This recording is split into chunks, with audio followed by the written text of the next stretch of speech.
Mom, can you hear me? If you can hear me, say happy birthday, Jetto!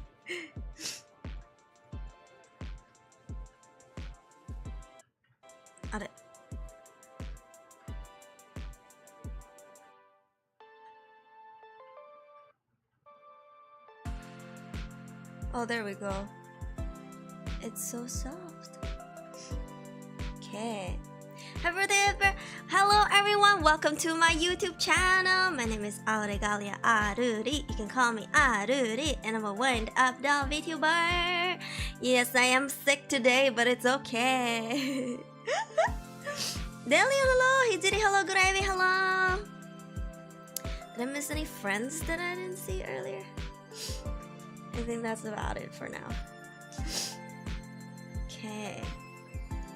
Alright guys, we have 1 hour left in Malaysia for Jetto's birthday. But technically Jetto is a Korean cat. So I adopted him when I was in Korea. So technically his birthday has passed because Korea is 1 hour ahead. Nero, welcome back for 4 months. Happy birthday, Jetto. Yes, guys. Oh, if you wanna I guess donate to his food as well as his litter sand and stuff, you can do that in Throne. I put up a bunch of his cat food as well as his litter sand that I use. So go check it out if you're feeling generous. Links in the description or pinned in the chat. Yeah, or you could just donate through Ko-Fi. He doesn't really eat snacks, so he just plays with toys. His favorite are like string toys and the ball toys. Excuse me. 그럼 지금 생일 맞나요? 맞아요, 지금. 근데 한국엔 지금 12시니까 지났어요. 어제 생일이었어요. Juju, happy birthday, Jetto. Give him a big kiss. I did. Today was a day of pampering. He's been such a baby these days. He's been meowing a lot. You're gonna hear him later. So yeah, maybe, I don't know, maybe he'll come in my room later. He's been so demanding. And you know, just like every year I try to get him a snack from like a different brand. Hopefully he likes it. But you know, to no surprise, he doesn't like any. Dark Assassin, welcome back for 6 months. Ayo, half a year. Help us send all the love to Jetto. I will. But yeah, he's a cat who doesn't eat snacks. It's I don't know how to explain it. He just doesn't snack. He only eats like his cat food, which is like the hard food, the what do you call those again? Kibbles? Yeah, like he doesn't even eat soft food. What kind of cat doesn't eat soft food? And you know what's interesting? He only eats chicken flavored stuff. He doesn't eat tuna or salmon or whatever. Just maybe sometimes turkey, but mostly chickens. I mean, I'm just gonna say like turkey is basically a big ass chicken. So yeah, it's so interesting. Thank you so much, Dylan. Aw, you're so sweet. Thank you. We love you too. The mom, welcome back for 6 months. Happy birthday, Jetto. Yeah, he's a very picky cat. Okay, so I'm gonna give a little context to the people who doesn't know my cat. Okay, in case you're new, my life toonie is holding a cat. Okay, oh god, it's laggy. This is a ragdoll cat. Right, this is just a live 2D for my cat. Basically, kind of like me. Obviously I don't have pink hair and immersion breaking. Obviously, I don't have a pink hair and a key grinding in my head. So you know, I thought why not give my cat a live 2D as well? And ragdoll fits a doll perfectly. In truth, my cat looks like okay, you see that orange plushie in the back, in the room. In the life-size human room in the background. Oh, welcome back to mom. You see that? That's what my cat looks like. He's a big ass, big fat ginger cat. He's 10 kilograms. And this year, he's 8 years old. He's an 8 years old baby. Can't believe I've been fooled for so long. First you have white hair, then you have pink hair. Dun, dun, dun, dun. He is 8 years old, which means in cat years he is 48 to 50 years old. Yes, he's an old man. My cat's a boomer. So yeah, he's not a teenager cat anymore. He's not young. So he's approaching his 50s, if not already in his early 50s. Yeah, so he's been throwing tantrums. We're joking about how he's going through midlife crisis. Like, he's probably going through, like, yeah. Hey, no, the Reaper's door is still, like, I think 4 or 5 years away, Average cat lives about 12 to 14 years old. Some cats live to 20 years old or 21, which is older than some of you guys. Can you imagine a cat out there is older than you? That's kind of bizarre, right? Man. Yeah, old cat. He's an old cat. So yeah, that's why he's not super active like a kitten, right? Kittens are like super hyper. They run all over the place. They want to play. They want to bite you all the time. My cat is just kind of lazing around like an old cat. He's just like sleeping a lot. And if you disturb him, he's really grumpy. If you wake him up, he stares at you like, do you want to die? So we kind of just let him sleep, and when he just eats and sleeps and poops and eats and sleep and poop, he just kind of gain a lot of weight, So yeah, he's 10 kilograms. He's a big cat. He's quite tall. I would say my cat is quite a tall cat. Yeah. Bob13, thank you for 6 ringgit super chat. Happy birthday, Jetto times 10. Aw, thank you. I had a cat as old as me for a while. Oh gosh. There are quite a few species that outlive us. Yeah, some cats do be old. If they're in their 20s, they're like probably in their hundreds, like the age. They're probably like grandpa cats. Yeah. Wait, you a cat too? I have cat ears and a cat tail. Yeah, people don't know this, but I have a cat tail. Only when I have the cat ear toggle though. I mean, I can turn it off and it's just knees and now there's tail. So yeah. Anyways, hi Cornelius.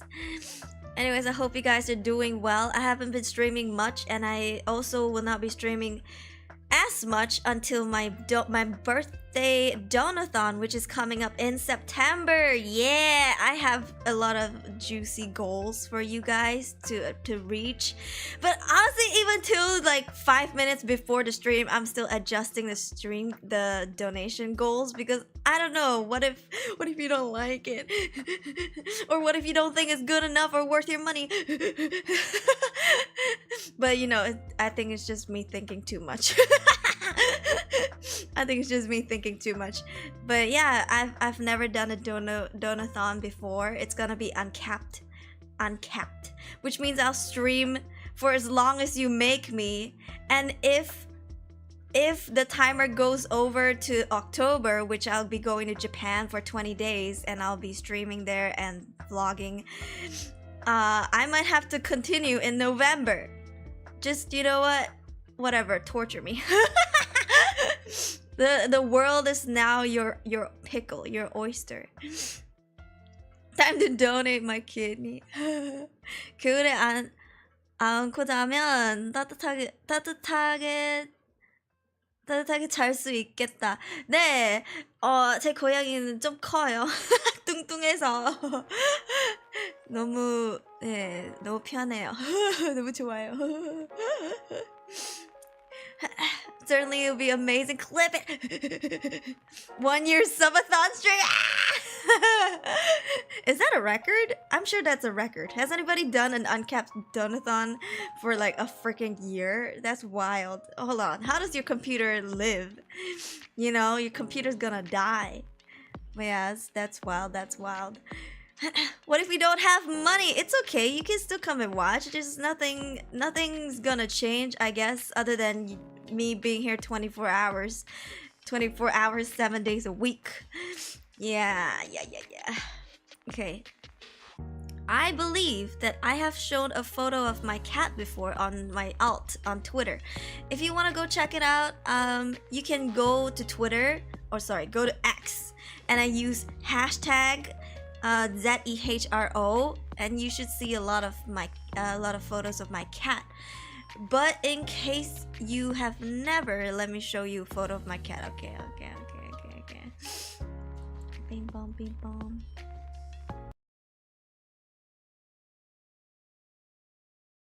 God. Oh God. For a second I thought my stream died.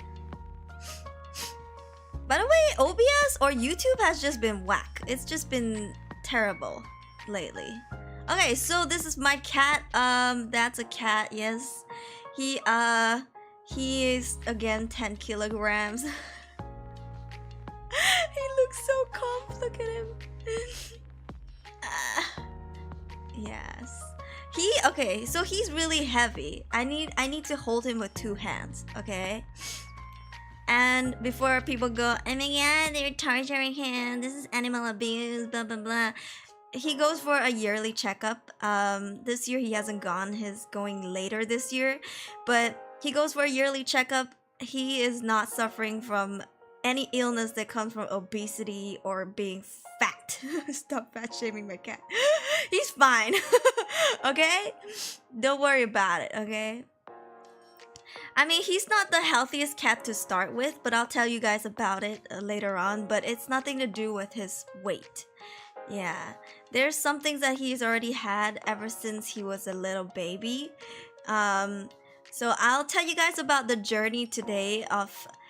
Because I adopted him again when I was living in Korea as a foreigner. So I was there. I thought I would never leave Korea. Honestly, I thought I was gonna live in Korea forever. Because, you know, I wanted to be an idol and I was so close. But, you know, I was in Korea and I adopted him. He was a stray. But I'll give you the detail of the story later on. And then eventually I'll tell you guys about, you know, the things that I learned from raising him. And then how I managed to flew him back to Malaysia with me when I moved back to Malaysia. And so, yeah, I'll give you guys an estimation of the price in case you are trying to transport your animal, your pet from overseas. There's different laws and stuff, but I can only give you my advice and my experience, my personal experience.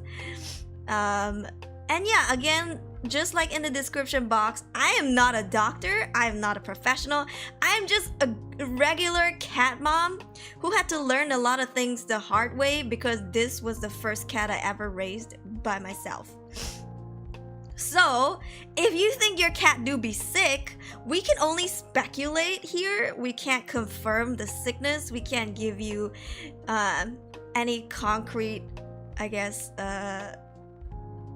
advice. You just have to go see a doctor. Just bring your pet to the vet, please. I know it's comforting to gauge maybe what kind of sickness your cat has, like if it's serious or not. But again, we don't really know, like, unless you let a professional see it. So, you know, don't think that, oh, Aruri said that my cat is fine, and then my cat is probably fine. No. I'm probably saying I think it's okay, but you should still bring your cat to the vet, okay? Okay, that's the disclaimer of today. Okay, don't blame me for anything. I can only tell you things that I know from personal experience, so your cat be different than mine, okay? Yeah, you super cat mom. Sir Weaver, does the cat speak Korean? I'll tell you about that later. Yeah. Okay. So, but I know the reason why I wanted to do this stream is because for a long time, you guys have been dropping...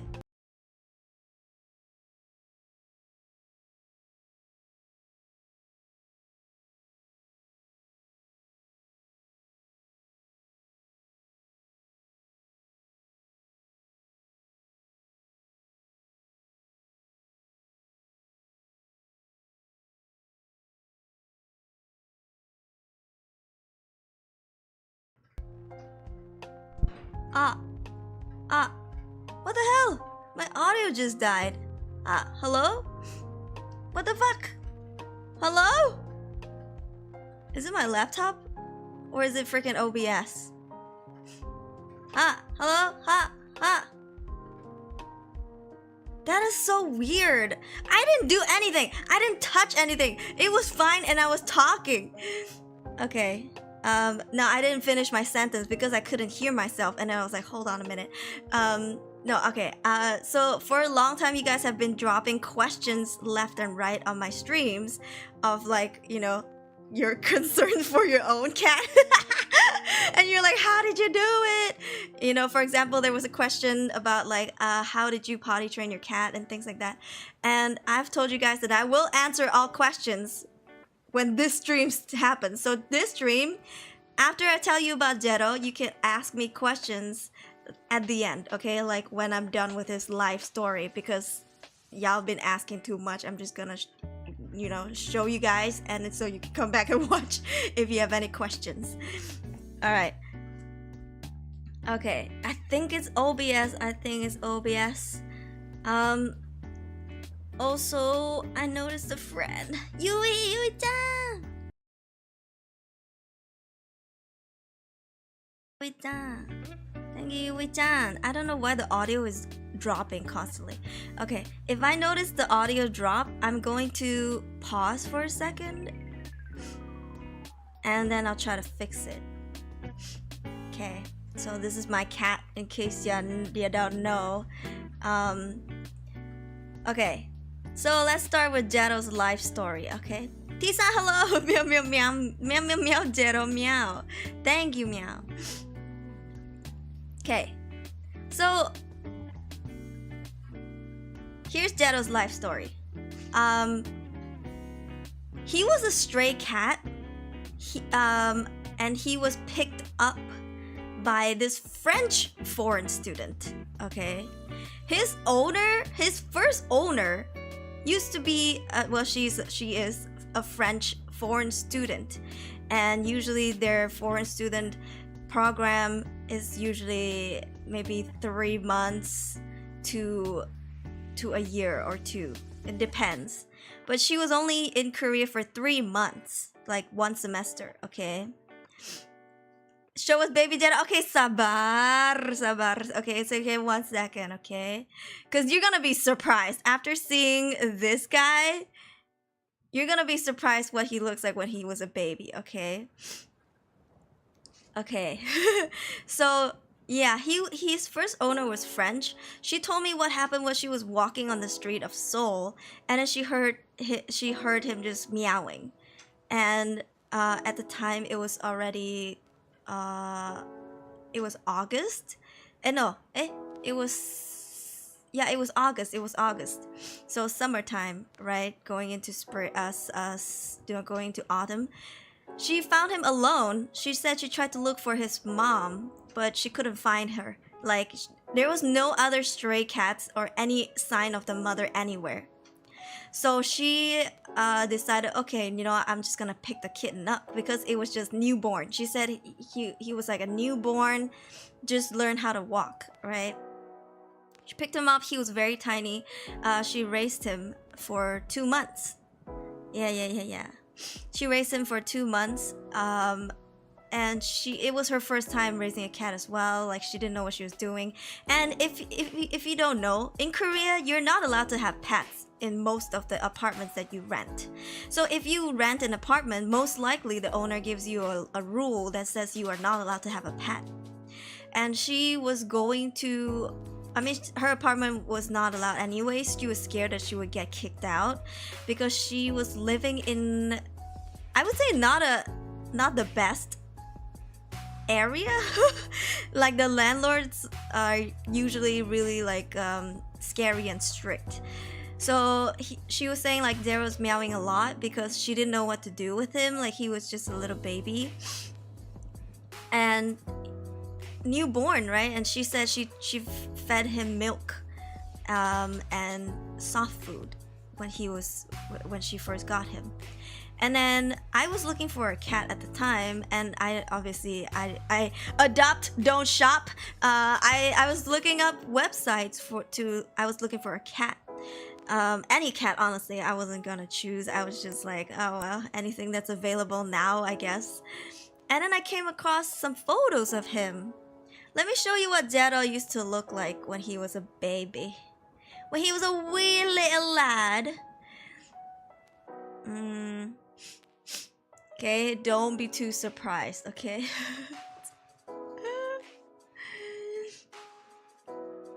I will show you a photo of Jetto. This was him when he was a little baby. This was him 1 or 2 months old. I think almost nearing 2 months old. Yes. This is Jetto. Here, I'll pull up more. I found a bunch. I searched my entire house for this phone, this iPhone 5. No, iPhone 6 that I used when I was living in Korea for like most of my life in Korea. Like, I searched for this phone, I revived it, I charged it for like, I don't know, like 2 freaking days. And then I kept requesting for the password because I forgot the password just to get these photos, okay? I'm glad I didn't lose it though because these were my baby's photos. Here, I'll show you a bunch of his photos. He was very cute and very small. And look at him. Look at my little baby. He was quite playful, she said. I mean, all kittens are, I guess. And you know, he would play with her hair. She was blonde. Like, okay. Now this photo is very, very important. Because when I saw his stuff on the adoption website, usually some people ask for adoption fees, and some people just let you adopt for free. She just wanted to give him a nice home, without getting kicked out, you know, like she wanted to get it done ASAP. So she was just like, I'll let anyone adopt them. But she did a scouting first. She freaking like stalked me on social media, you know what I'm saying? Like, and like, yeah, she even came to my place to look. And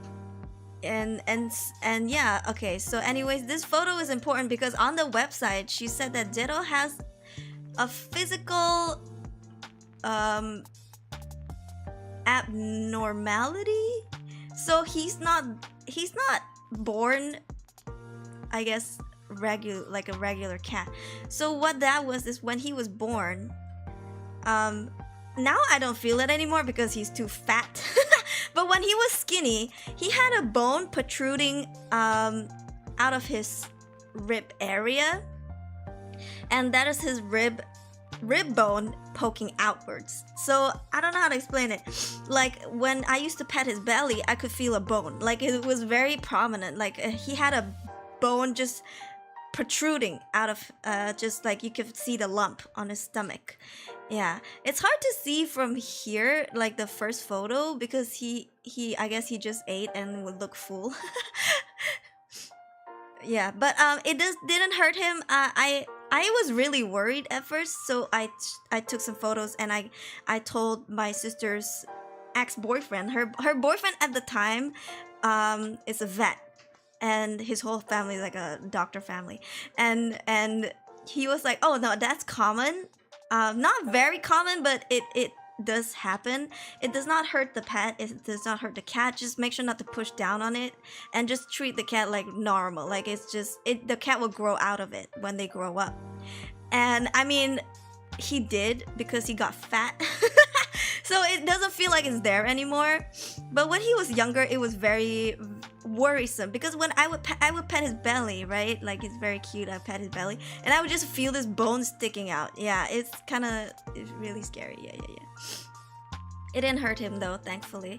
But from this photo, you can see how he looked like he had the belly, but actually a part of it is his bones, like pushing through like everything down, pushing everything down. So when he was a baby and he would sit, he would just have a belly. Yeah, he would just have a belly. It was okay. Oh, there he is. Hold on.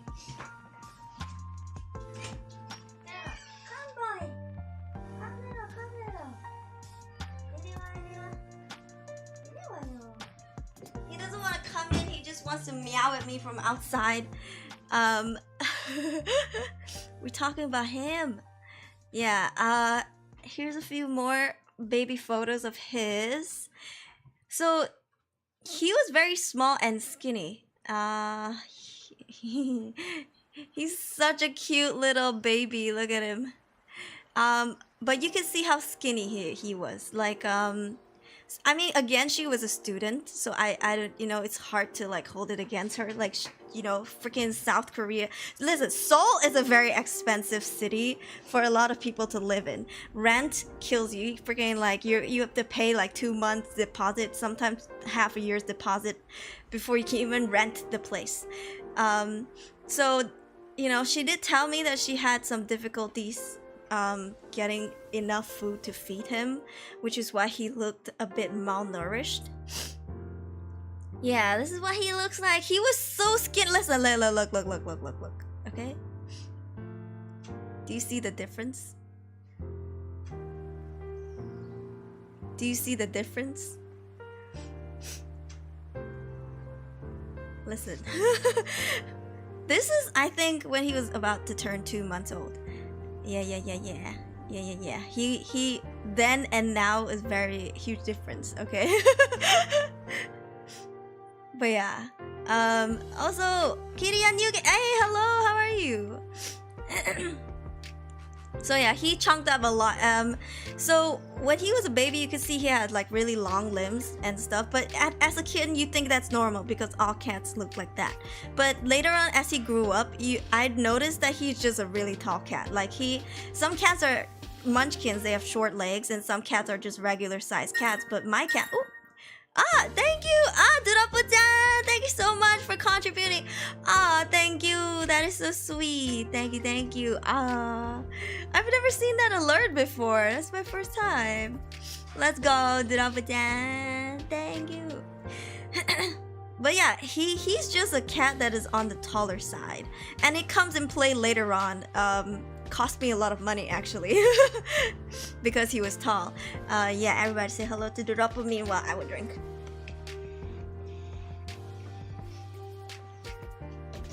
So, okay. Stealth love, thank you for the stealth love. Wow. Okay, so I went to her place and I went to check him out because I didn't want to adopt a cat that didn't like me or that I wasn't able to take care of. So as soon as I went into her apartment, he was so sweet, and like the moment I went in, I think he was like jumping around. Usually when you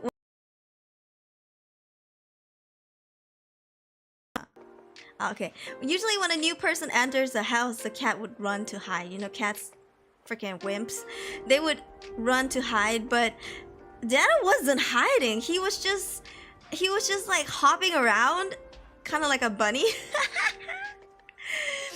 Oh, hello. Imagine becoming a VTuber to fund a cat. Hell yeah. I mean, he is the mascot of the channel, so yeah. Anyways, don't mind when the audio drops. I will just pause and wait for it to come back. He was jumping like a bunny, and he was so cute. He kept coming to my legs, and I was honestly shaking so much because I was so overwhelmed, and I wasn't like, okay, I've had a cat when I was a kid, but obviously my family raised it together, you know, and it wasn't for long before the cat ran away, or we don't know what happened to the cat. The cat usually would go out to play and he would come back on his own, but just one day he stopped coming home.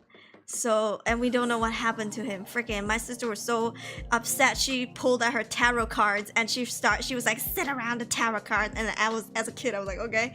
And then she was like, what happened to the tarot card? And what happened to my cat? I was asking the tarot card. But anyways, so, you know, I never raised a cat by myself. And obviously I lived alone in Korea, you know. So I was like, oh my gosh, so overwhelmed. But at the same time, I loved him so much. The moment I saw him, I was like, this baby is so cute. And she was like, I'm so sorry, but like it needs to be a quick adoption because I can't keep him here any longer. Like my neighbors are beginning to like, you know, complain and stuff. And so I was like, okay, how about like I come back tomorrow. And she was like, okay. So she had already prepared everything when I went to adopt him. She had a carrier ready because she brought him to the vet before for a checkup. And then he had his favorite toy, the bunny. If you look at this photo, you see that bunny in the back, the one that's laying on the ground next to the Forever 21 bag. There is a purple body bunny with a white head. That is his best friend, and till this day, it's still his best friend. Like, this toy has followed him all the way from South Korea to here, and you know, currently I'm in KL, and I go back to my hometown, and every time we go, we can't forget the toy because he will be so, you know, I don't even want to find out what he does when he doesn't have his best friend. Yeah, so we always have to bring his best friend with him. And you know, I know some people are like, I don't want my cat to associate itself with his previous owner, you know, because you've moved to a new house, new smell, everything. I don't care. It is what puts my cat at ease. And you know, instead of a fully changed environment, I wanted to give him something that he feels comfortable with. So I asked her if she could give me all of his toys, including that, and she was so happy to do it. And then yeah, when he came to my house, he actually slept with this toy for like a long time. I think it smells familiar to him. Yeah, he's buso. Yeah. It's a thing because cats especially, they associate themselves with a scent. So for example, if you move to a new place, you should bring the smell of something from the old place, like maybe a pillow or something that still smells like the old place, so the cat doesn't feel too overwhelmed by the new scent, new place, everything. It still has something old that it can feel comfortable with. So I was just keeping it. Like, I kept all his toys. I can show you when he first came. His first ride home with me, I have a photo of it because it was such a big moment for me. Hold on. Here. This is the carrier that she gave me. And if you could see how red his nose was, because he was meowing and so scared. He was so scared, and he was so tiny in this bag. And I'll just tell you that, oh, Elman Haritisham, hey, thank you for becoming a crankhead. Yeah, he was so small. You know, at the time when I was leaving Korea, he had already outgrown this bag. He barely had space to squeeze in it. So we had to change to one of those heavy-duty carriers. Yeah, he cannot fit in this bag. I don't have this bag anymore, yeah.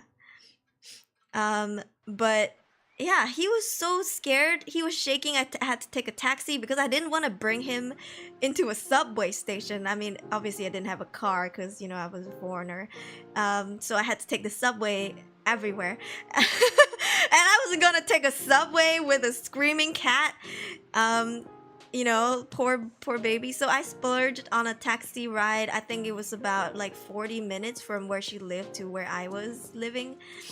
And yeah, the whole time he was like shivering. I could feel him shivering when I put my hand on the bag. That's how much he was shivering.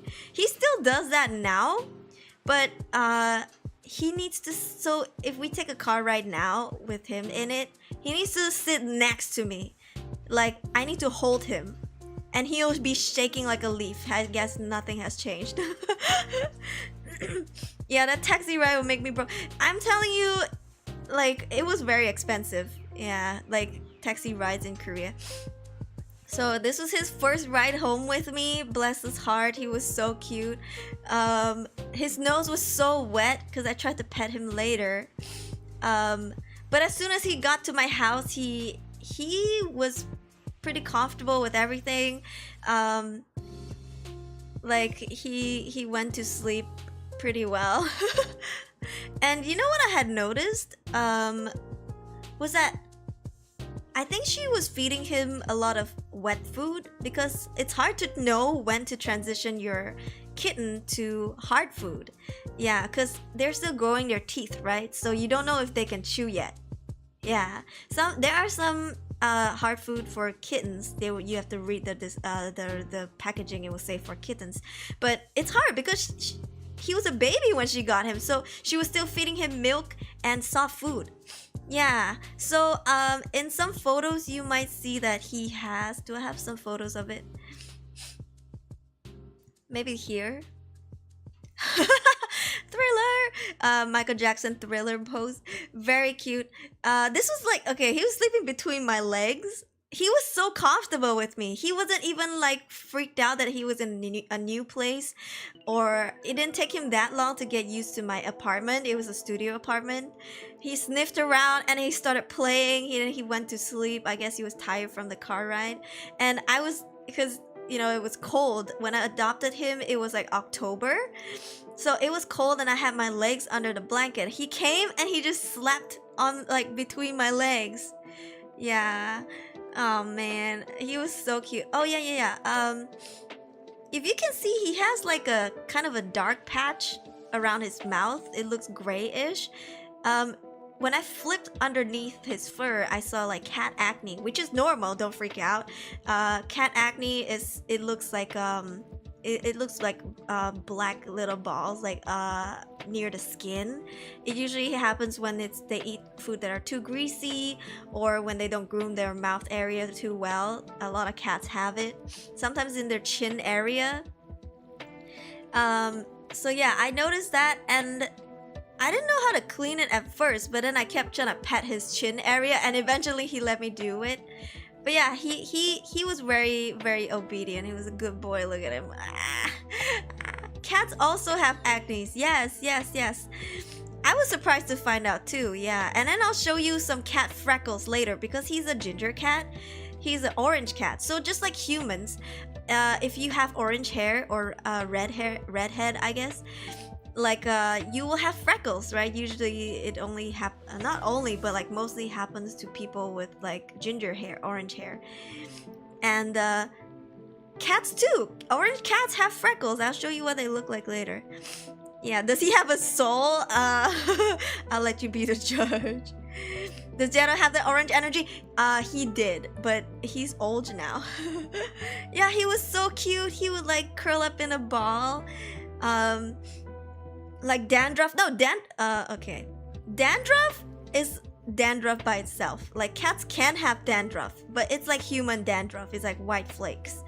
Acne is different. It's like black patches on the chin and mouth area, due to food and grooming and stuff like that. He loves soft blankets, and he was so soft. Like you ever go to a toy store and you pet a cat, and then you pet a cat, and you pet those soft toys, and you're like, oh my god, it is so soft, like you want to pet it forever? That is Jetto. He has the softest fur in the world. Like some dogs, when you pet them, they are soft, but like not really the floofy kind. But Jetto was like the floofy kind of soft. Yeah, it's so cute. You can't really see it from here. I'll show you some photos later, but he actually has quite a long fur, him being a Korean cat. But yeah, he was so cute. Look at this derpy little guy. I laughed.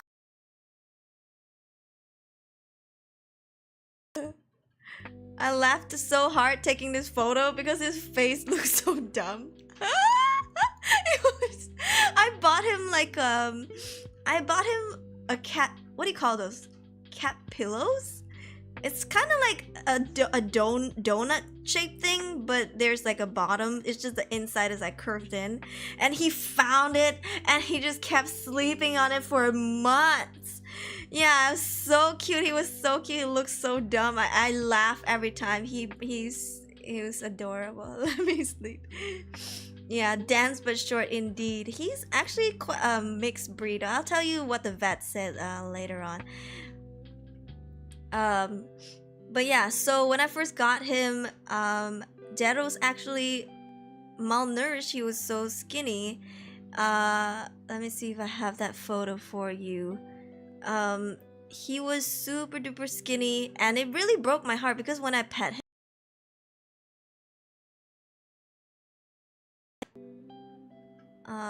here it is. Can you see his bone?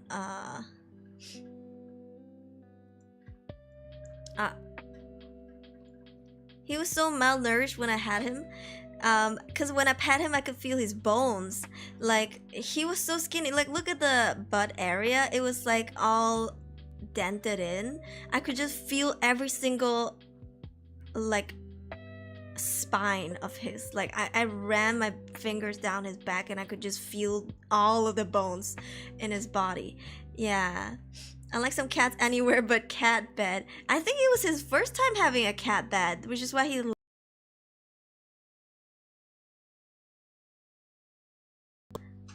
loved it with all his heart. But he was too skinny. It was heartbreaking. And I started to feed him more, which years later, you know, he looks like this. Look at the difference. I don't know. My heart breaks with skinny cats. Like, okay, maybe cats shouldn't all be obese, but like they shouldn't be this skinny. This is like too skinny. If you look at him from the back, he was so tiny.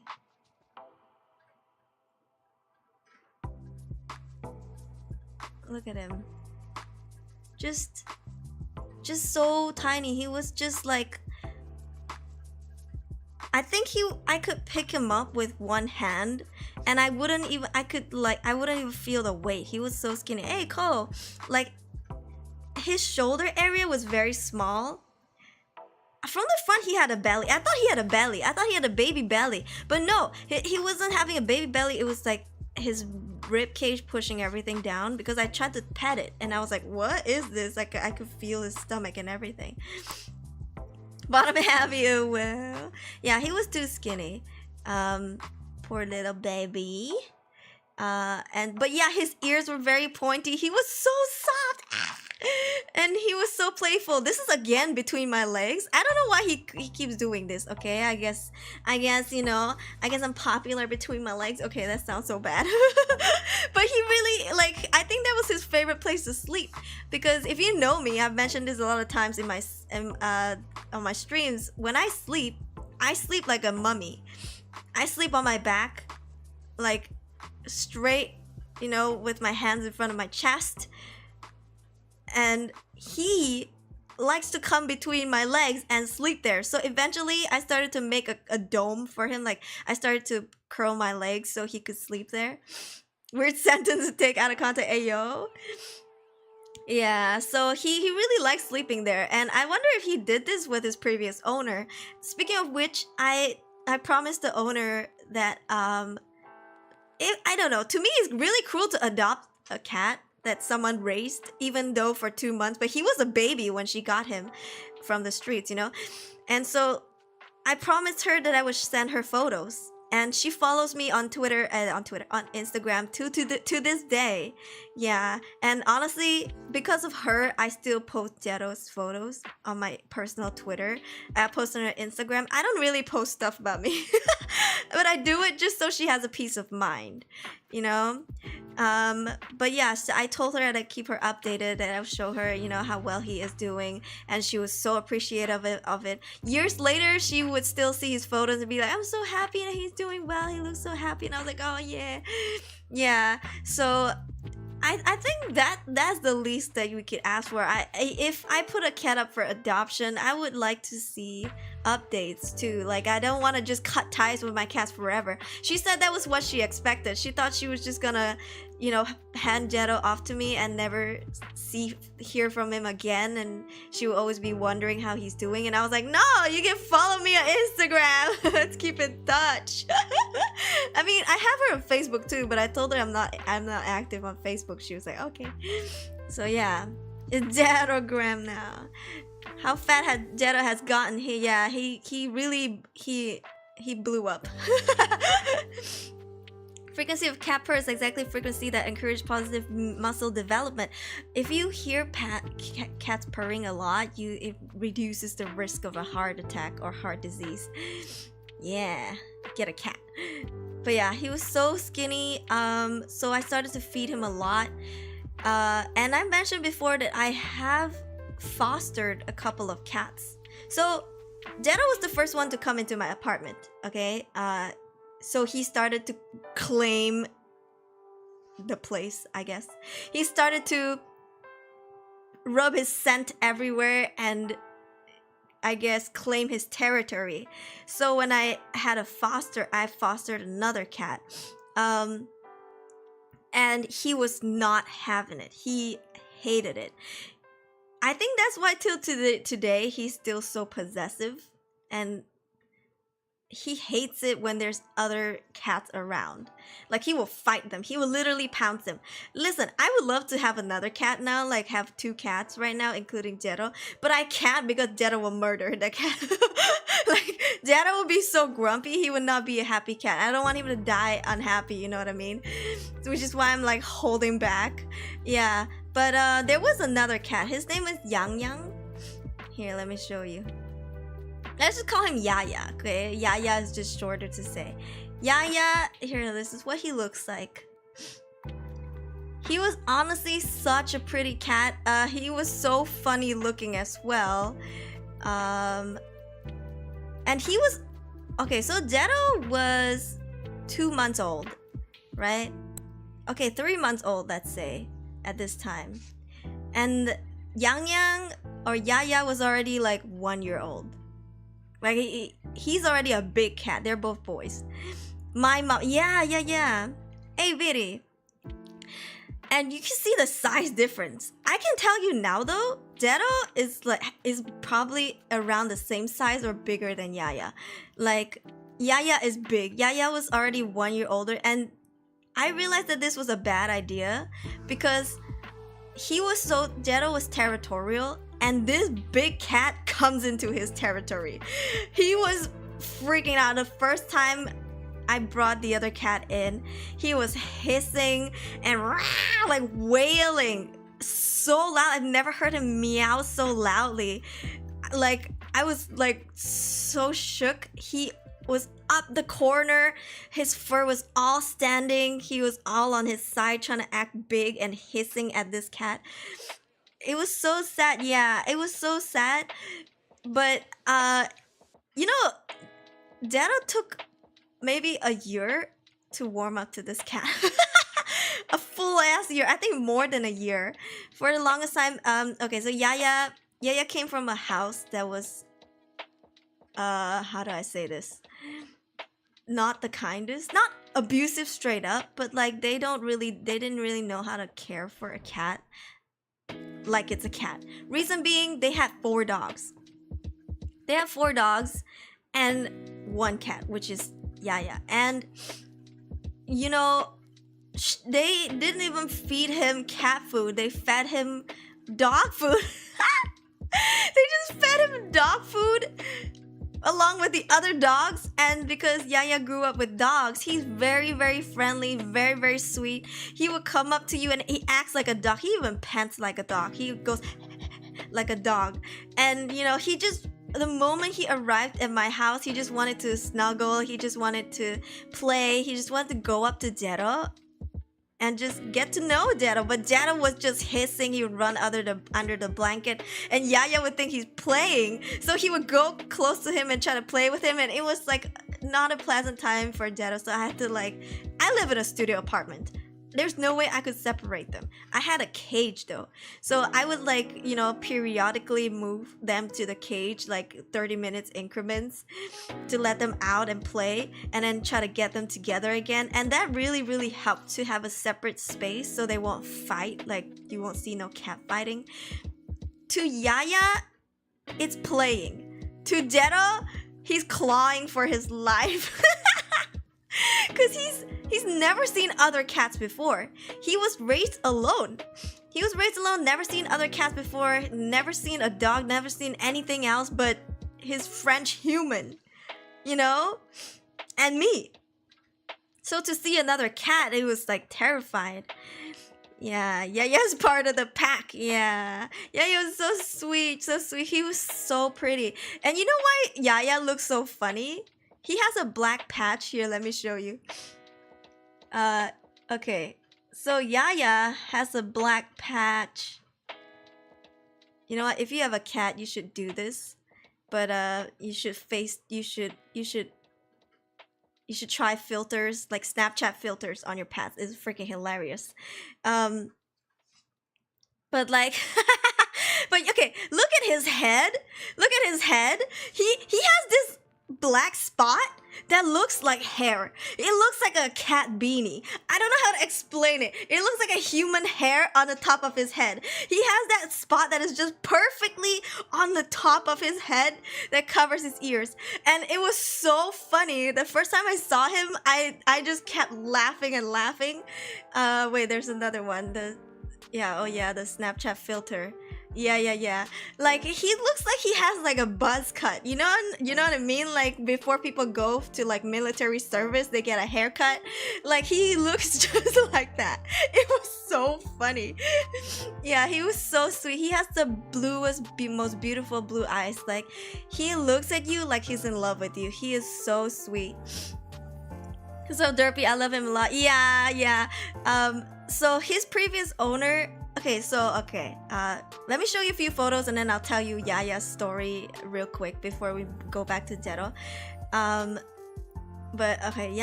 Yaya was like 1 year old, and then I raised him until 4 years old.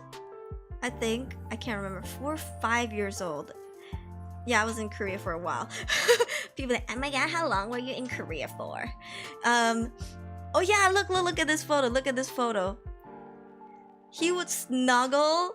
He was so sweet. He was the sweetest. He loved to snuggle. And I don't know, I adopted these cats when it was near winter time. So for Jetto's mom, previous mom, she was like, somebody needs to adopt this cat, otherwise I need to put him out back into the streets. And it was already nearing October when I was going to adopt him, like near the end of October actually. And so she said she can't raise the cat anymore, and in just a few weeks I think she had to go back to France. So she was like, I can't raise this cat anymore, so if nobody adopts him, I'm gonna put him back into the streets. But he's a kitten that you raised at home, indoors cat. If you put him out, it's cold, it's winter time, he's gonna die, you know, like he's gonna die in the cold. He's not gonna survive. So I was like, you know what, I'll take him. But for Yaya also, I got him around winter time, which is why they just snuggle with me. I think even though I was a stranger to them, they wanted warmth anyway, so they just kept snuggling up to me. Oh yeah, hi, how are you? Long time no see. Perfect haircut doesn't exist. Yeah. He ain't built for the streets. No, he was not. Like, he was so small and malnourished. I think he would have died in like 2 days, you know? So I just couldn't let that happen. And yeah, I had to adopt him. Sorry, Strider, hello. He can't. It's not even like he's 1 year old, because at least at that point he knows what he's doing. He's not like it's like, imagine you're letting a child out on the streets and expect them to like fend for themselves after you've hand-fed them for so long. Anyways, here's more photos of Yaya. Yaya. He had the most prettiest blue eyes. He looks at you like he's in love with you. He looks at you like you're the one, you know? Yeah, he was so sweet. Like, his hair, I can't take his hair seriously. You know, I just look at him and I would just laugh. Because I just can't with that black spot on his head. Yeah, those eyes are so pretty. And my sister came to visit, and she said it was so dangerous because usually I don't like to turn on the lights. I leave the kitchen light on. It's a studio apartment, so it's bright enough. And his eyes become so round, and my sister's like, I kind of want to feed him again. And I was like, no! Yeah, he was so cute. He was so cute. But here's the thing about Yaya. Okay, His previous owner didn't take care of him well. I don't know what they did to him, but he has some kind of PTSD. So he was a special needs cat. He had mental illnesses. Yes, it can exist in animals too, and yes, it happens more often than you know.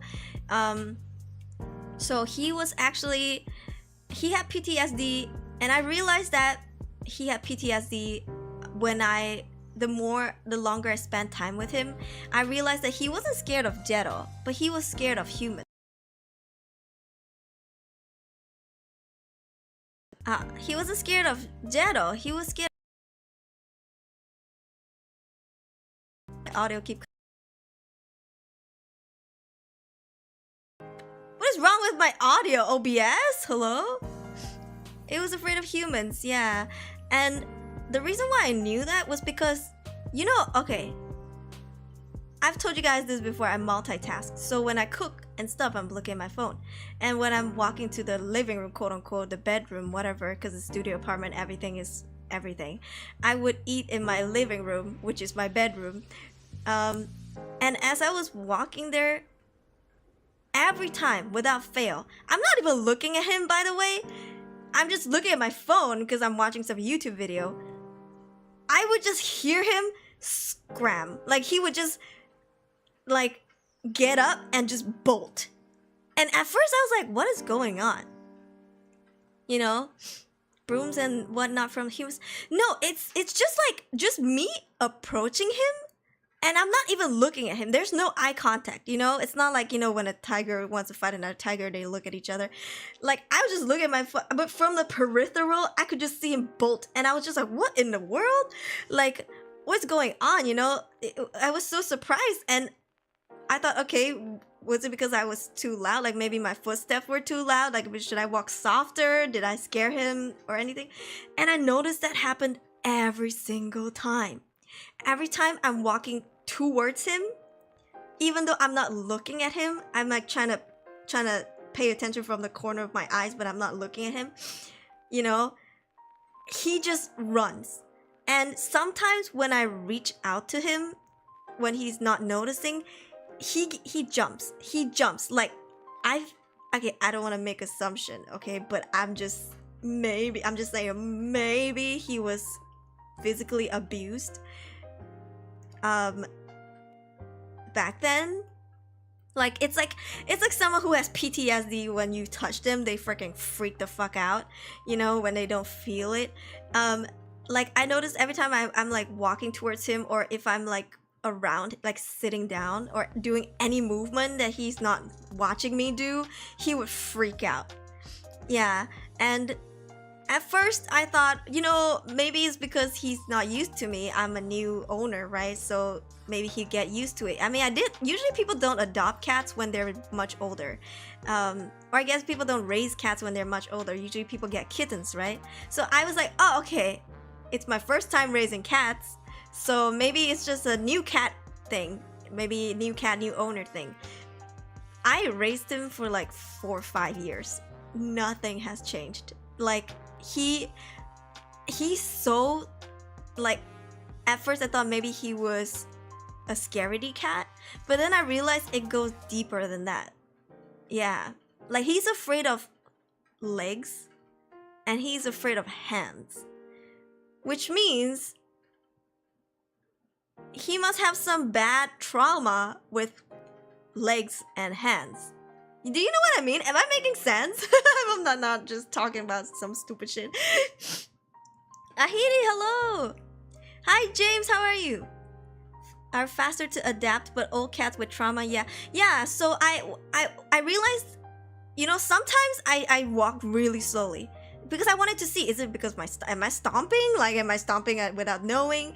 No, it just the side of me approaching him, I noticed he jumps up first. So he would be sleeping, like curl up into like a ball. He would jump up first, and then he would like back up a little, and then he would bolt, which means he thinks I'm about to attack him or something. I've never attacked my cats, okay? I'll say this straight up. And I just got this cat. I don't even know this cat. Listen, I was so shooketh that he would think, I was kind of hurt, by the way, that he would think that I would hurt him. I was kind of like, oh, I would never never do that to you. You know, I was just kind of like, what? Like, I would never, you poor thing. And you know, sometimes I try to go about, like, maybe I will walk sideways or something. Like, I tried different ways to just see what's going on. And every time I'm approaching him, aka my bedroom, which is my living room, you know, again, studio apartment, he would just freak out. Yeah, he would just, yeah, so I realized as I was leaving Korea, I realized that I cannot bring this cat back with me, because, and I mean, not so close to when I was leaving Korea, but leading up to it, I was planning, like, I think a couple of years before, because I wanted to do my research. I wanted to see, you know, because at that point I already knew that I wasn't gonna stay in Korea forever, so I wanted to move back, and I was doing a lot of research, and I actually went to a doctor to talk about it. My god, it costed me an arm and a leg just to consult the doctor, and I had to pay like $700 every single month for him to do treatment for his PTSD.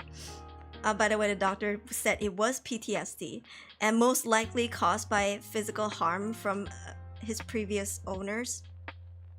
I mean, I can't be sure, but like, if the doctor says so, the doctor says so, right? Hi, welcome.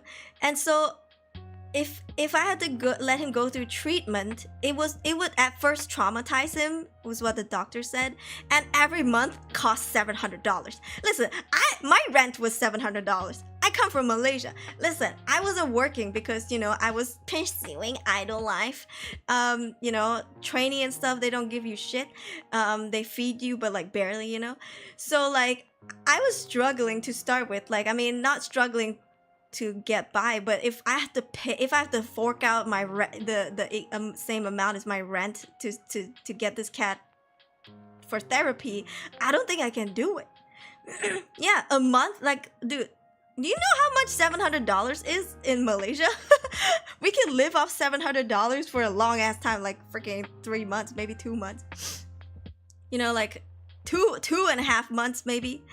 So it was like a lot. It was a lot, tons of money, yeah. And I was lucky enough that my parents were like, you know, funding for my dream, I guess, and my ambition. So they were sending money from Malaysia.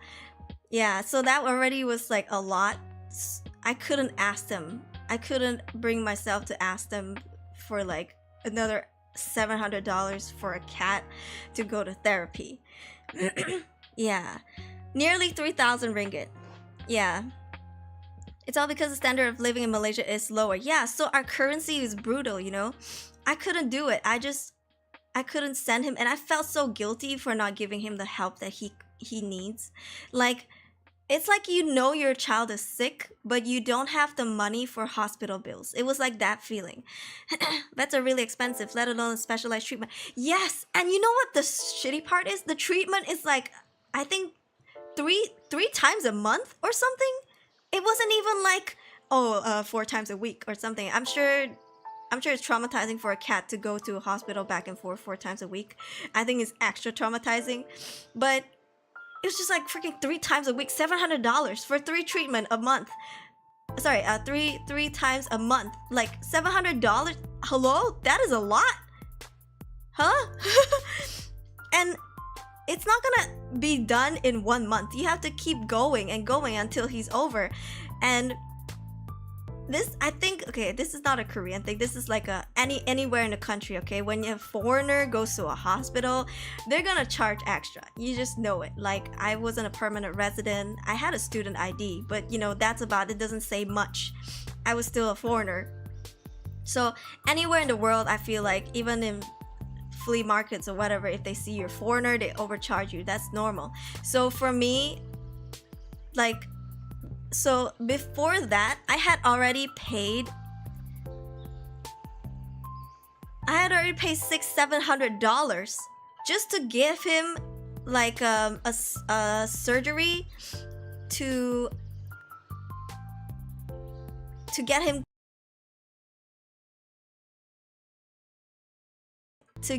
like castrated, to get him neutered. So Yaya is actually neutered. Actually, both my cats are neutered. And the reason the neutering already costed me like the same amount as my goddamn rent, you know? And later on, I realized that it shouldn't cost that much. Like, not nearly that much. Maybe around like $200 ish. 150, 200, but I paid 700. I think 650 or something that. Hi Tada! Can't stay because I need my beauty sleep. Start working early in the morning. Oh, thank you. I will give Jetto lots of pets. Do. Is that unusual there?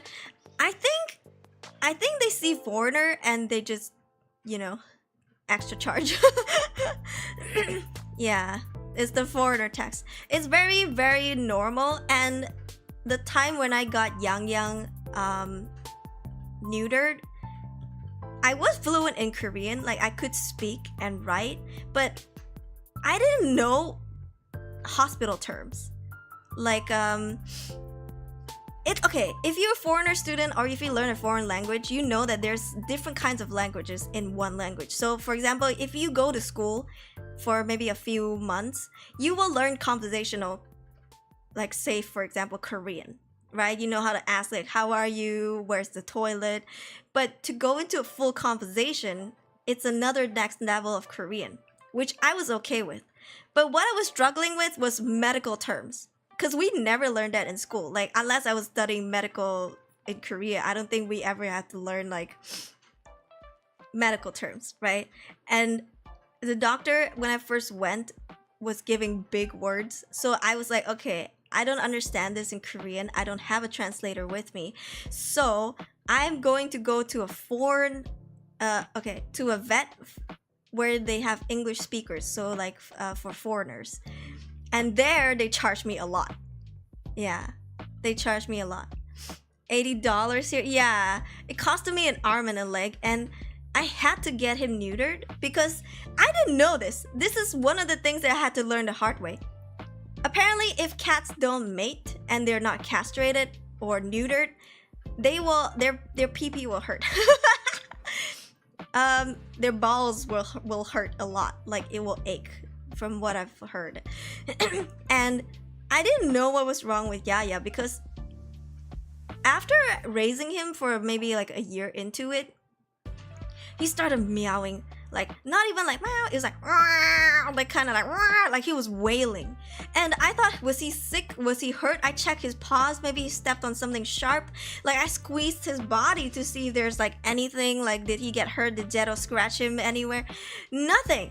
And he was just wailing, and I was like, "Oh my god, what is going on with this cat? Like, I don't know what's going on." And I thought maybe he was just acting up, like he was just a noisy cat, you know. And I could not sleep at all. By the way, I barely got sleep to start with, so I couldn't even sleep with him around. And you can't blame me for this, okay? So eventually, I moved his food bowl and his water bowl into the toilet whenever I was going to sleep, and I would close him in there. The reason being, I live in one room apartment and it was just one room, so it's the living room and the kitchen connected and then the toilet was where their litter box is. So Yaya had a tendency to pee and poop outside of his litter box. He peed on me before. He peed on me when I was in a blanket, okay? So I was like, you know what, the best way is to close him in the toilet.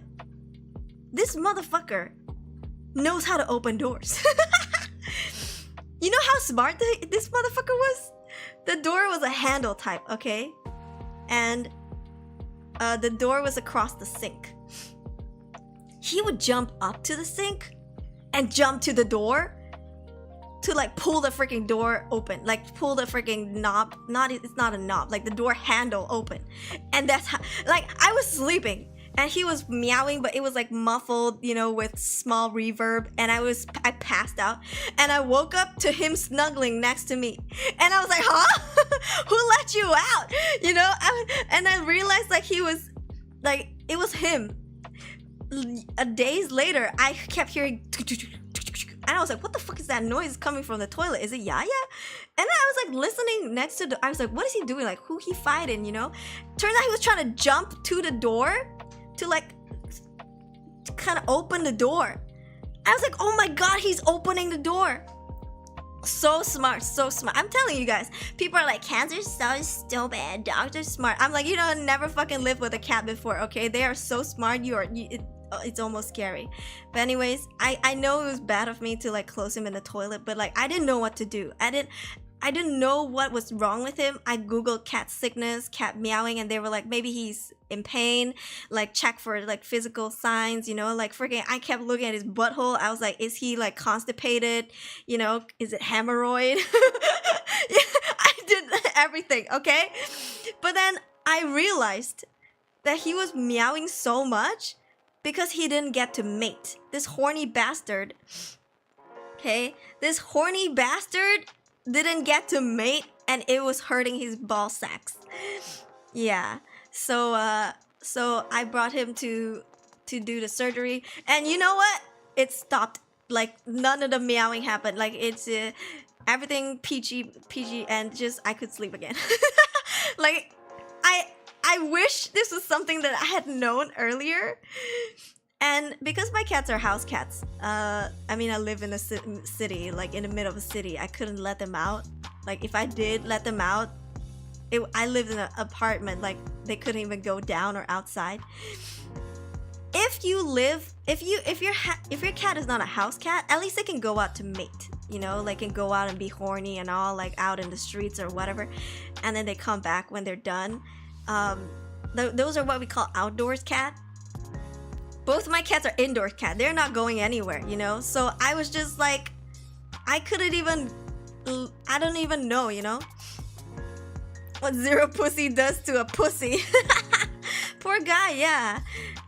So I got him castrated and everything was fine. This is his first cone of shame.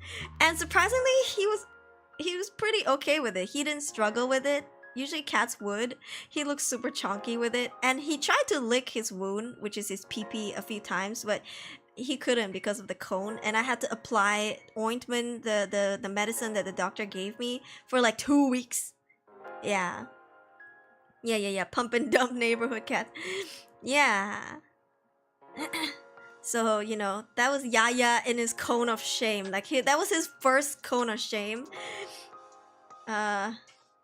I guess his first and only cone of shame. Yeah. He was fine though. He could sleep well. He ate well. He pooped well. He did everything well. Yeah. The reason why I put him in a cage is because I don't want Jetto to groom him. Because if Jetto licks his wound, then it's gonna get infected. So what's the point of him wearing a cone, you know? So I just had to separate both the cats. Where's my balls? Notice the cat your bottle's holding. Oh yeah. Yeah. So yeah, he was very cute. Like he was so soft as well. But his owner shaved him before because he was shedding like a bitch. He shed so much. He really do be shedding a lot. He shed so much, and his owner would shave her dogs. So she ended up shaving him too. And once you shave a cat, you can never go back because the fur that grows out is just prickly. It's just so he was soft, but not like Jetto soft. Jetto was just like just the softest cat I've ever touched, and Yaya was soft because he has like dense fur, but it's still kind of prickly, kind of like petting a dog, honestly, because his fur was like so dense. And yeah. Wet animals shed more than normal. I think all animals shed a lot. Like even Jetto, he's a ginger cat, he sheds a lot as well. But we see white more, especially if we wear black clothes. Yeah. You'll see, like, I couldn't wear black clothes at all because Yaya and Jetto, like, they both have white fur. And it's super duper obvious. Like, you can see it, oh man, I can show you another. Like, if you look at this photo, if you look closely, this blanket just had cat fur all over it. It was just like, I was scared to even pick up this blanket because if I don't lint it, it's just covered with fur. Yeah. So, you know, anyways, he looks so dumb. I love it. All my cats are covered in, all my clothes are covered in cat hair. Yeah, I don't have black clothing. I mean, I hardly wear them out. And if I have them, I keep them in the closet where my cats can't reach. Yeah. Memeable photo. You can crop his face out. It looks hilarious. But yeah, that was Yaya. So what happened to Yaya was I couldn't raise him anymore as I was. Hold on, is there another photo of Yaya? Oh yeah, he would always look out the window. To the window, to the wall. He was so cute. Look at him, so elegant. But yeah, I couldn't raise him anymore, so at least I couldn't provide him the help that he needed. So I raised him for like a long time, 4 or 5 years, which is a lot for a cat's life. I think 5 or 6 actually, nearing 5 to 6 years. So I had to give him up for adoption, and at the time I was going to school already, so at least I went back to school. So I haven't told you guys about my Korean journey yet, you know, my idol trainee life. But in between I took a gap from school because, you know, there were more important things. And then after that, when I left, I went back to school because why not? Why not get a diploma when you're there anyway? So when I went back to school, I had a classmate, okay? This classmate, she's like Saudi Arabian or something, okay? And she is intelligent, you know, her fashion sense is top notch. Why? Because she's thriving to be a fashion designer. She wears freaking expensive clothing from head to toe, okay? And she was engaged to a Korean at the time. So they were gonna get married, I think the following month. Yeah, I think the following year, in just a few months. So she told me that she would be getting permanent residentship, like spousal residentship, I guess. And she was looking for a cat to adopt. And then I asked her, I was like, are you willing to adopt an older cat? Like, he's super sweet, but he needs help. And I told her about the medical bills if she wants to give him therapy. Like, I wasn't pushing it onto her. Like, I was just asking if she would be open to it. And honestly, my hopes was really low for her to say yes. But she was like, can I see him? And so I one time she followed me back home after school. And then I was just, you know, letting her be in the apartment, and she played with Yang. She loved him so much. The moment he saw her, he like wanted her to pick him up and like kind of hold him like how I'm holding Jetto in my model right now. Like, it was so sweet. I actually cried. I actually cried because it was such a beautiful moment. Even thinking about it, I'm tearing up right now. Woo! And she loved him, and she was like, I'm going to adopt him. Like, she actually thought that I was just kidding. Oh, what is he doing? Calm down. Calm down. No, he just wants to meow. But anyways, she was like, I will give him therapy, everything. Apparently she's rich as hell. I mean, I shouldn't have been surprised, because she was always wearing like, you know, freaking Louis Vuitton stuff, like high fashion. She attends Fashion Week. Listen. Nobody can just randomly waltz into Fashion Week. You can go to the Fashion Week area, which is in Dongdaemun Market, around there, like a DDP area, and you can go and take photos outside during Fashion Week and post it on Instagram as if you're an attendee. But you can't actually go in. But she be going in, you know, and she rich as hell. So I asked her when she wanted to adopt him, and she said, anytime I'm ready. So I kept him for a couple of months, and then later I was like prepping things for her, and I was giving her everything she needed, like his medical documents and everything. And then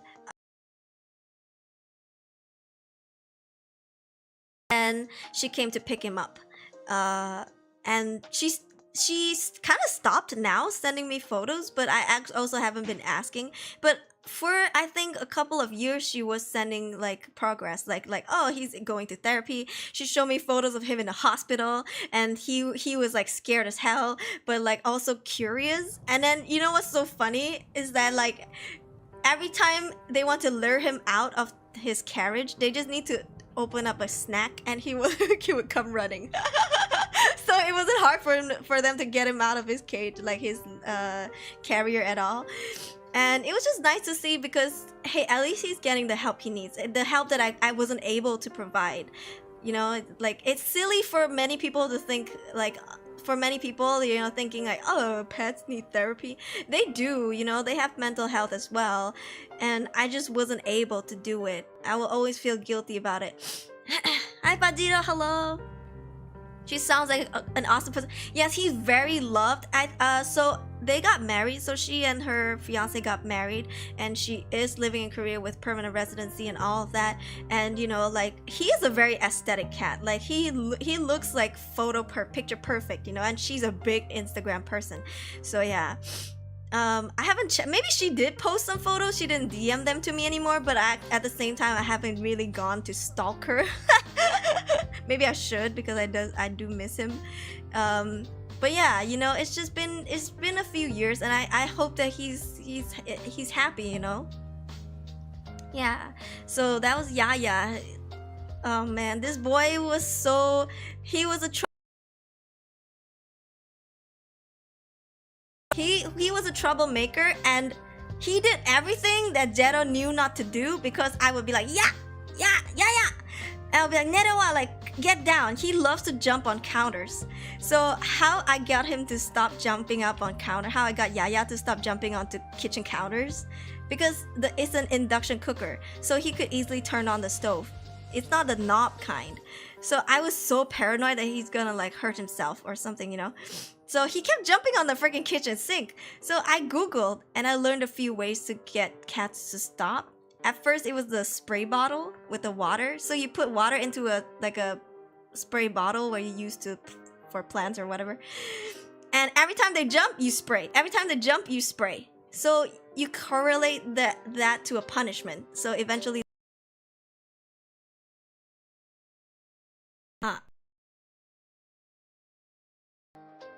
okay. So eventually they would stop jumping. But this cat would not learn.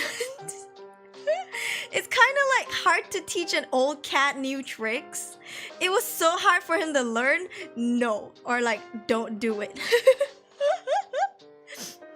Back in high school, bruh. There too, the parrot is the one with the most mental problems. Aw, I didn't know that, but I'm sure they hear about weird stuff, right? Yeah. Yes! So I couldn't... The spraying thing didn't work. Ah, Kohi, thank you for the raid! Ayo, welcome! I hope you had a wonderful stream. We're talking about cats. Yeah. But the spray technique didn't work, so I tried the aluminum foil, and that was okay. But you know what? What was the most effective was the tape.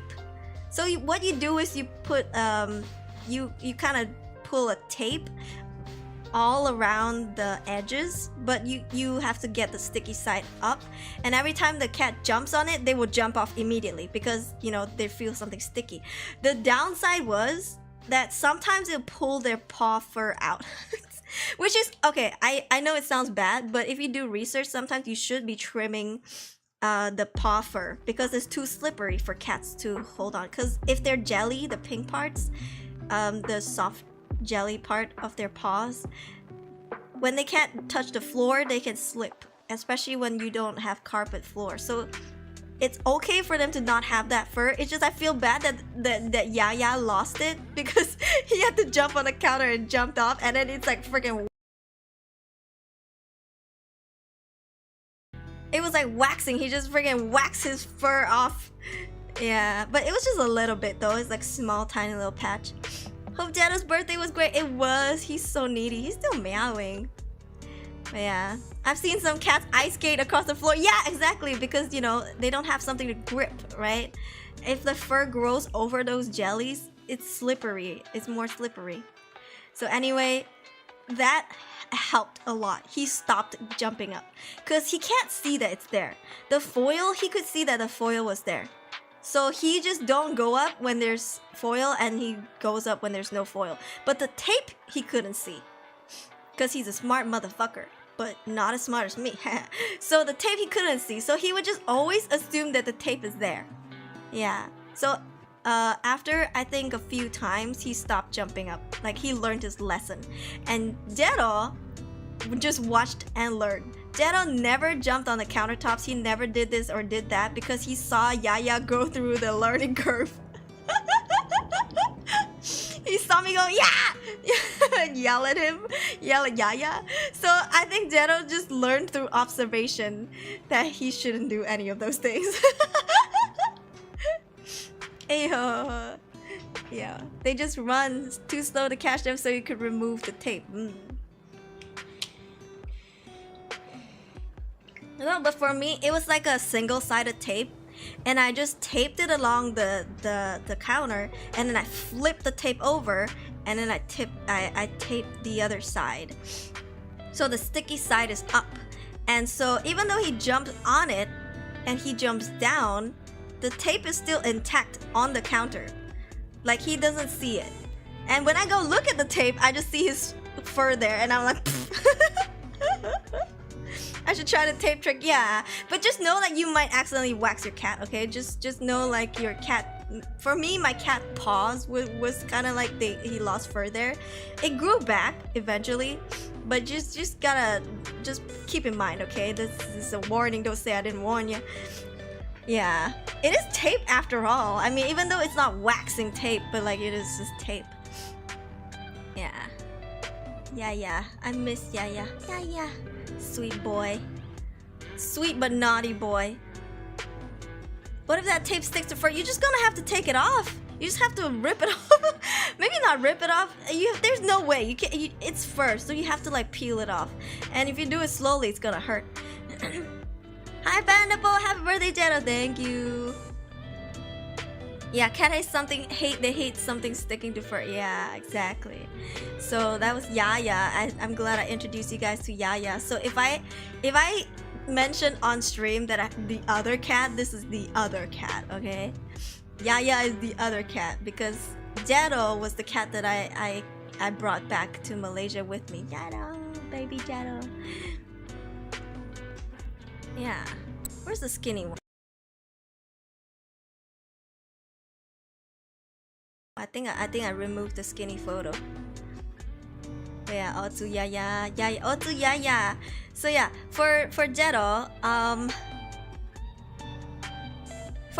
he needed to gain more weight, so I started feeding him more. But it was hard because Yaya kept trying to come in. Oh, guys, look, fan service. A kiss from Jetto.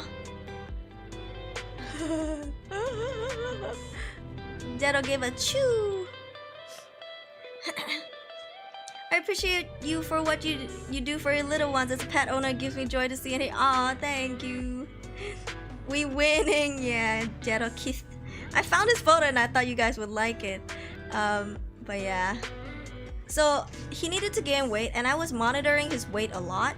But you know, it's hard because it's kind of like if you keep looking at yourself in the mirror a lot, you don't notice that you gain weight. For me, I mean, I tried to monitor his weight, and obviously he did gain a little bit of weight. This is like, I think a year into it. Like, he didn't gain a lot of weight immediately. He slowly gained the weight up.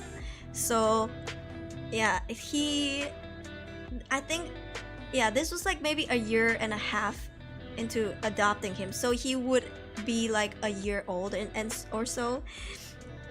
Yeah. 제로가 뽀뽀해준다. Yeah, so he gained a bit more weight compared to like before, where he looked hold on, where's that photo? Where he was like this, you know, like he wasn't that skinny anymore. Also, this is like the Snapchat era where he gained a bit of weight.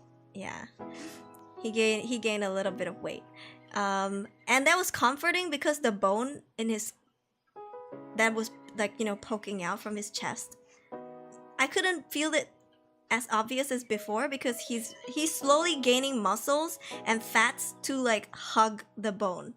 Back then he was so skinny that there's nothing covering the bone but the skin. Although he come and yeah, now he just looks like an average cat. I tried to get him back to healthy, but again, like I said, sometimes when you are around something, you don't see it grow up so fast until someone mentions it.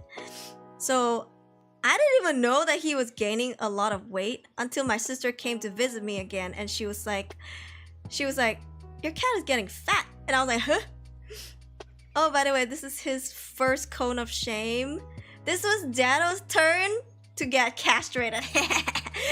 I'm a bit upset. I mean, I had to do it because I wasn't sure how long I was gonna stay in Korea at the time, and I wasn't gonna let him out to mate, and I wasn't gonna get a female cat because then I would have a litter of kittens that I can't raise, you know? Like, I didn't want to raise 2 cats to 6 cats, like that's a lot, or like even 9 or something. So I had to get him castrated, but he was so cute. I would have loved for him to have babies.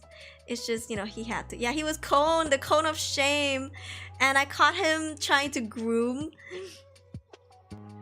Don't mind the background, okay? Like, it looks cluttered because different patterns, but my apartment was tidy, okay? But yeah, I caught him trying to groom his pee-pee, but he couldn't because of the cone. And look, he looked so sad. He was like, I couldn't do it. He was like, I'm so sad. Why do you do this to me? Yeah. Thank you, Cloud. He looks like he needs a hug. Yeah, he tried to groom, but he couldn't because of the cone. Yeah, it was kind of funny to see. But he needed the surgery, yeah, and I lost an arm and a leg also for that surgery. Mom, why? It's for your own good, baby boy. Trust me, it's for your own good. Yeah. And then fast forward to, I think, 5. So that one was maybe around. Okay, so here's the thing about cats. If you want to get them neutered, they need to be at least 1 year old. So this is Jetto, like 1.5 years into it, I think. Like, you can see he was gaining weight, like, healthily.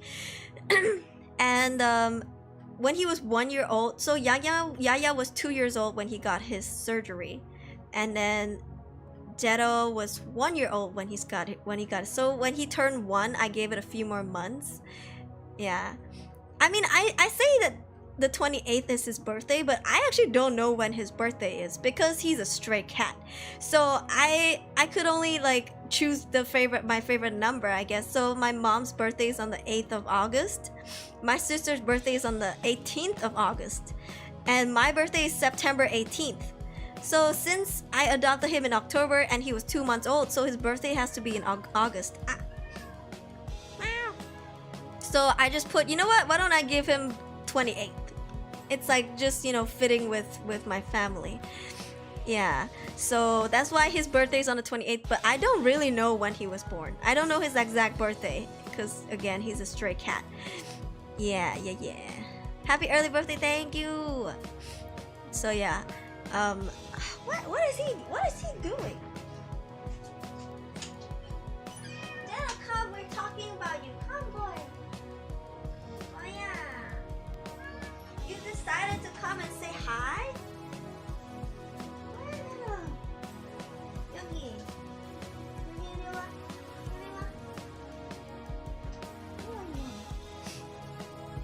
He's in the room, guys. He's in the room. I've bagged the cat, but he won't come next to me. Come, Jetto. You want pets? You do want pets. Hi. You're so chunky. Mommy loves you. You're so fat. He's so fat. Oh yeah. Let me move the mic closer. Oh yeah. Oh, did you eat? You're so fat. Oh yeah. You're so complaining. Oh yeah. Why? What's wrong? Oh, you're trying to tell mommy something. You're trying to tell me something? What are you trying to say? I don't understand. Oh yeah. You wanna go down? Okay. Oh. He jumped off me. Look at how slim you were. I don't even think he would recognize himself. Remember this photo? You got your balls removed. I wonder if he remembers it. Yeah. But you know, it was so traumatizing because for cats, when they go get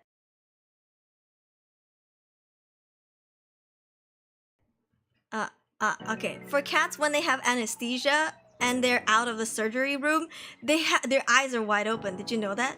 They look like they're dead. It's so scary. It's so scary. Like, I remember Yaya, the first time he got out of surgery, they brought him out to me in his carriage. He was just laying on his side, not moving, and his eyes were just open, like wide open and not moving. And I was like, is he okay?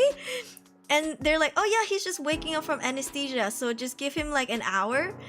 And I freaked out because I thought he died or something. I kept petting him to make sure he was breathing. And so when I saw Jetto in that state, I was like, oh my god, this again. Like, he looked like he's dead. Scared the shit out of me. Darius, thank you for 3 ringgit super chat. Happy birthday to Jetto. He's a lucky cat to have you. I'm a lucky person to have him. He was drunk. Yeah, and you know what's so funny? When I let him home, like when I brought him home and I let him out, because they're waking up from anesthesia, and you're not allowed to leave the hospital. You have to wait there for 1 hour. And if they wake up, then you're good to go. You know, when they wake up, they'll go like this. They're like, oh, the world is like shaking left and right. And when they walk, they're waddling. So when I first let him out of his carrier, he was just like waddling, like, and his arms and legs were walking awkwardly. And he was like kind of like tripping a little bit. It was very cute. But worrisome, you know, like it's like having a kid and you're just worried that if your kid is okay and your kid can't tell you if something's wrong. But yeah, I feel like I'm missing something. He was drug out of his gourd. Yeah, if you look up cat post-surgery, you see a lot of funny videos. But yeah, okay, so fast forward, okay? Fast forward, hey. Oh yeah, you want to go out now? You're so needy and you want to go out? Oh. Yeah. He's Prince of the house. Fast forward, this is when he was about 5-6 years old. No, not 6. 5, I think 5 years old. Chonk. Okay. Maybe I overestimated the feeding, but I think a part of me was also kind of traumatized from him being so skinny that I just wanted him to like be like healthier. But like I said, when you keep seeing something every day, you don't notice the change. For me, I didn't notice that he was this fat until my sister was like, your cat's getting fat. And I was like, huh? And then I really looked at him and I looked at my old photos and I was like, oh, he is getting fat. And I was like, ah, yeah. Dewi, hi, how are you? Yeah, he became a chonker boy. But you know what? I still kept an eye on his health. And for me, I don't know. I don't hate fat cats. Like, I don't think it's that negative. I know, like, sure, obesity means like they can have a lot of illnesses, but he was fine. Like, I brought him to the vet for checkups every year, and he was fine. He didn't have any illnesses from being obese or anything. Like, he had the rib thing, you know. I mean, I wouldn't call that an illness. More like kind of like if humans have have a 6th finger or something. yeah. So when I saw that he was gaining weight, like he just, I don't know, he seemed more comfortable in his own skin. Like he felt more like, because when he was skinny, he was very skittish. I don't know how to explain it. He was more all over the place and just not comfortable, I feel like. But as he gained weight, he just kind of slept better. And for me, he slept longer because I have 2 cats. They don't sync their meowing times. They meow at different times. I already barely get sleep to start with. So for them to meow at different times, and I'm a light sleeper, I'm like, you know, it's torture. But Jetto started sleeping longer. And he would snuggle up to me, which is nice because he's soft. Some cats are big, but he is a big cat, yeah. Zehro. Hi DMJ, helping my mom today. I see. Maybe he just likes laying on his own cushion-like body. Yeah. Listen, he was so soft, and I was happier that he was this size than he was when he was malnourished. I think I was really traumatized by seeing him so skinny. Where's that photo? I think I just couldn't let him be that way again. Yeah, but up until this point, he's fine. Like, Jetto's fine. Does he still like to cuddle even though fat? Yes, but it depends on the weather and the temperature. Because sometimes if it's too cold, he will cuddle. If it's too hot, he will not get anywhere near me.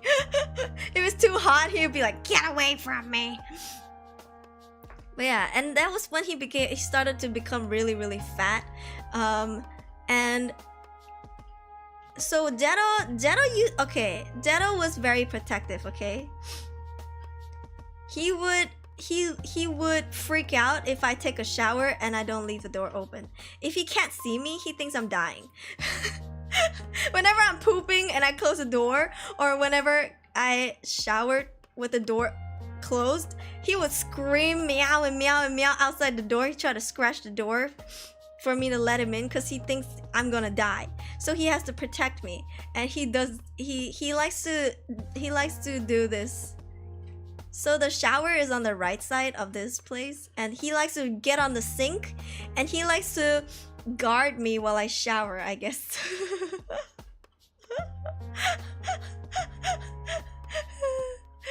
he likes to guard me. So when I shower, he would sit in the sink. Yeah, and I guess nothing changed because even when he's older, he still does it. He looks so comfortable. Look at his hand just hanging. Look at him. He's just like he's like an uncle chilling on a park bench. Yeah, good view. No, he's just protecting me, you know? And he does get water splattered on him. I'm not showering like carefully, you know? I'm just showering and he does get water on him sometimes. But he doesn't care. He's just protecting me. Look at him with one arm just chilling like that.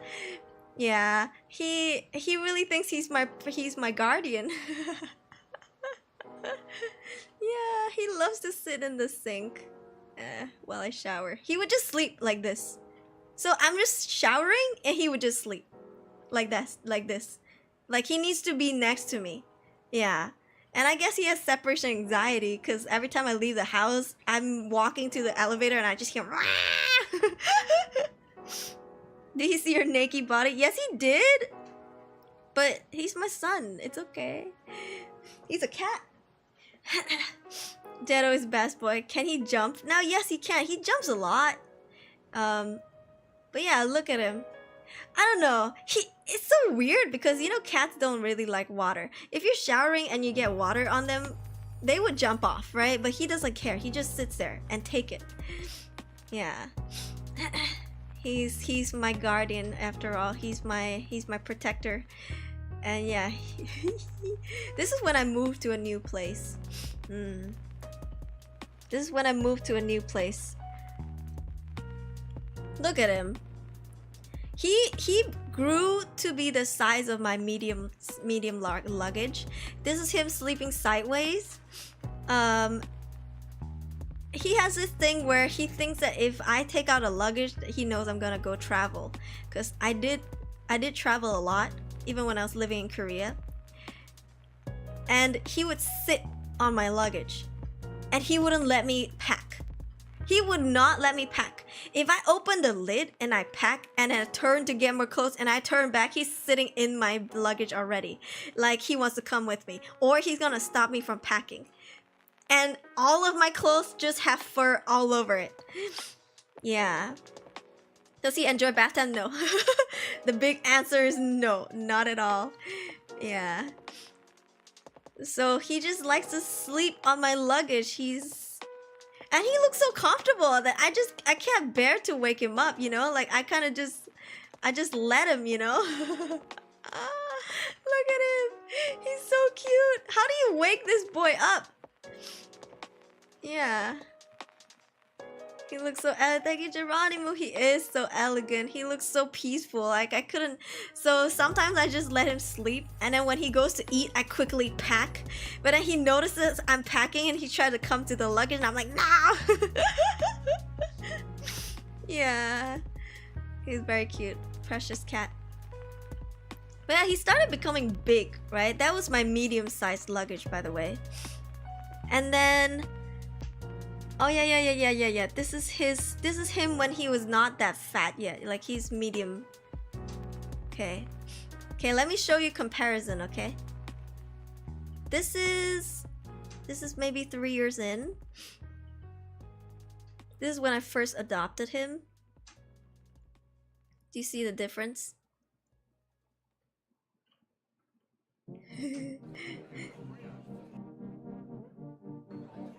Yeah. He has a pear-shaped body. He always has. Even now he has a pear-shaped body. Yeah, but he got a round belly. But still, I don't know. I just prefer him fatter. Yeah. I prefer him fatter. I feel like he's more healthier, ironically, because I know, you know, obesity, but he was a really malnourished cat, so, so cute. Yeah. I know he's too fat now, even I admit it, but you know. Sometimes you just gotta pamper them. Look, he would stare at the door and think that someone's coming in. More to grab.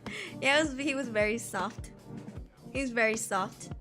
He would stare at the door like someone's about to come in every time someone passes the front door to go to their own apartment unit. Oh, look at this, look at this. My baby. He would look at me like that and his tongue is out. He's so cute. Yeah, he's such a baby. So derpy. He does this a lot. Even to today, he still does this a lot. He tends to have his tongue hanging out and he forgets to put it back in sometimes. And I don't touch it, so I quickly take a photo. But then when I touch his tongue, he keeps it back in. Yeah, he like brings his tongue back in. He's a derpy cat. Yeah, he looks at me like this. So cute. He was such a baby, he wanted me to hold him a lot. Now he's not as much. Now not so much. Yeah. Turn on the floor heater and now he's a pancake and he won't leave the floor. Because Korean heating comes from the floor. They don't have the vents for heating. It's like floor heating. And usually they call it the boiler. The boiler, it's not under the floor. So the heating is like that. Have you ever given him catnip? Yes. You know what's interesting? Catnip doesn't work on Jetto. It works on Yaya. Jetto is a silver vine. Is it called silver vine? Silver vine kitty. But even then, he doesn't react much to it. It kind of just calms him down instead of making him go crazy. Yeah. Chunk after chopped. Oh yeah, that is true. They do gain weight. But yeah, this is him and... Hold on. I saw this on the bus on my way to school. And I was like, that is Jetto. I don't know who the artist was though. But I saw this and I was like, that is Jetto. It's so cute. If you guys know who the artist is, let me know. Yeah, I would love to look into their stuff. This is what Jetto looks like. This is what Jetto looks like for real, for real. Like, I saw this in the bus and I was like, that is my cat. But yeah. And this is when I moved back to Malaysia. He was playing with my hair ties. He's such a playful boy, even though he's old, but he's not as playful as a kitten, you know? Oh yeah. Look at the toy next to him. This is back in my hometown. And I threw my hair tie at him when he was sleeping. And he didn't feel it at first. He didn't feel it at first. He was just sleeping. Yeah, he was just sleeping. And then when he turned his body, he felt something move and then he grabbed it to like bite it. So cute, so cute. Yeah, this is when he got fatter. I love it. I love it. And this is him now. Oops. Of course, the higher photo quality. This is him now. I'll be honest, he doesn't look that fat from the back. Sometimes, even from the front. Sometimes when I take photos for my Twitter and I post, you guys are like, did Jetto lose weight? Jetto lost weight, right? He did not. But he did lose weight, but like not as significant that you would think he lost a lot of weight. He just looks skinny from the front and the back because his fat is in his belly. Yeah, his fat is in his belly. He's chunky around the stomach.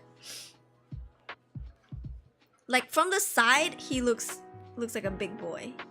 From the side, you can tell he's like chunky boy. Yeah. From the side, he's chunky boy. From the front and the back, not so chunky. And then here is him now, most recent. This is my biggest luggage in my house, okay? This is the biggest luggage in my house. And he's like around the same size. I don't know how to show you how big of a cat he is in terms of height and size.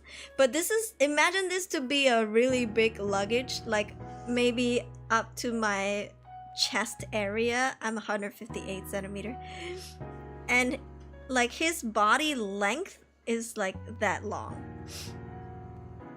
Yeah, he's a big cat. He's actually really tall. And with that being said, he looks comfy. I know he loves sleeping on luggages. With that being said, let me tell you guys.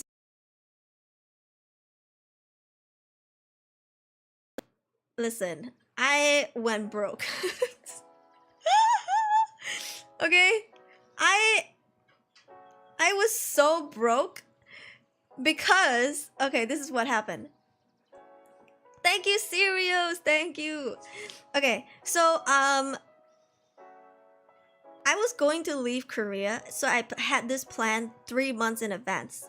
I applied for him to fly back, and I didn't know what to do because the process is in Korean, right? I was in Korea, and then Malaysia requires you to have an agent.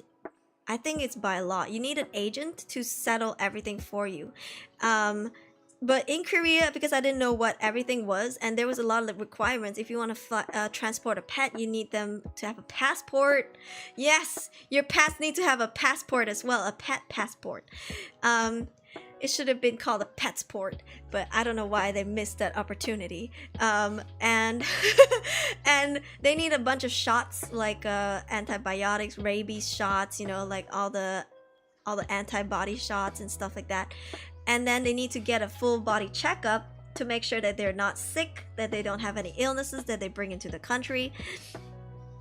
I know for Australia, because my sister was trying to move her dog, they're very strict. Australia is crazy strict with moving pets into the country. Out, not so, I think. But in is they really care. Like, listen, you can't even bring a tangerine into Australia without their freaking airport hounds barking at you like you're a criminal, you know? Thank you, lucky guy, and welcome. You beat me to the pun. Yeah, they should call it pet sport. But okay, because I couldn't have done all of that by myself, like one by one, so I hired an agent. I went on Google and I looked up agents, like pet transportation agents, and I found this one who spoke English, which is easier for me. I mean, not that I needed it, but you know, which means they knew how to talk to Malaysia's side in case they need documents or whatever, which they ended up needing. So what had happened was I hired a Korean agent, and then I hired a Malaysian agent. So there were agents on 2 countries, and they were sending information to each other. Back to work, bye. Okay, thank you for dropping by, DMJ. You can't bring your cat on the plane. Okay, Blooming Blossom, you can, but there's many requirements. You can't just like, oh, I'm gonna bring my cat on a plane. You need a passport, you need everything, a lot of stuff to prepare. And you need to get it at least 3 months in advance. So what had happened was, the Korean side, let me give you the process really quickly. I don't think a lot of you guys are gonna transport pets from Korea. But in case you are, I had to send Jetto in for a checkup. They did a blood test, they did a bunch of injections, and all of that. The shots were not taken yet. They had to be done within 3 days of departure. So he got all his tests and everything. I had to fill in a bunch of documents for the pet transportation, and then I needed to give info for his passport. I had to choose his birth date and everything. He had to get microchipped. This is a must when you want to transport your pets. You have to get your pets microchipped. What that is, in case you don't know, is that you can choose what kind of chip you want. The one I chose was the size of a rice grain, and what they do is they inject that to the back of your cat's neck. So what that does is, in case your cat goes missing or runs out and someone catches it, they scan the microchip, and what will show up is the information of you, your address, your phone number, your contact information, basically everything. And so they know this cat belongs to somebody. It's not just a stray. Hi Andrian, welcome. They make pets take a picture? I think they did, actually. Yeah, I think they did. I think they did take a photo of him, but they didn't put it in the passport. I think it's just in the system, maybe for the microchipping.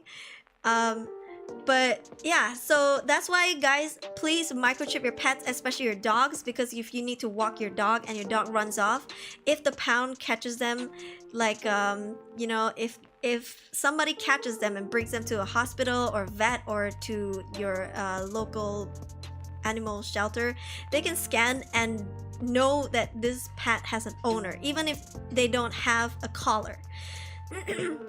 Yeah, microchip inside the flesh. Yes, so it is very small, and they showed me a photo. They showed me the physical thing, what it looks like. It's very, very small. It's thin, and the length is like a grain of rice, the short kind of rice. So they don't feel anything at all. Yeah, and they insert it in the back of the pet's neck. So that one costed a lot. I'll give you guys the full price later. Yeah, missed opportunity if you ask me. True. This tech is in Malaysia too. Yes, I believe microchipping is all over the world. It's very common. You just need to register. You need to go to a pet clinic that provides this service. Register your information and get your pet microchipped. Honestly, it's a very fast process. It's like an injection. You know, like you get vaccinated. It's kind of like that. They just do, and then it's in there. Yeah, it's really fast. No scar, nothing. It doesn't leave a scar. Your pets can't reach it either because it's in the back of their neck. Hi, Choco Milk Tea. Hello, Mita. Focus to the ears. Yeah. So I had to get him microchipped really early, and he had to be registered into the system 3 months before. And then later on, from the Malaysian side, they needed like my personal information. So fast forward to 3 days before the flight. Okay, no. Let's not go there yet. For the flight ticket, when I wanted to book, not all airlines transport pets. You can't just go to like Air Asia and be like, I'm gonna buy a regular plane ticket and I want to bring my cat. You can't, because some planes don't transport pets or animals. Like you need specific planes, and you need to call them and confirm and make sure which one transport pets. Thank you, Viri Otu. Never allowed to be the norm for people as it becomes a dystopian reality as such. Yeah, true. I think once you start allowing chipping in humans, then there's all kinds of chipping that people are gonna want to do, you know. Yeah, you can't just fly your pet on a plane, any plane. It's not that. You have to, especially not budget airlines. Like for me, so what I did was, I think I bought him a ticket on, was it Cathay Pacific? No. I don't remember which airline, but it wasn't a budget airline for sure. And he had, okay, so Jetto is a tall cat, right? He's a big cat. He's considered taller than most cats. So his carrier, by law, the carrier needs to be 10 centimeters taller than the ears when they're standing.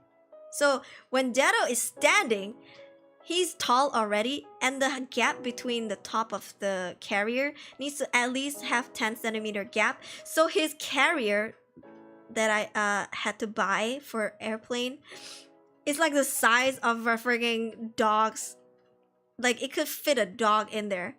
Like his length wasn't that long. His height was tall. Saishi, hello, welcome. Yeah.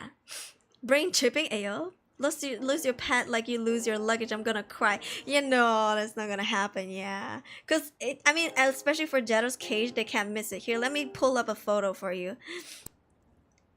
Pet carriage.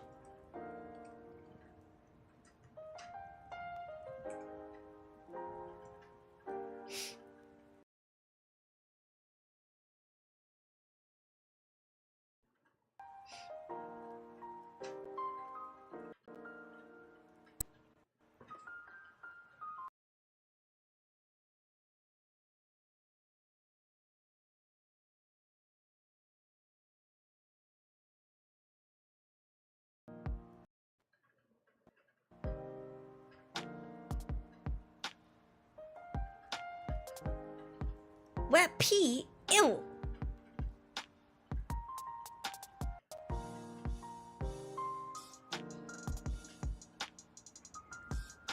Come on now, laptop.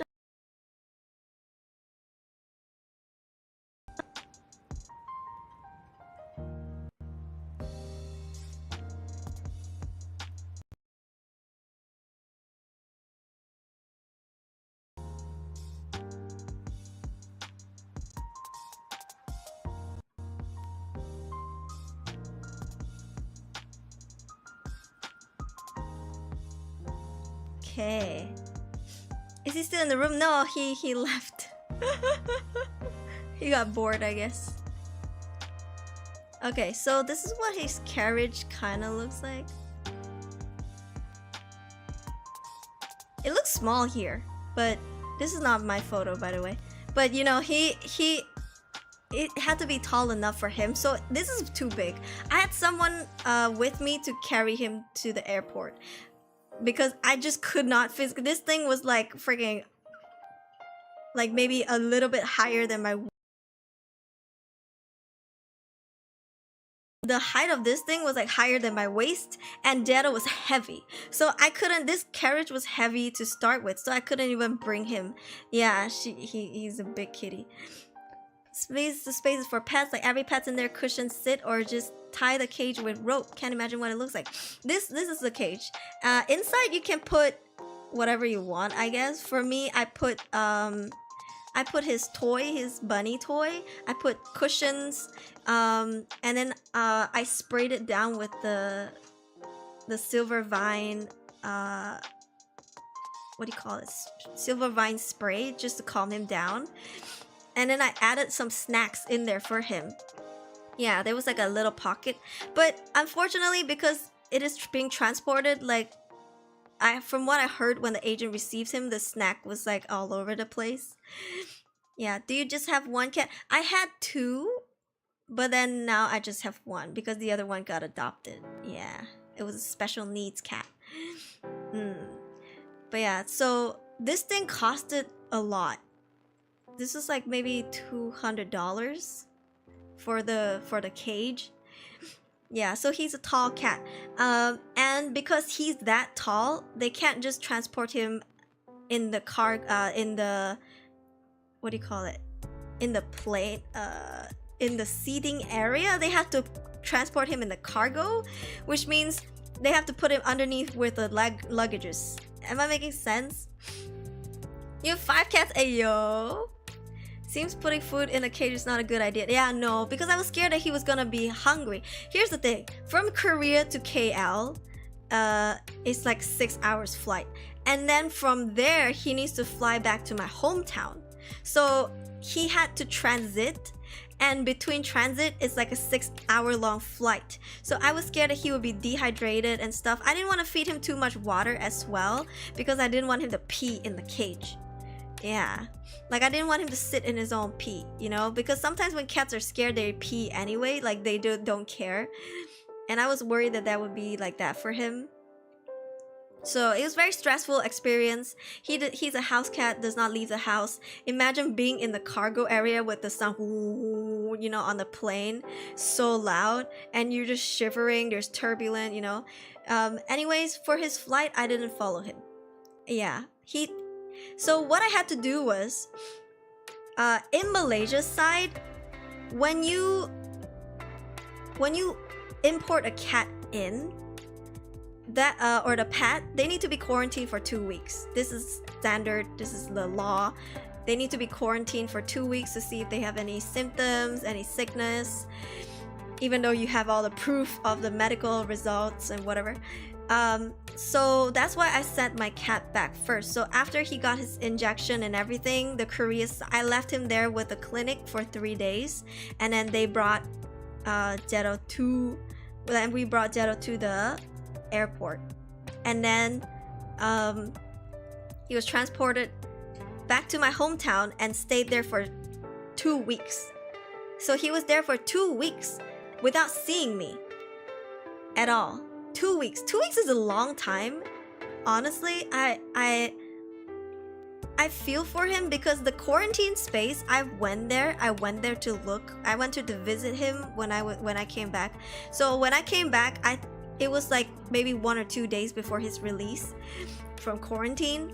And I went to look at the cages. It was just fences, cage fences between each one. So you can see, you can hear and smell other pets, all kinds of animals in one area. It wasn't like, oh, cats one side, dogs one side. I'm sure it's a lot to ask as well, because it's a small space. But you know, you throw a dog next to a cage with cats, next to a cage with freaking other animals, like that's a lot, you know? So this is where Jetto's health conditions started really badly. They do help taking care of them and feed them, but you can only feed the cats so much if they don't want to eat, which is Jetto's problem, which leads me to his biggest health issue that we still have to deal with to today. Because Jetto was so stressed out that he refused to eat or drink anything for 2 weeks. I bought cat food. The fees came with cat food, and they took a photo of the cat food and they show videos and photos of them feeding Jetto, but he just would not eat. He would not eat at all. He wouldn't even touch the food. He was just in the corner of that quarantine little space, and he just would not do anything at all. He pooped, but then that's about it. He would refuse, and they had to keep force him to lick water off of their hands so that he at least got some water in him. And I wasn't there I couldn't be there because my flight was like 2 weeks later, right? So he was there first, and then my flight was when he was about to be released. I had bought the flight already, so there was nothing I could do. And I asked my parents to go see him, and sometimes they won't let you see them, which is scary as hell. Like, it's kind of shady. But you know, just because they don't want the visiting to be too frequent. But yeah, I mean, my mom had never met Jetto at that point. Like, only my sister and my brother have seen my cat before. So like, my parents never met my pet. So, you know, like, my mom going is not gonna help. Like, it's just gonna be another stranger to Jetto, you know? So it really sucked. And because of that, he developed really bad gastritis. He puked all over the place in that cage. They had to clean up a lot. They told me that he would puke yellow saliva because of the gastritis. Like, he would not eat anything. So when I got him back, I brought him to the doctor. They gave him IV drip, and they gave me a freaking syringe. And they told me, you need to force feed him. And I was like, fuck. He wouldn't take medicine. I tried to shove the medicine down. I've tried the blowing into the nose technique to get him to swallow, and I tried everything. He would not swallow the pill. But to get food down was so hard. He refused to eat. Even when I picked him up and he saw me again, it was as if he felt so betrayed. Like, he didn't trust me for, I think, 3 or 4 months. Yeah, like, he was so traumatized by the whole experience that he wouldn't let me touch him. I had to grab him, and I had to force feed him at first. Like, he wouldn't even eat. Yeah, so sad. It was so sad. Like, he just refused to. He was absolutely depressed. I had to force him to drink water, and sometimes the best way is to drop water on their body so that they would lick it up. And I had to try different ways to get him to even eat or drink, which is why to this day he still pukes almost on a daily, almost, but it's better now. And you know, he's fat, so I can't put him on a diet. Like, the only way for him to lose weight is for him to move more, which is why I used to put a cat tree on Throne so that you guys could donate to it, but it costs a lot. It's like 800 ringgit. But I thought it would have been the best way for him, because if he wanted to get on top of the cat tree to sleep, he would have to climb up and down, which means it's the best exercise while not putting him on a restrictive like food diet. He cannot go on a diet. The moment he doesn't have food to eat, when he's hungry, he will puke. Yeah, sometimes he pukes like 4 times a day. Yeah. Gotta go eat. Hope he's doing better. The poor guy. Thank you. Eat well. Puking on a weekly basis. Don't know why he's sick, but we think he just overeats. Yeah, my cat, it gastritis. He cannot be starved. Yeah, it's just like humans. You cannot starve, otherwise you feel nauseous, you're gonna puke. I mean, I personally have mild gastritis because I went on crazy diets before. So I know that feeling, but for him it's worse. He can't control it. Yeah, so, which is why the auto feeding that Night Bunny bought on Throne for me, thank you so much, really helped a lot, because I don't have to wake up super early and break my sleep to feed him, and he would have enough food to last him through the day or the night, because it auto dispenses the amount, and he portions controls. It trains him to eat not too much until his next meal, and so now he doesn't puke as much as before. Yeah, it really helps a lot. So yeah, also I need to make the post. I did take a photo a long time ago. I'm just procrastinating. I'm so sorry. I need to make the post on Twitter. But yeah, we have received that it's working really well. It also came with a water fountain, which means Jetto now has fresh water, which encourages him to drink more water. Yeah. It arrived a while ago, actually. I'm so sorry. It arrived, I think, a month ago or something. I'm losing track of time. Yeah, a month or 2. I can't remember. Yeah, it's a timed auto dispenser that's connected to the Wi-Fi. Every time it dispenses, I get a notification. If the food is low, I can easily see it because the container is like half transparent. I'll post a photo on Twitter soon. So yeah, it really helps so much, and he is much better now. However, we cannot get him to lose weight through cutting his food. Yeah. Unfortunately, he's already eating the gastrointestinal royal canin food, which means it's good to help him because he has gastritis, and this is prescribed by his doctor. His doctor said that he needs to be on this food diet.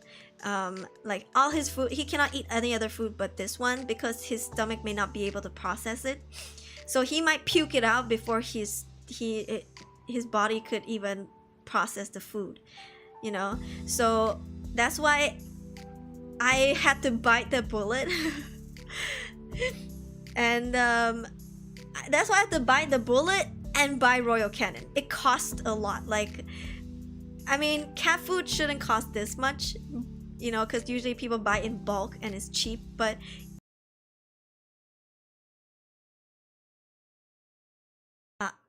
okay. But unfortunately, my cat is sick, so this is he needs this special food. Hi, Jong Java. Wait, Throne can send to Indonesia? In Malaysia, can. Yeah. Actually, is it open for Indonesia? I think so. I think Throne is available for Indonesia, right? Or is it just Malaysia first? Yeah. It's sad dog ones go through the same. When it comes to health, dog will force feed it. He got angry, but at least he will eat something. Yeah, you know, I'm gonna cry talking about this. It's so hard to hold your pet down and shove a syringe down their throat.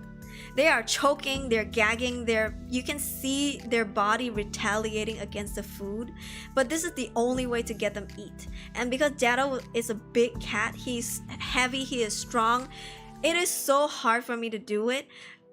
Ooh, blink it back. Ooh. Ah. My heart was broken, man. I don't want to do that again. I don't ever want to force feed my cat again. Like, that was so hard. I thought it's an American thing. No. It's available now to a lot of parts in Asia. But yeah. Also, I'm Malaysian. Hello. I know a lot of people mistake me for Indonesian, but it's okay. Yeah, I had to do it. Yeah. So, I never want to do it ever again, which is why I'm grateful that he even wants to eat. Like, I don't know. I think the day when he stops eating is the day one of my worst nightmare comes true again. Yeah, I know. Can we give you hugs? Yes, please.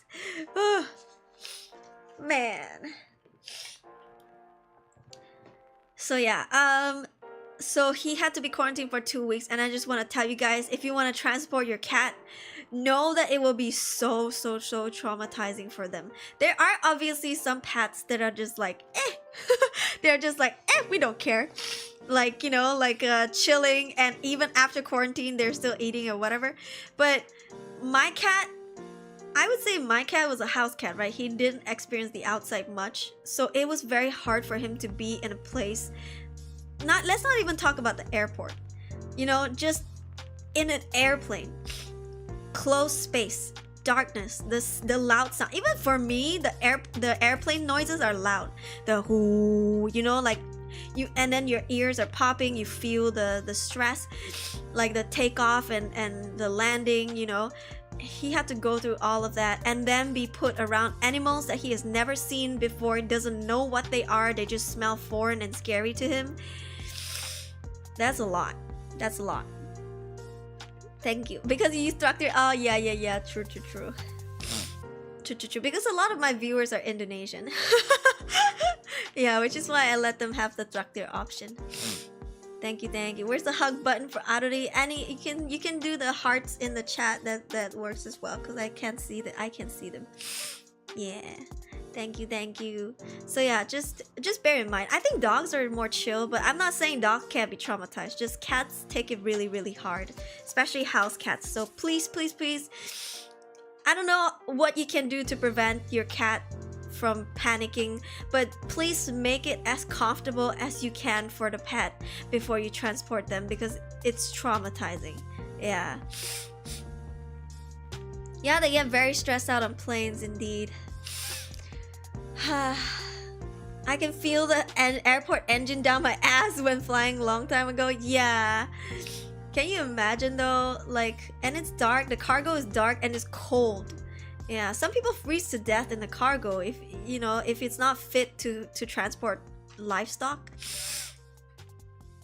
Does he get a treat afterwards? No, he does not eat treats. Yeah, my cat doesn't eat treats. He does not. It's not like I don't feed him. I want him to eat treats because it's easier to train him to do stuff. But he doesn't like it. He doesn't eat wet food. He doesn't eat treats. He only eats his hard food. Yeah.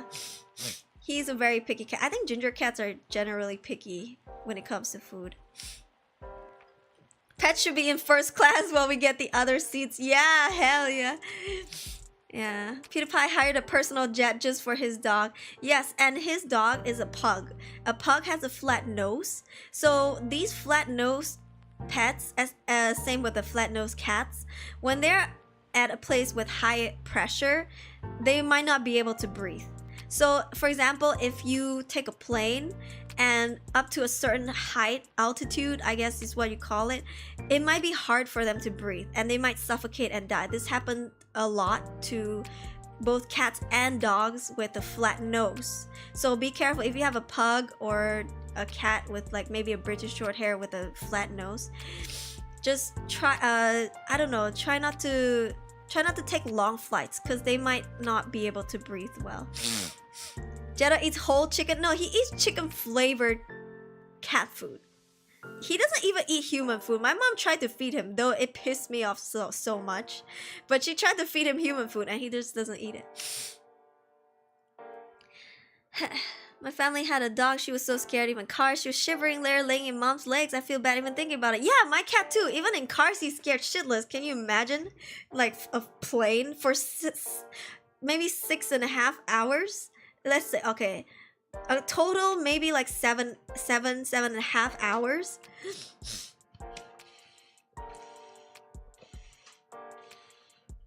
Because he didn't just land in KL. He landed in KL and then transit to my hometown. Yeah, that's why. They're cute. Yeah. I don't know, they look puntable to me. Those dogs and cats. Yellow cat is picky, no wonder the cat at my parents' house that my Holland neighbor give us so picky food. Yeah. They're generally picky. It's kind of like a common trait. Like how they're talkative, they're also picky. They're also really naughty and playful. Animals can act super different, so really you have to understand your pet's I guess personality.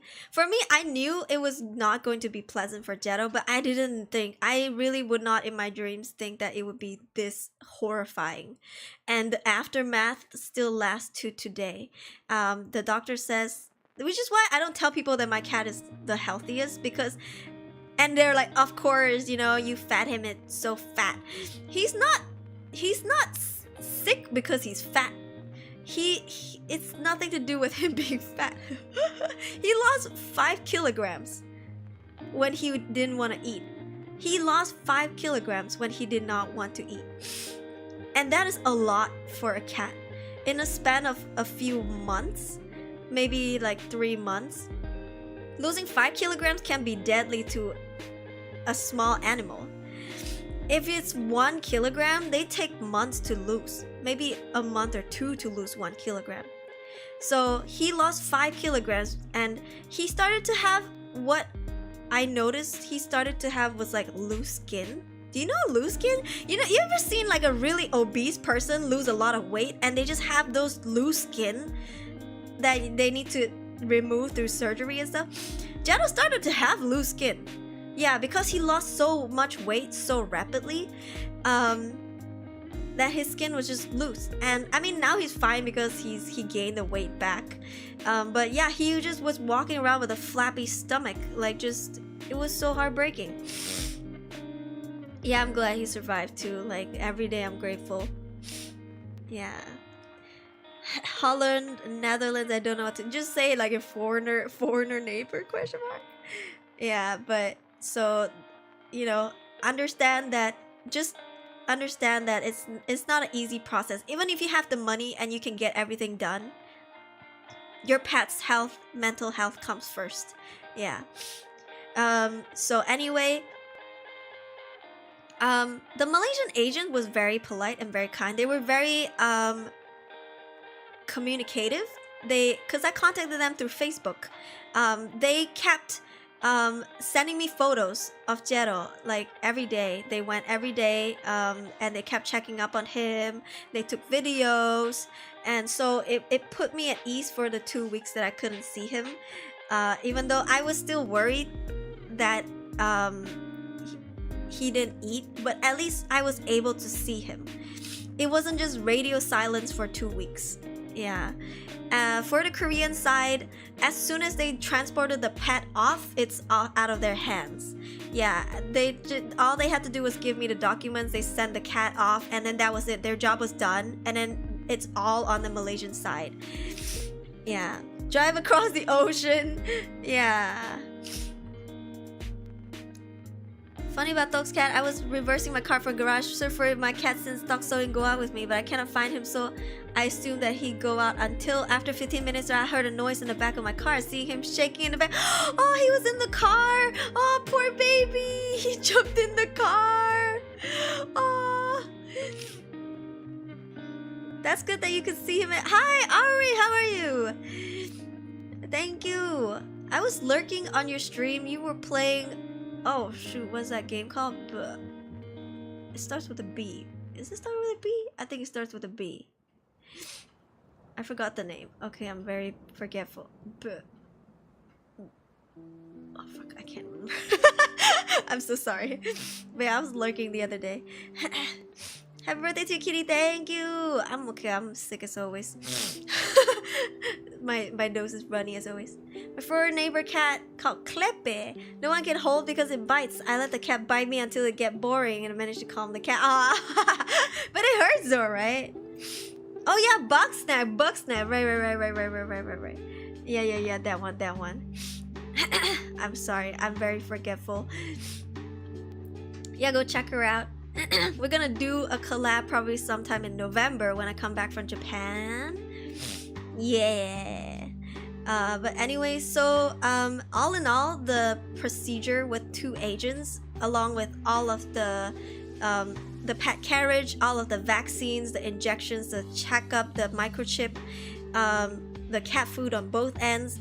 By the way, quarantine, they count by day.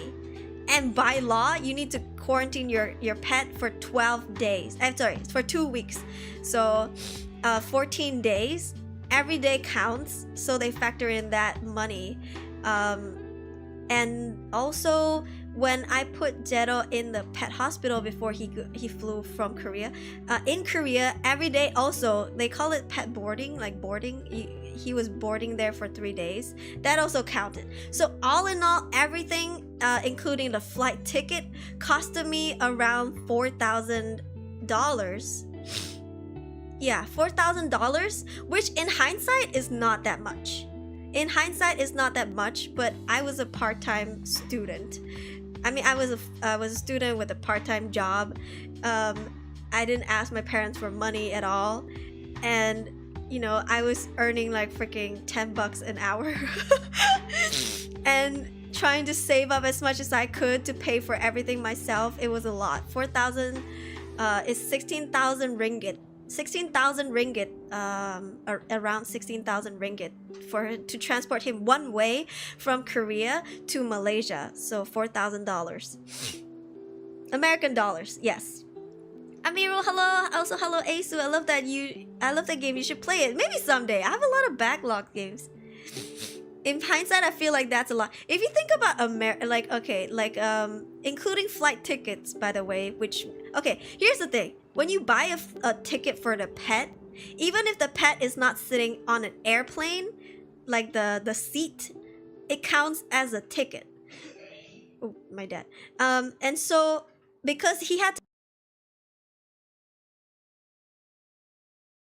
the flight ticket itself, I can't remember how much it was, but it was a lot. And he didn't even get to sit in the seat. He had to go in the cargo.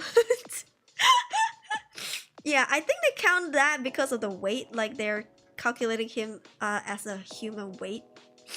Yeah. 4K USD. Where'd you get that money? I busted my ass for that money. I saved up. Like, I freaking went on a crazy diet, okay? Listen, for Jetto to bring him home with me, I was so stressed out, you have no idea. Yeah. Okay, Demong. Oh, it's gotta have a safe drive home. Yeah, my dad is not the healthiest either. But yeah. So all in all, $4,000. And again, because I was a foreigner and I went to an agent that spoke English, they charged more. So if you're a local Korean person and you didn't have to get any translator or any middleman, you can probably get it for cheaper. I wanted one that could speak English because I needed them to talk to the Malaysian side. I don't want to be the middleman. I want to deal with my own moving because I've lived there for so many years that the things that I had to bring back was a lot. It's not like you go to a foreign country, live there for 3 months, and you come back with 1 luggage. No, I had to ship things back. So there was a lot of things for me to prepare on top of my part-time job in my school. So it was like my finals too. So, you know, I had a lot going on and I just wanted them to talk to each other. I gave them each other's contacts so they just settled everything. They just told me when to go in, what to do, what I needed to do, and that was it. Yeah, bring you to Squid Boy again to get you off that diet. Let's go. Squid Boy was good. Does your cat ever like sitting in your lap while you game? No, he's too big. Yeah. Look, okay, look. Do I still have the photo? This is my biggest luggage that I have in my house, and my cat is the same size as my cat, my biggest luggage. He can't fit on my lap. He's gonna slip off. Yeah, unfortunately. As much as I would love that, because I miss him snuggling up to me when I was sitting at the desk. He used to do that when he was a baby. Like when he was younger, like he was a kid. But not since he grown up. Yeah. Yeah. Just saying, you make a great mom. Aw, thank you. I do want to be a mom someday. You know, I do think I have a lot of maternal instincts in me, and you know, I would love to be a mom someday. But right now, I'm just a cat mom, and I will do my best. Mr. Chonkers, yeah, I went on a trip to Vegas once, and the day before I left, literally found my cat in the luggage that I forgot to close. Nah. Yeah, my cat sits in the luggage and he won't let me pack. And it's hard to wake him. Look, he looks so freaking comfortable. What a seductive pose, yeah. Meow. He's just meowing. Yeah, he's a big boy, chunky cat. But you know, he used to look like this. Oh wait, no, that's him. Big. He used to look like this. Wee little lad. Small little baby. Oh wait, hold on, not that one. Look at him. Ow. Oh god, I have so many photos, image sources. I can't find that one. Which one is this? Which one is that? Okay, you know what? I'm gonna delete some. Oh, here it is. Look at him. He used to be this tiny little baby, but yeah, now he's mega.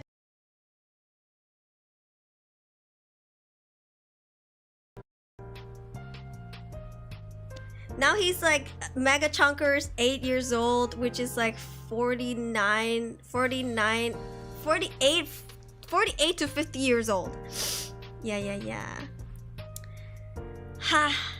So I don't know. I'll never let him be this skinny ever again because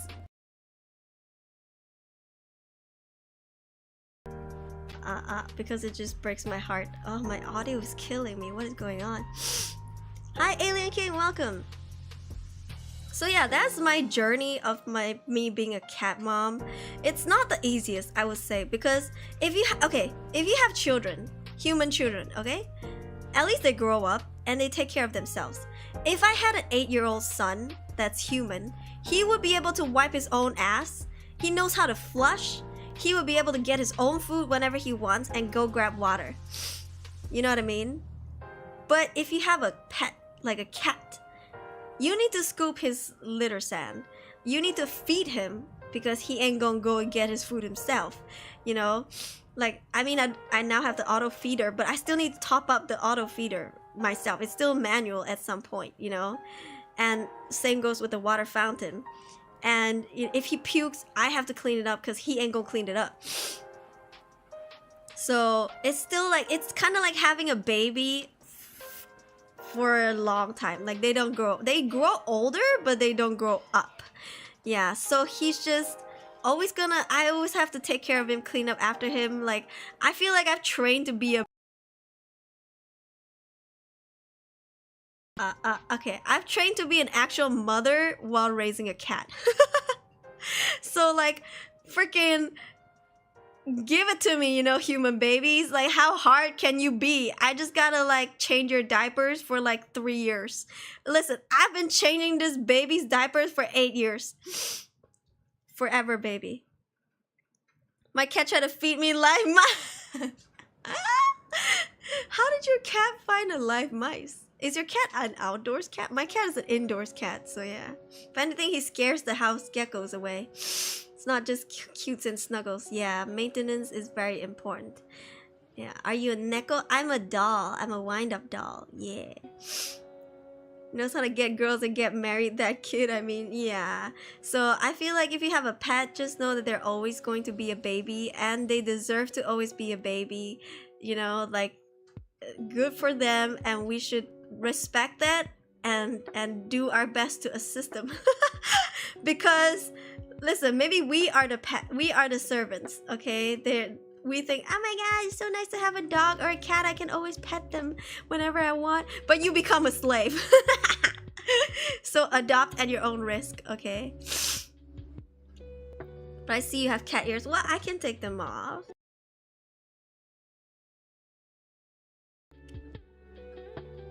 Yeah, see? I don't have cat ears anymore. But it's a toggle. Now I have 4 ears. Yeah, cat butler. Yeah. So you know you're like a cat butler for as long as they live. Oh. Ariel, thank you for 5 buckaroonies for the mega chunker and diaper changing mother. Oh, thank you so much. I appreciate it. Oh, thank you. Also, thank you, Good AB, the other day for renewing, for joining the membership on Ko-Fi.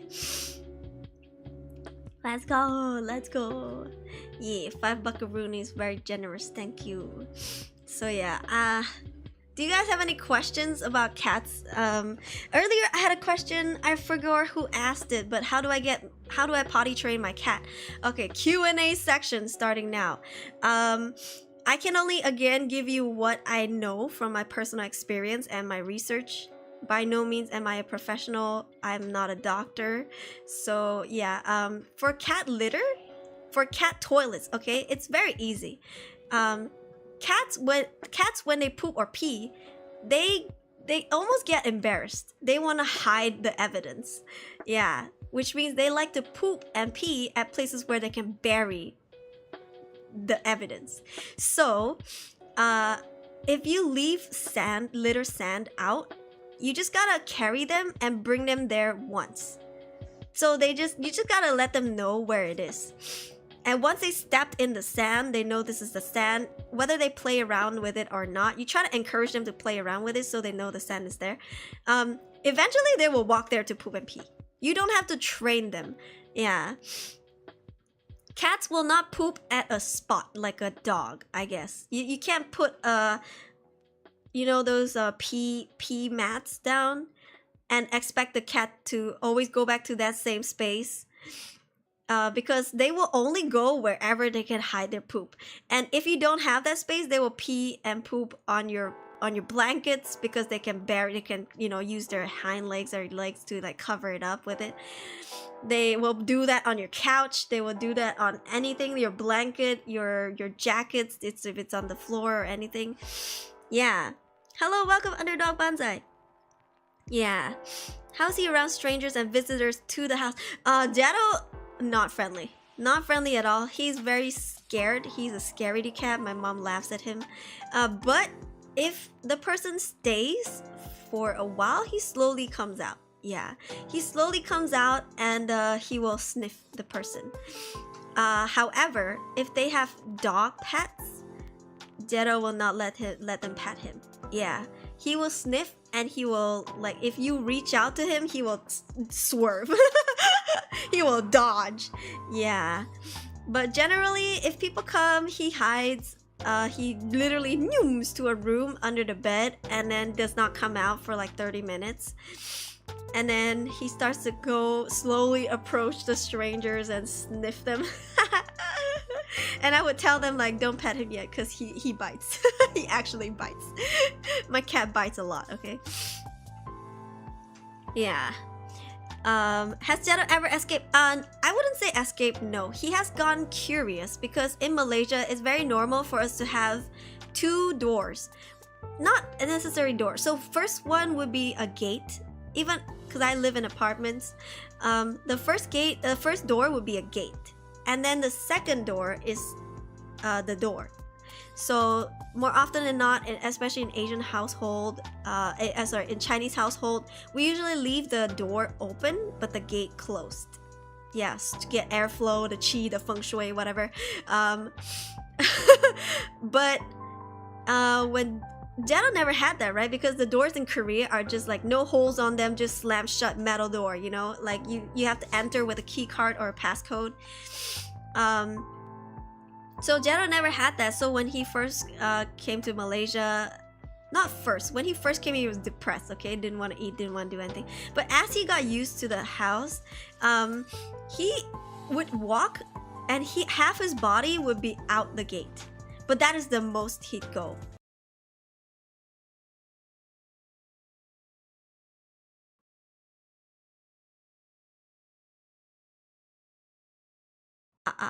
Okay. What is wrong with my audio? Okay, at first that only half his body, and then he would come running back in. As soon as he hear the smallest sound, or if he noticed that I'm peeking, he would just sprint back into the house. He's a scaredy cat, okay? He's scared of bike sounds. Yeah. He bites, yeah. Why cats want to hide poop? I don't know. It's an instinct, yeah. But anyways, for back to the question. He has walked out of the gate before, out of curiosity. But then when I see him and I'm like, yeah, I'm like, hey, yeah, is like, hey in Korean, like, yeah, you know, like, yeah, you know, ma, because he's a Korean cat. I say, yeah, and then he would jump and then he sprint back into the house. So he knows he's not allowed to go out. It's as if he knows, but he was just slowly checking it out. And his motion is very slow motion when he walks out of the house. I don't like him being outside because he's a house cat. House cats, they don't have the immune system and the antibody for bacteria outdoors. So it's very easy for them to get sick, get ringworms, get, you know, all kinds of sickness when they come home. Which is why I don't even want him to be outside at all, even if there's no other animals around. Yeah. And yeah, he's just not interested to go out anymore. He only did that like twice. Yeah. Even if we try to bring him out for like a walk, like I would bring him in this carrier. Like I have this big zipper bag that I put him in. It has like, it's for pets, so it has like a viewing thing, like a transparent globe or whatever. He doesn't like it. He would be shaking the whole time. Yeah. The Jetto scratch furnitures. I wonder about teaching cats to stop scratching furniture by giving them their own scratch treat. Yes. So for Jetto, ever since he was a kid, I gave him a wooden those paper scratchers. Have you seen those? They're flat, they're really cheap, and you know, it's just standard for your cats to scratch. Everybody has it, I think. However, the downside is they give you a lot of flicks. Yeah, you get paper flicks everywhere because when they scratch it, they rip it out as well at the same time. So you just have little flicks here and there, and sometimes the vacuum doesn't pick it up. It's so annoying. So when I moved back here, I started to buy those cat trees. The one I have is the cactus one, the cactus cat tree. It's made from those ropes, and mine, I had to get the taller one because my cat is tall. And yeah, it lasts much longer than the regular cat tree, than the regular scratching boards, and he likes it better because it's more sturdy, you know.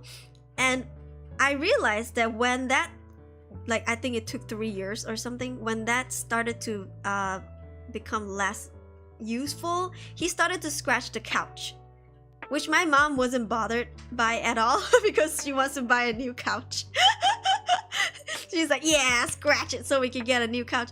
But you know, that's what I noticed, that even back then in Korea, when those scratchers were all scratched up, he would find other things to scratch. They would always find other things to scratch. It could be your freaking jeans. You could be wearing jeans, standing at the kitchen trying to cook, and they could come up to you thinking you're a scratching pole and try to scratch you, and it hurts.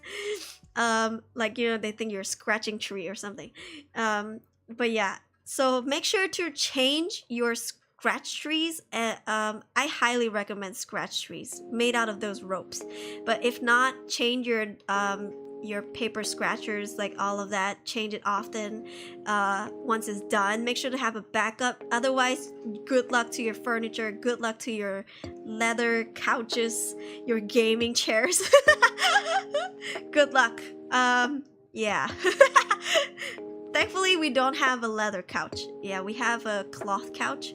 So it's not that bad. Yeah.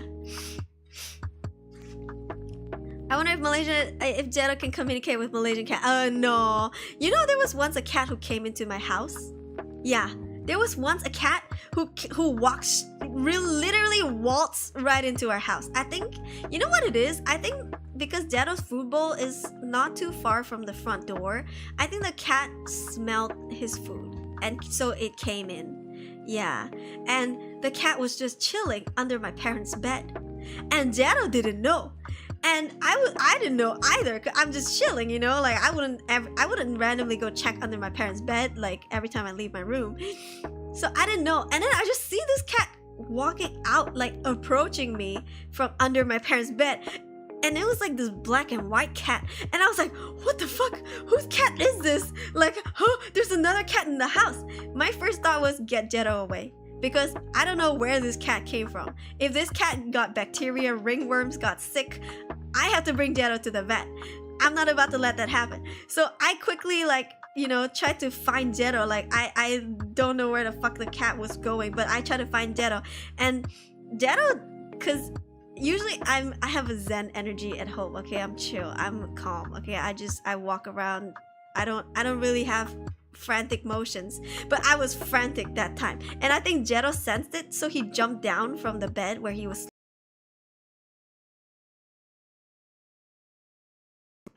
Okay, he jumped down from the bed where he was sleeping on, and he walked towards me, and I just see on my right side, my cat is walking towards me. My left side, this random cat is disappeared.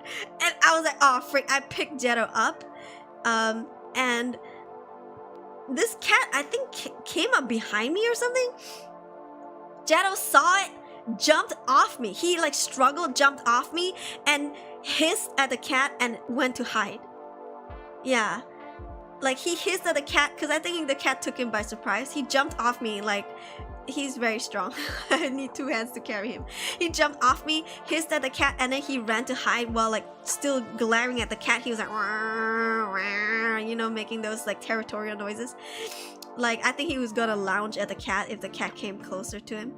And then I quickly carried the cat up, and the cat did scratch me. Like it did sink its claws into me, but it wasn't like intentional or anything. It was because I was holding it by the back of its neck and it was trying to balance itself. It's normal to pick a cat up by the back of their neck because you immobilize them. They can't move much. But it did scratch me a little bit, and I realized this cat has an owner. It has a collar. But they don't trim the cat's nails. Yeah. Hi Mechanic D, welcome. Oh, welcome Usagi. I'm so sorry I can't read the language. Yeah. So I realized like, okay, this cat has an owner, but it's not well taken care of. And the fact that your cat is so hungry that it came into someone else's house, like, huh?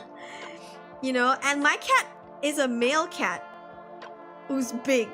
Like, I'm sure cats can sense each other and smell each other. So the fact that this cat just waltzed in, I think it's a female cat. Yeah, I think it's a female cat that is hungry and also, you know, looking for another cat to do the shebang-a-bang with. But anyways, I went around because I live in an apartment. I went door to door. I freaking was like holding the cat like, do you have a cat? And then I passed by the elevator because I wanted to put the cat downstairs because I don't live in the ground floor, right? But I want to release the cat downstairs in the ground floor, so maybe the owner can find it there or someone recognizes the cat. And this kid, as I was going in the elevator, this kid came out of the elevator and they're like, oh, this cat belongs to the 9th floor. I love you. Ah, thank you. Thank you so much. This cat belongs to the 9th floor. And I was like, what the fuck? How the hell did the cat get here? Like, did it press the elevator? I don't think it did. So sooner or later we learned, I returned the cat to the owner. They told me which unit it was. And sooner or later they told me that the owner will let the cat down. So the owner will walk the cat to the elevator, press ground floor, and let the cat just roam around downstairs. And when it's time for feeding, she will go downstairs and pick up her cat. What the fuck, you know? And I think someone left the stairway door open, which is why the cat managed to get up. Yeah, it managed to get up to the floor, like to my floor. Neighbors' cats used to come in our house. To the gate, we closed the gaps using plastic nets. Ah, yes, people have done that too. But plastic nets, they might be able to climb still. You need to use the PVC, clear PVC ones. Yeah. You might own a cat and not even know it. Oh, yeah, that's wild. Speak Russian? No, I don't. Yeah. So that's why I feel like the cat. I don't know. The owner is just weird. Like, anyway, she does that a lot, and the cat would poop and pee in the lobby area and stuff. So people started complaining, and she stopped doing it. But yeah, I think she just didn't want to babysit the cat or just let the cat walk, I guess. I don't know, I can't relate. My cat is a house cat. I would not let my cat roam around like that, you know? And we for a bit, we stopped opening the door. Like, we kind of kept it closed because I was scared that it would come back in again. Yeah, getting married? No? What part of me show that I'm getting married? I wish.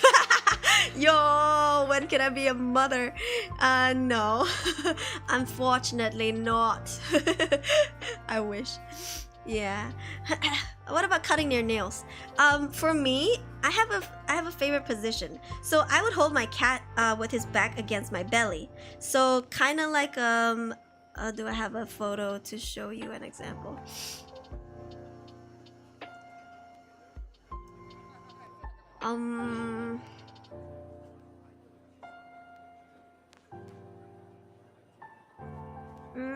Oh yeah. So something like this, but imagine I was sitting down and the cat is on my lap with his hands and legs pointing forward. Yeah. So like this position. And then I would take the nail clipper and then I would start from the toes. Yeah. So my left arm would go under the cat's front leg. Yeah. And then with my left arm, I will pinch the cat paw to get the nails out. And then with my right, because I'm right-handed, so that just works for me. So left hand, I pinch on the claw, on the paw. And then right hand, I clip the nail. Yeah, and I always start from the legs first and then only the hand. Because every time I do the hand, he tries to jump off. So he starts struggling. But legs, he's chilling. Legs, he's just like, whatever. And he's quiet too. But when I start clipping the hand, he goes, you know? Yeah. She has a cat for a reason. There's no marriage going on. Bro, that is so savage. You don't gotta hurt me like this. I have a favorite position. Oh, ayo. I was coming to streams at the most perfect time. Ayo. You know what? You hear what you want to hear, I guess. Living in urban street, common events is the cats singing in the songs of their people at night, and the neighbor's cat in front of us likes to get pregnant. Oh gosh. Yeah, you hear it. They make a very specific noise when they're mating. Yeah, it's very specific. Yeah, it's like howling almost. I don't bother with cat claws. You should, because eventually when it grows long enough, it will stab into their paw. Yeah, so if they don't if they don't use the cat scratcher enough and you don't trim it, it will eventually stab into their paw. That has unfortunately happened to many cats before, especially stray cats. And you know, it's just nice for them to have enough grip. So if you trim them, it's like at the right angle. And remember, if you clip your cat's nails, there's like 2 layers. And you can see it when you press into the cat claw. Here, let me get a photo.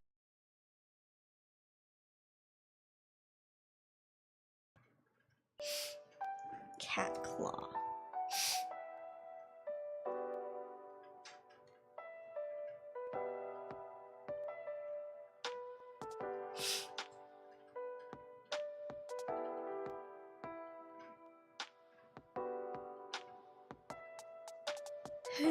This cat looks so dumb and so cute.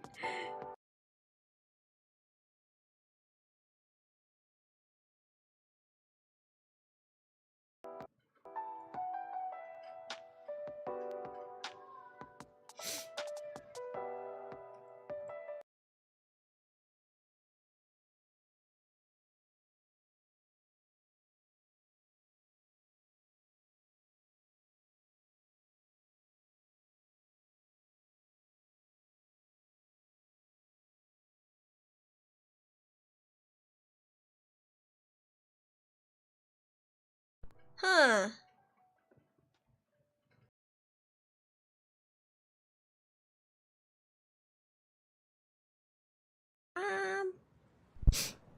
My audio is ass during this stream and I don't know why.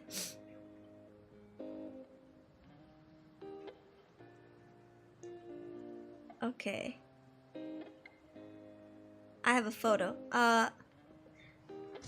Hey Aruri, what is your right and left side on your model? You mean on my hair? You mean on my hair? What do you mean right side? You mean in the background? Hold on.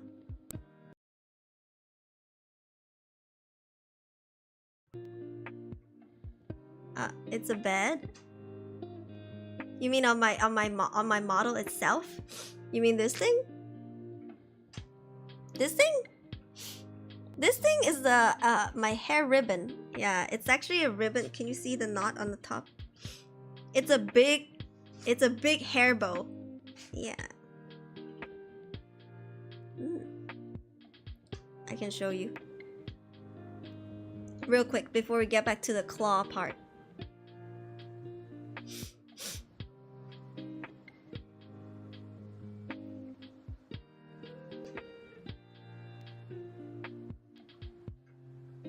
Eyes huge. You see that?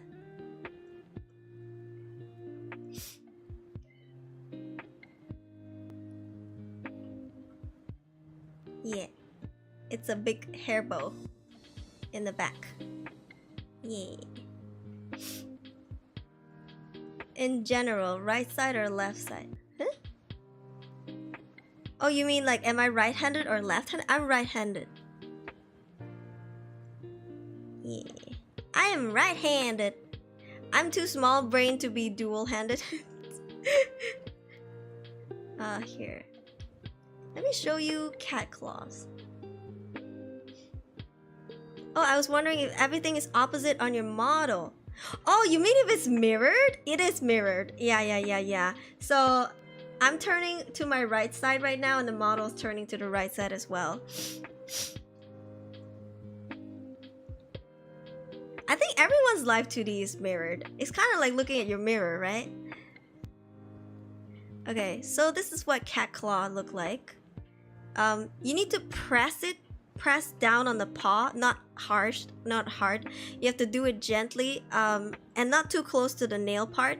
And when you press forward, you kind of rub your thumb forward, and then you're gonna see the claws come out. Yeah. So do you see that there's a red part? There's a red pinkish part. Do not cut that. That is their vein. If you cut that, blood will come splattering out. Sorry, off topic. No, it's okay. Yeah. So do not cut the blood part. I mean, a lot of people have done that because you wouldn't know. Nobody tells you this unless you know. You know, you see claw, you cut, right? But you should only cut the tip of the nail, just the tip. But you should only cut just the tip of the nail where the pointy part is. So as long as you get rid of that pointy part, you basically trimmed your cat's nails. Yeah. Just don't cut the whole thing off. Make sure to avoid, don't get too close to the red veins. Yeah. Because one time I accidentally cut too close to Jetto's vein. It did not expose it. It did not expose the vein, but it was very close that Jetto was kind of like limping a bit when he was walking, I guess because he was stinging. And I realized, oh fuck, I cut too close. Then next time I paid attention to like cut farther away. Yeah. Don't cut too low. Yeah. Can you file? You're not supposed to file your cats. Yeah, they will file it. So the reason why they use cat scratchers, and you know they scratch your furniture and stuff, is because they're filing their nails. So they will do it themselves. You don't do it for them. You just basically cut the tip off, and sometimes it will flake, because the nail is protected by many coats, right? Sometimes when you cut the nails, the outer coat will fall off, and that is very normal. You just brush it off. And they will and then once you're done with all of the nails, let your cat be. He will go and they will go and then scratch and do their own thing at the scratcher. Yeah. Is it visible from outside red line? Yes. Actually, yes. You just have to look carefully. Yeah, but it is just don't do it at a dim place. Do it at a bright place. You will be able to see the red. It looks like let me see if I can find a live photo for you.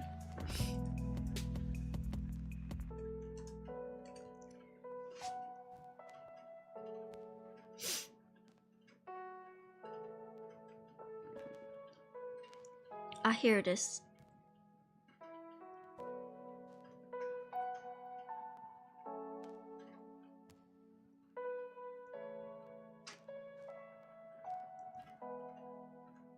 Okay. Let's crop. Sorry. Let's crop this. Make it bigger. Okay. Do you see the pink part of the nail? I hope it's visible. Do you see how there's a pink part? Behind the clear part, there's a pink part. That is where you should not cut. So what you should do is just to cut just the tip. Yeah. Yeah. So that's where you should trim. That's where you should trim the cat's nails. Honestly, you just do some cats they don't claw, they don't use the scratcher evenly, so some nails are sharper and some nails are just not sharp. You don't have to cut the nails that are not sharp. You just need to find the pointy tip, whichever nail that has it, and just trim it off. Yeah, nobody says you have to cut everything, you know what I mean? Yeah, just the tip indeed. Yeah. Okay. I didn't know Aruri was crazy about cats. A lot of VTubers have pets. Yeah, I mean, I love animals in general. I'm a huge animal person. But yeah, I've had a cat. Like, my cat is 8 years old. I've only been VTubing for like two plus years, you know. So I'm like a mother. I'm a cat mom before I was a VTuber, you know. Yeah. Pro tip: buy those bathroom anti-slip and you have a cheap claw scratcher. Or just buy one, the cat tree is made out of rope, and just leave it. Your cat will do the rest, and it lasts you a long time. If the rope becomes loose or fall off, you can just buy the rope by itself. You don't need to buy the scratcher again. Buy the rope, buy the glue, and just tie it up, and you're good to go. Brand new scratcher. Yeah, just a tip. Wooden furnitures when you have a cat too. Yeah, but my cat doesn't scratch furnitures anymore. Like, as long as the scratcher is still scratchable, he will not use anything else. Yeah. Never cut too short. Yeah. Don't know how cats maintain their hind claws because mine are fine. Oh. For me, when I have a system. I've been doing this since he was a kid. So I cut my nails once every 2 weeks, and my cat does the same. So when I look at my nails and I realize my nails are too long for my personal comfort, that's also the time where I will bring my cat for a nail cut. So what I like to do is, I don't like to trim nails even for my own in a living room or my room or whatever. I like to do it in the toilet because I can just use the water to like flush it down.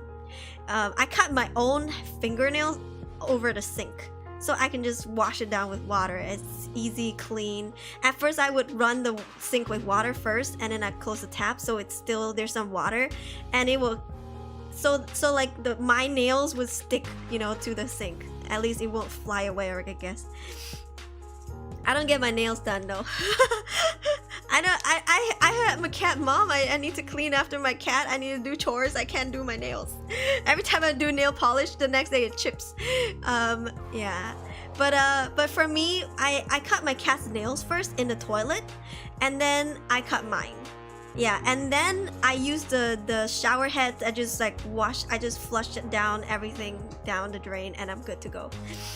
Yeah. You cut your nails into the skin? No, the sink, like the toilet sink. You know, where you brush your teeth and stuff. Don't know if I want to glue on parts where my cats like to lick. Oh, your cats lick the scratcher? If you use a hot glue, it should be fine, as long as it's fully dried. Consider clipping your nails into a bag and selling it. Hello, for legal purposes, that was a joke. In Asian culture, people can use their nails for like curses. They can even use it for love potions, so like maybe I should sell. I'll sell it for like $20,000. I'm like, do you want to make a love potion out of my finger clips, like my nail clips, my clippings? Would you sell them? That won't make your pipes. No, I mean your nails. how big are your nails? You know, if you cut them often, they're just tiny little flakes, right? Yeah. Just run it down with enough water and should be good to go. She's truly Asian, hell yeah. Asian curses probably work even on dead skin cells. Curses be wild. Octavia, that is so true. You know, with a single strand of hair, you can curse somebody in Asian culture. In Asian curses, you can just need a single strand of hair. You can curse them to die. It is so scary. And my mom always say, like, make sure, people, when you leave hotels, make sure your beds don't have, like, hair strands, because people can use it for, like, curses. She freaking makes me paranoid. Feet picks out, nail clippings are the new fat hand. Yeah. Would a love potion work on you? I don't know. I don't think anybody ever used a love potion on me. It'd be wild though. I have so much love to give. I love you, but I also love them too, and I love everybody. I think I'm super love bomby when I'm like I love bomb people when I'm drunk. I'm like, I love you so much. Like, I would hug people and be like, oh, I love you. It's so embarrassing. I'm a jolly drunk, so yeah.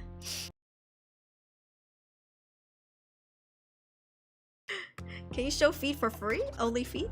Depends. Sometimes my nails get very long, so when I cut them, it's a huge amount of nail. I see. Then maybe you should do it over a trash bag or something. But yeah, I don't personally. I know some people just freaking trim their nails in the living room, and it just flies everywhere. I can't with that. I don't know. Maybe because I lived in like a small little apartment. Like, I just can't. If I step on nails, it's like stepping in Legos. Ugh. So yeah, I trim it over the sink. And I just wash it down. It's easy, it's clean. So what I do is I wet my hands first. I wash my hands first, and then I make the sink wet. Then when I cut my nails are not just flying everywhere. It just falls into the sink. Yeah. Drunk love bomber, bro. I wonder if this kind of shit would work on foreigners or like the King of England. We don't know. It's kind of like the mystery of, like, if we look at ghosts, if Asians see ghosts, like, no wait, okay. If Asians go to, like, say the UK and we see the UK ghost, do we see the Asian ghost or do we see, like, the UK ghost? You know, like, if white people came to Asia and they saw ghosts, would they see Asian ghosts or would they see, like, white people ghosts? That's what I want to know. I have questions and they need answers. UK Asian ghost. I shouldn't be surprised. Listen, in this day and age where immigrants are everywhere, like, foreigners are living in different countries, I shouldn't be surprised. They see the ghosts that are there, but what ethnicity and language? Back to the ghost talk. Gotta love ghosts. Hi Pino, welcome. Yeah, I just trim it just outside the door, shove the trimmings into the garage slope, and send it outside. My mom was like always telling me, like, cause she's from the countryside, right? My mom grew up in a kampong, like a countryside, like a village, and they've seen a lot of freaking black magic there. She's hella superstitious. Even my grand aunt got cursed before, but that's a story for another day. Okay, I don't know if you believe it, this kind of thing or not. Honestly, I'm like half in, half out, but the story is just wild, okay? So yeah, my mom's always like, there are nail clippings, you need to be careful. Your hair, you need to be careful. Like, anything that comes out of your body, you gotta be careful. I'm like, why ain't nobody take my pee? And in Chinese culture, young boys, like little boys, pee will like ward ghosts. You know, they will like chase ghosts away. Yeah, it's called 童子尿. Is it called 童子尿? I think it's called 童子尿.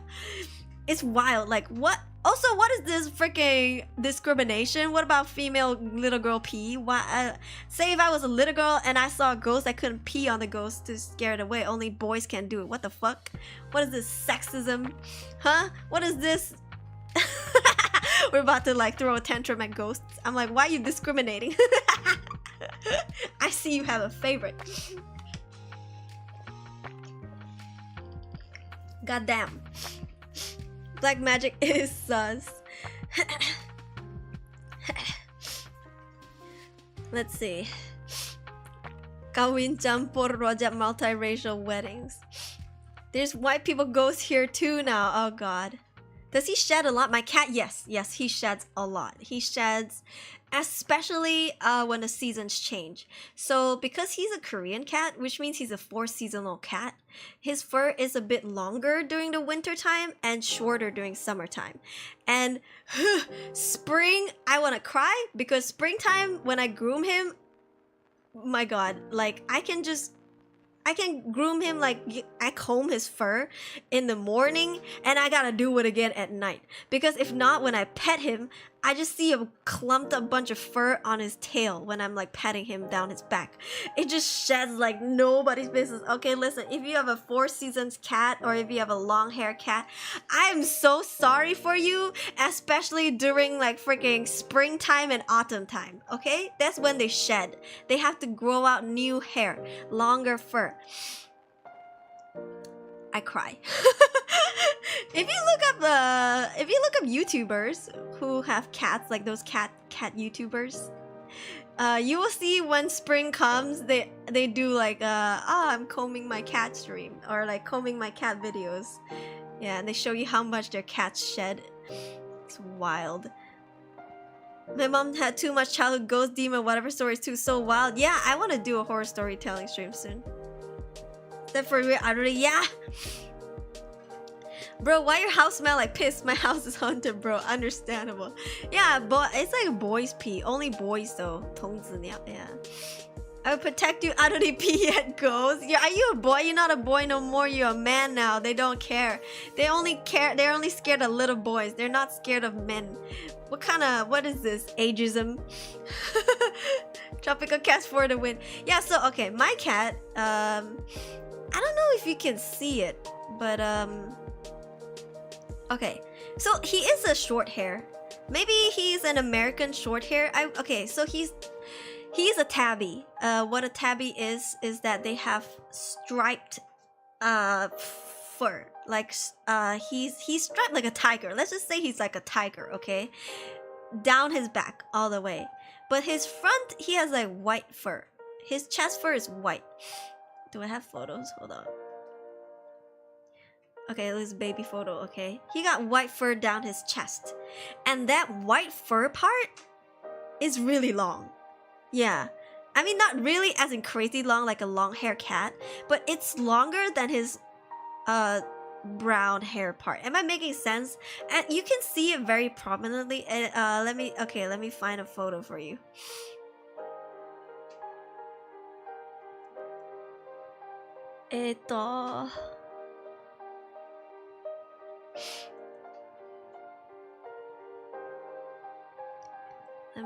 Let me get a photo of his chest fur. I think I have it somewhere. I believe I've posted it somewhere on Twitter. Oh, here it is. Not quite visible, but you get the point. So if you look at his chest fur, it is really poofy.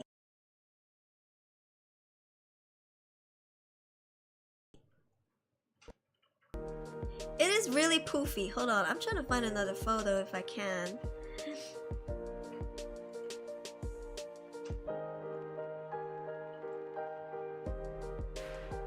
Hold on, let me see if I have a photo of his chest fur.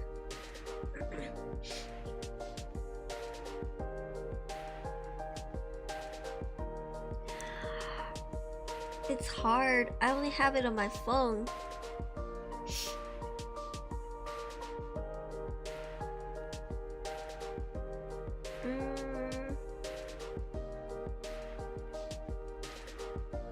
Yeah, I only have it on my phone.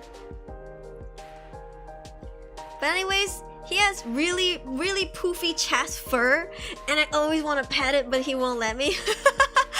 He's always like swatting my hand away.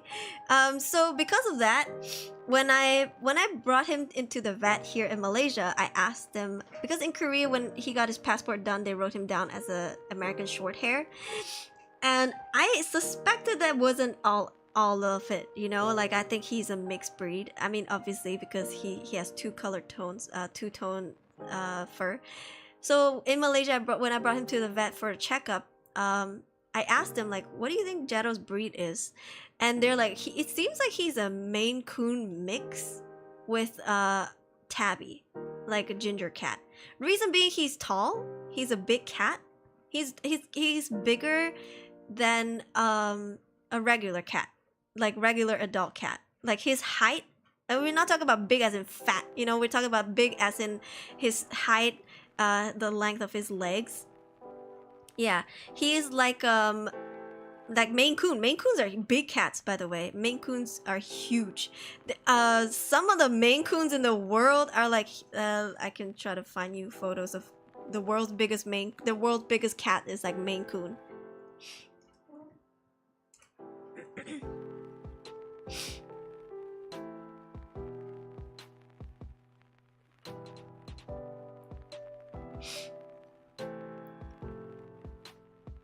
Guinness World Record.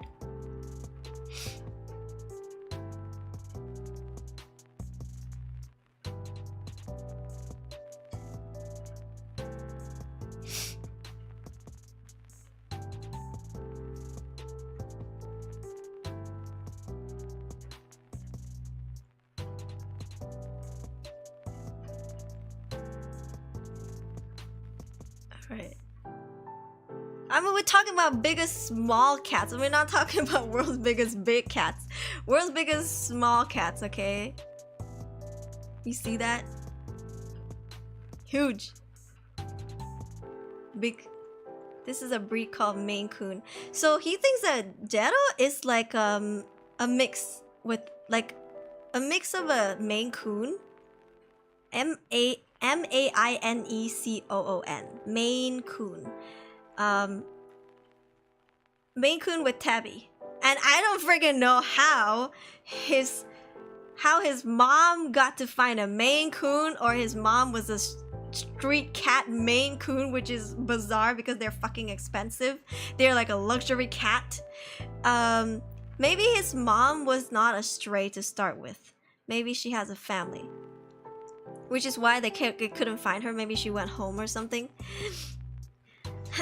Yeah. If you have an M on his head, then yeah, probably Maine Coon. He does.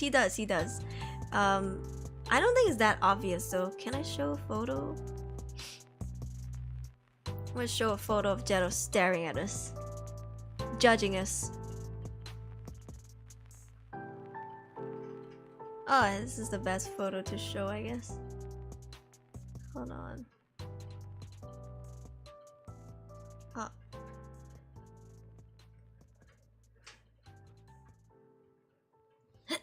Is that an M? Does that count?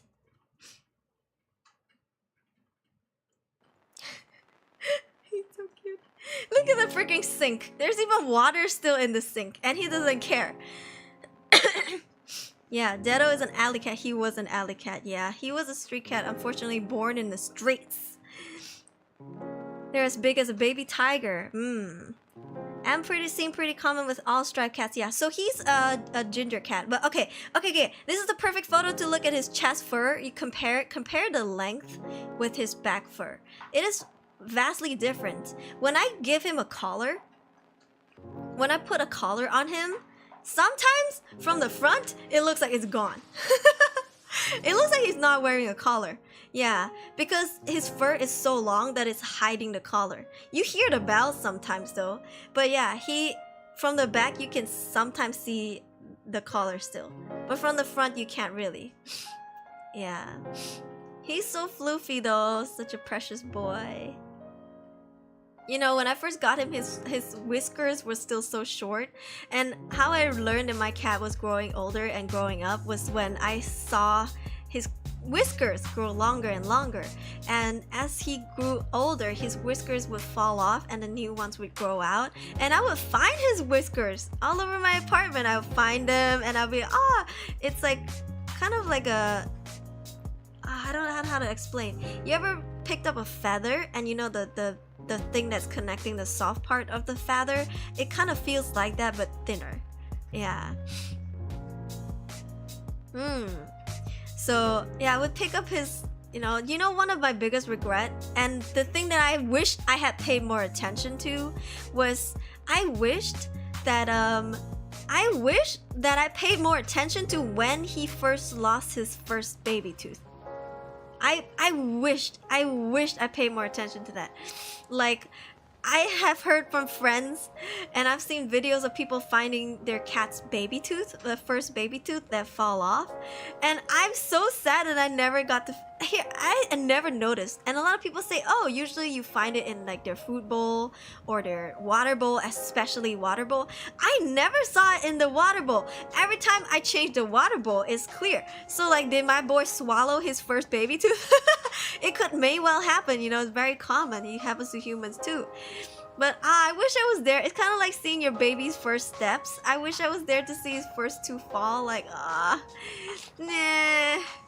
Jetto, and he seems like the type. Yeah, I know, right? He seems like the type. Some cats have black whiskers. Yeah, some cats have black noses as well.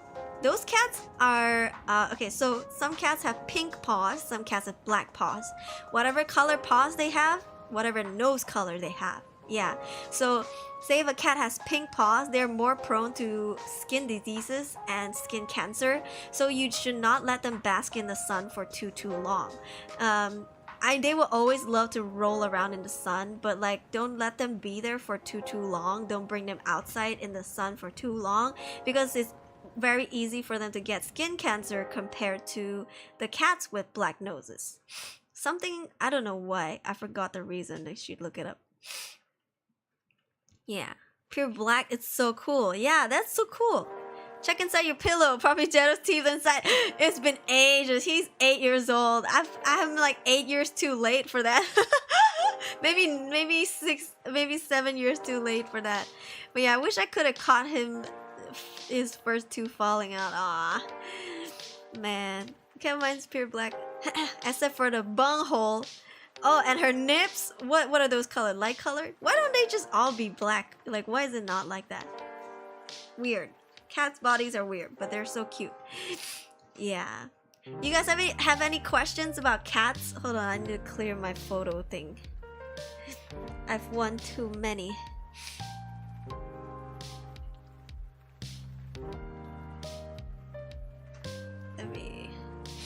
Oh, here we go.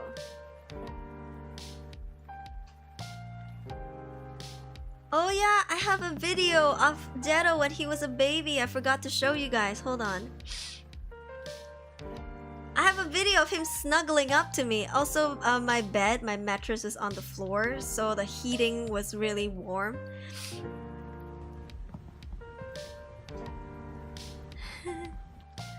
Look at him.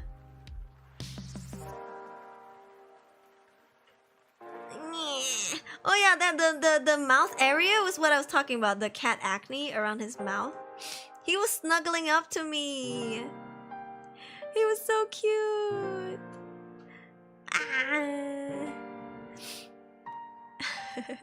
And I was just like a fascinated paparazzi. I was such a creep. He looks like he has a mustache.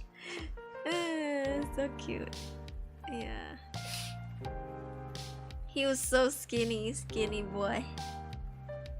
I literally took photos of him every day. Like, I take hella photos. I was obsessed. Such a pretty boy. So cute. Yeah.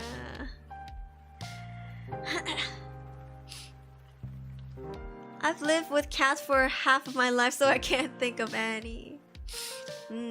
That was when he was a baby. Baby Jetto. So cute though. Yeah. Anyways, I have... You know, you can tell when your cat really loves you when they look at you.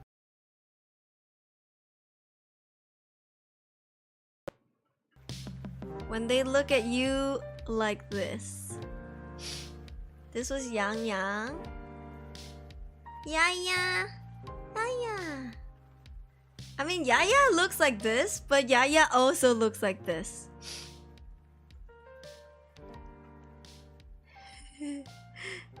Yaya's so cute. This is my favorite photo of Yaya ever. Yaya, so precious. And then this is Jetto.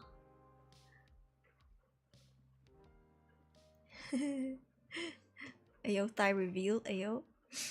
Ayo, thigh reveal. Ayo. Yeah. When your cats look at you like they're in love. That's the most satisfying feeling ever. Marriage? I don't need marriage. Why do I need marriage? I don't need anything. Look at this. I have this. I'm just kidding. I'm just kidding. I need money. Okay. Without money, I'll die. I cannot feed my cat. But look. Oh, so sweet. Man.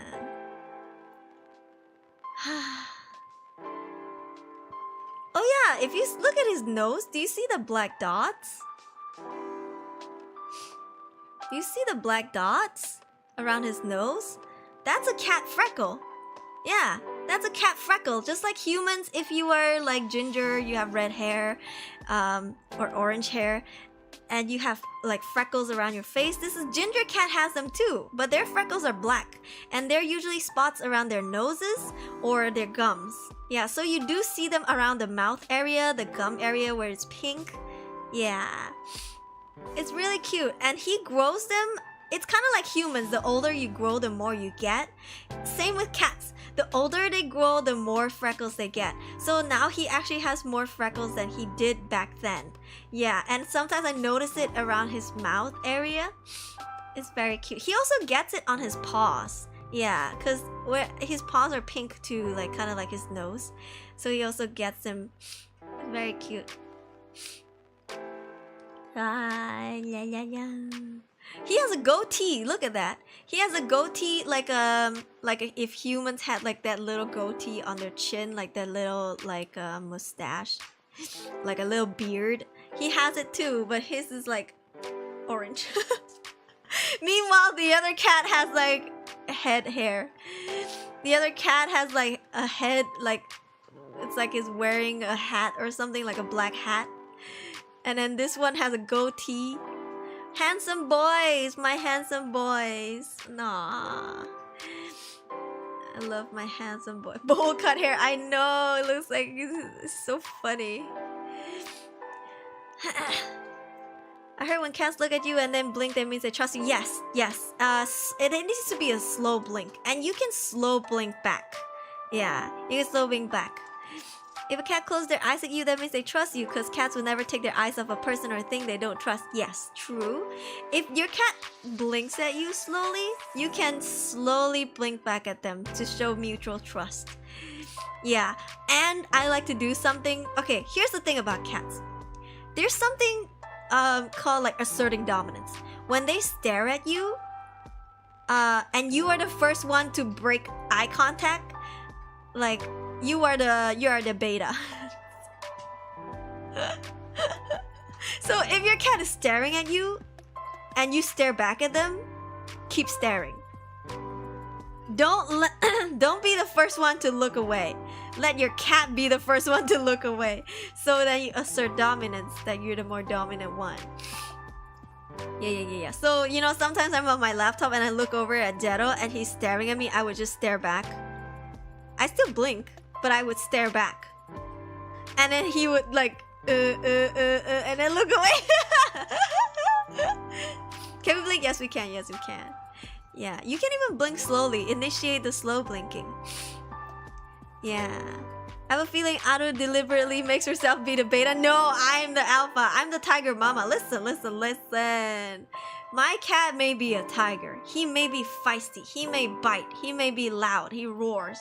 But I am the mother of the tiger, okay? I raised him. I'm the tiger mama. Hell yeah. I'm the alpha. Yeah, so that's why he listens to me, I guess. Because I'm like, ah. Yeah. So it's a staring competition. Yes, it is. But it shouldn't like take a long time. Like you're not gonna be staring at them for like 2 hours. Usually it's just a few minutes and then they'll look away. Sometimes Jetto does this thing where I stare at him and he stares at me, I stare at him. And then I keep staring, right? Because I don't want to lose. And then he will, meow, and like he would try to stand up and meow and come towards me like he's trying to ask for pets, like ask for mercy, I guess. And then I would pet him like, it's really cute. My cat recognizes whenever I use my angry tone. Yeah, for me, I think I say yeah, ande, yeah, ande. It means like, hey, cannot, in like Korean. But yeah, my mom usually speaks Chinese. My dad speaks English, and I speak Korean with my cat because he's a Korean cat. So I, spoke Korean with him the whole time when I raised him. And when we moved back, my mom tried to teach him Chinese and my dad tried to teach him English. And I'm trying to teach him English more to understand no, and he understands no. He knows that no means you shouldn't do something, like you cannot. But yeah, my mom's doing her best. Sometimes she talks to him in Chinese. And I'm like, he's learning so many languages. This poor kitty. I'm confused. Yeah, poor boy. Oh god. I love pets. I love animals so much. Jetto becoming a new son. No, they're his grandson. Yeah. You know what my mom sometimes she would say? It's so funny. When her friends are like, hey, do you want to go out, blah blah blah, she's like, no, I can't, I'm taking care of my grandson.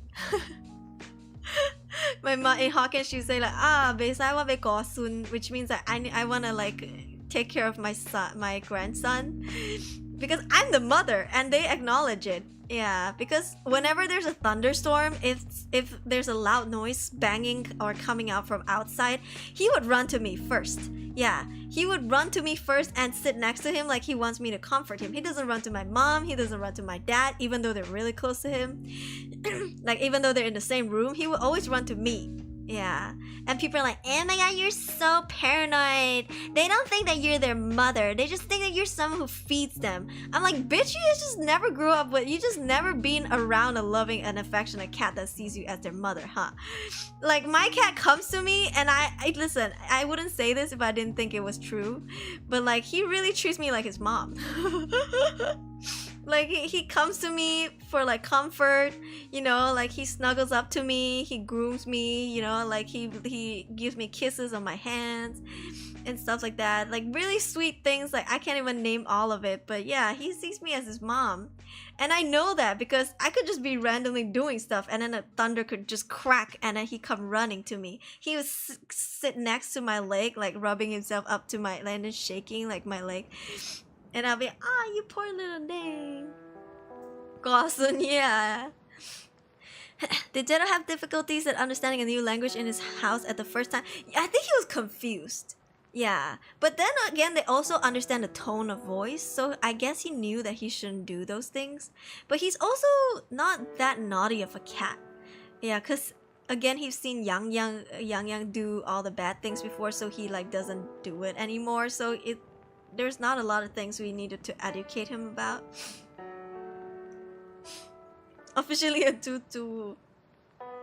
Neighbors must be thinking, wait, her daughter isn't married though, but a grandson? Yes, gossip drama, let them gossip. And when they realize it's a cat, they be the fools. Yeah, fools. In absence of human grandchildren, grandchild it is, but it'll still be a cat grandchild even when human grandchildren appear. That is true, that is so true. I don't know how my cat will react if I gave birth to a baby. Like, I don't know, would he think it's a threat? The reason why I'm not having another cat is because I think he's territorial, but I don't know, will he attack the baby? I hope not. I don't think so. Mostly because you've cared for them really well when they're kittens. Yeah, like you need to grow up with a cat. Like, or at least the cat needs to grow up with you, so then they really like stick to you. Like, there's a maternal connection there. Even though he's a cat. But like, he really thinks that I'm his mom. Yeah. Love pets too, but I won't take care of a cat anymore, non-pure house cat. But we have quite a number of dogs, 3 adults and 2 small doggos. Aww. That's so cute. I also like looking at dogs. It's just, I always tell people, it's not like I prefer cats more than dogs or anything. It's just, for me, if I have to raise one of them for my lifestyle, I think it's more fitting to raise a cat. because I'm not the kind of person who would go out and walk my dog every day. I don't want to go out and walk my dog every day. I don't want to train my dog to like pee and poop in those like pee mats. I think it's easier for me to clean if I have a cat. They just go to the toilet and they just poop and pee there. I clean it up the next day. Easy peasy lemon squeezy. I don't want to walk no dogs. Listen, I don't even leave my house.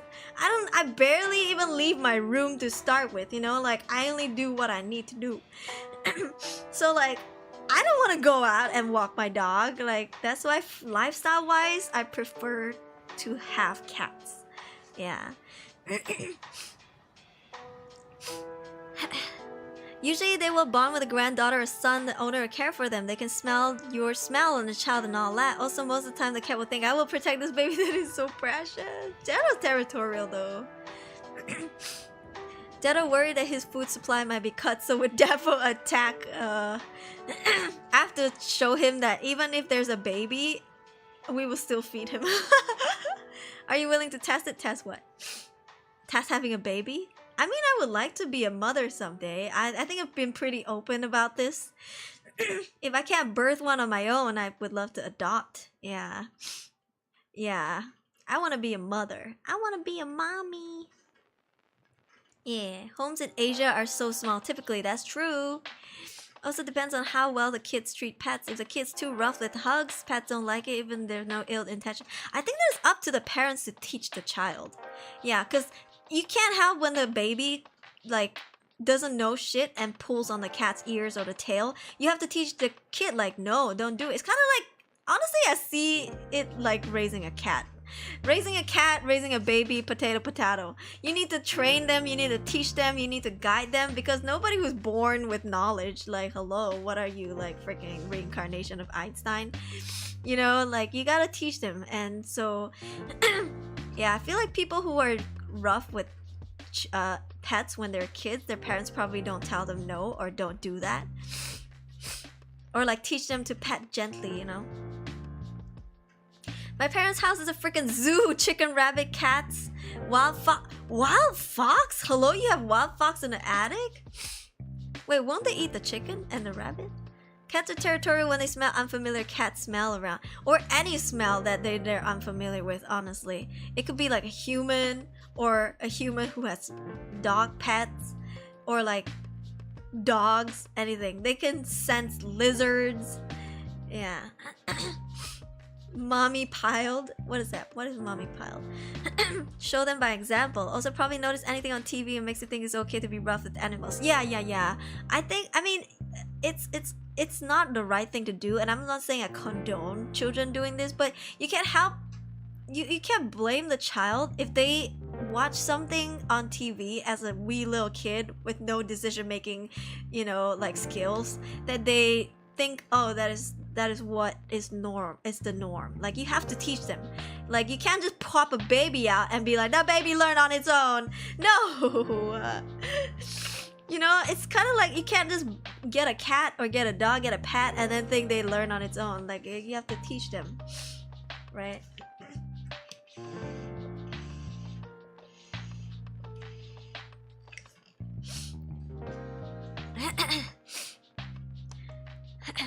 Exactly, which is why you gave birth to a baby. The cat will probably be protective of the baby because they smell your smell on the baby. I don't know when I'll be a mother. First I gotta get married. I mean, not like that's a must. I have some friends who are not married, but they have babies, and they're single mothers, and they're thriving, and they're freaking entrepreneurs. But I don't know, I think it'd be nice to raise a child and a cat, or cats with a partner. Like, I don't know, it'd be nice to not do everything by myself. In the middle of the night, I'm like, your turn. And they're like, no, I just went to make the baby sleep, your turn. I'm like, no, yo. You know, the freaking bickering. Yeah. Eat chicken. Sometimes some ferrets that look like fox but smaller looks like cat. It's weird. Oh, I think you're talking about ocelots? Are you talking about ocelots? Wait, looks like fox but smaller? They look like cats? Huh? Teach them pain so they will not inflict pain. Yeah, but if you hit them, they think it's okay to hit the cat. It's 2 small adults and 2 puppos. We have my siblings as owners. They're bad owners. I see them as toy. Oh, toy poodles, too literal. Oh no, bad pet caretaking. That sucks. That sucks.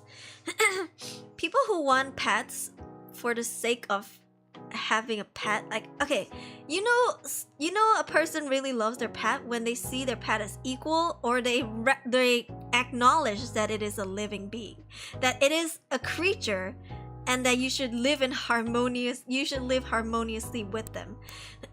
Many people, especially Instagrammers, let's say, they have a pet and they see it as like not a cash cow, but they just see it as like a toy. They don't really have that connection that it is a living thing, that it is a creature, it has its own traits, it has its own personality, and that it needs space and respect. A lot of people don't realize that. If you watch Cream Heroes, her name's Claire. She has like freaking 12 cats on. She has like 12 cats on YouTube. She's one of the biggest cat tubers in the world, I guess. And see the way she treats her cats, you will realize she really respects the cat on like a similar level to humans. Like, she understands that each cat has their own personalities, they have their own preferences. Some cats prefer to eat here, some cats prefer to eat when they're alone, when you're not looking, things like that, and they do respect that. Some people don't give a shit. Would you like disown a baby if it has cat allergies? No, I wouldn't. Yeah, I wouldn't. I wouldn't, but it would suck. I would quarantine them though. Like, I would just not let them be around a lot. And also, medicine up. Meds up, child.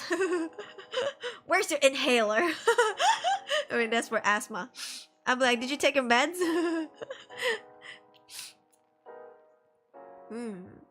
Want to get kids but don't want to take responsibility of the kid. That's true. And before Cantonese drama, give birth to a chashu is better than you, bro.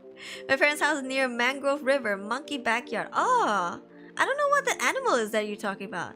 Having a pet is like training for codependency. Yeah, it is. You know, I think it's a really good practice to have a pet with your partner, and raise the pet together before you have an actual child. Like, I'm not saying it's a stepping stone, but you will learn a lot and off each other's personalities and characters, you and your partner, while you're trying to raise a pet together. Because if somebody really constantly push responsibilities, you will see that when you're raising a pet together. Like, you're the only one that's caring for the pet and that person doesn't really care. Like, they always push responsibility to you. You can see that. And you don't want a baby with this kind of person. Prefer not to have pets as it's too much for me to handle on top of the cost. Yes, it is not cheap to have a pet. And you know, it's kind of like you're having a child. You can't pick or choose. Sometimes your kid may be born with a disability, right? Sometimes your child may have some illness, sickness. It may not be what we want, because we all want healthy children, but it cannot be helped, and you may need to fork out some emergency funds. There may be hospital bills every year. Same goes with cats. You cannot really predict it, you know, especially when you adopt them from kittens or just whatever. Maybe you will know that they have certain illnesses. Maybe the previous owner will tell you. But you know, it does cost quite a bit, yeah. And really depends if you can handle it or not. For Yaya, I was not informed of his PTSD beforehand. I didn't know anything about it until after I adopted him and realized that how bad his PTSD was. So I really felt blindsided. But would I have said no to them? No, I think I would have said yes. You know, if I had known that he had this kind of PTSD, I think I would really quickly want to take him off of their hands, because I wouldn't want him to be in that environment anymore. So I would still adopt him, but I think I would have tried to find a better home for him earlier than that late. like as I was leaving. Yeah.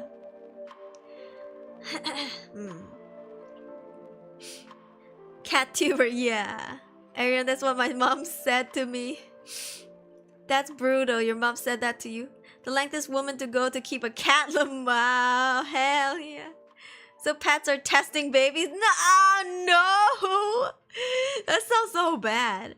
A pet is like a forever baby. Well, not forever, because, you know, they do pass away. But for as long as they live, they're your forever baby. Yeah, and if you can't handle a pet, you can't handle a baby. That's all I'm saying. That is all I'm saying. Like, yeah, sure, there may be easy babies. There may be babies that don't cry in the middle of the night. There may be babies that don't throw a tantrum. Rare, but there may be. Are you gonna bet on the luck? I don't think so. You know, like, I'm not gonna expect my baby to be obedient. I'm not gonna be like, aha, this baby that I'm popping out is gonna be so quiet. No. And if you can't handle a cat or a pet, you can't handle a baby. I'll say that. Yaya looks so happy now. Yaya does. I'm so happy for him though. So another story, that one of two puppos has arachnophobia. The BF of my sister, the owner, throws the puppy upwards, like what's done to babies. Imagine the feeling of a scared puppo. What the fuck? Oh, acrophobia. I was like, arachnophobia is the...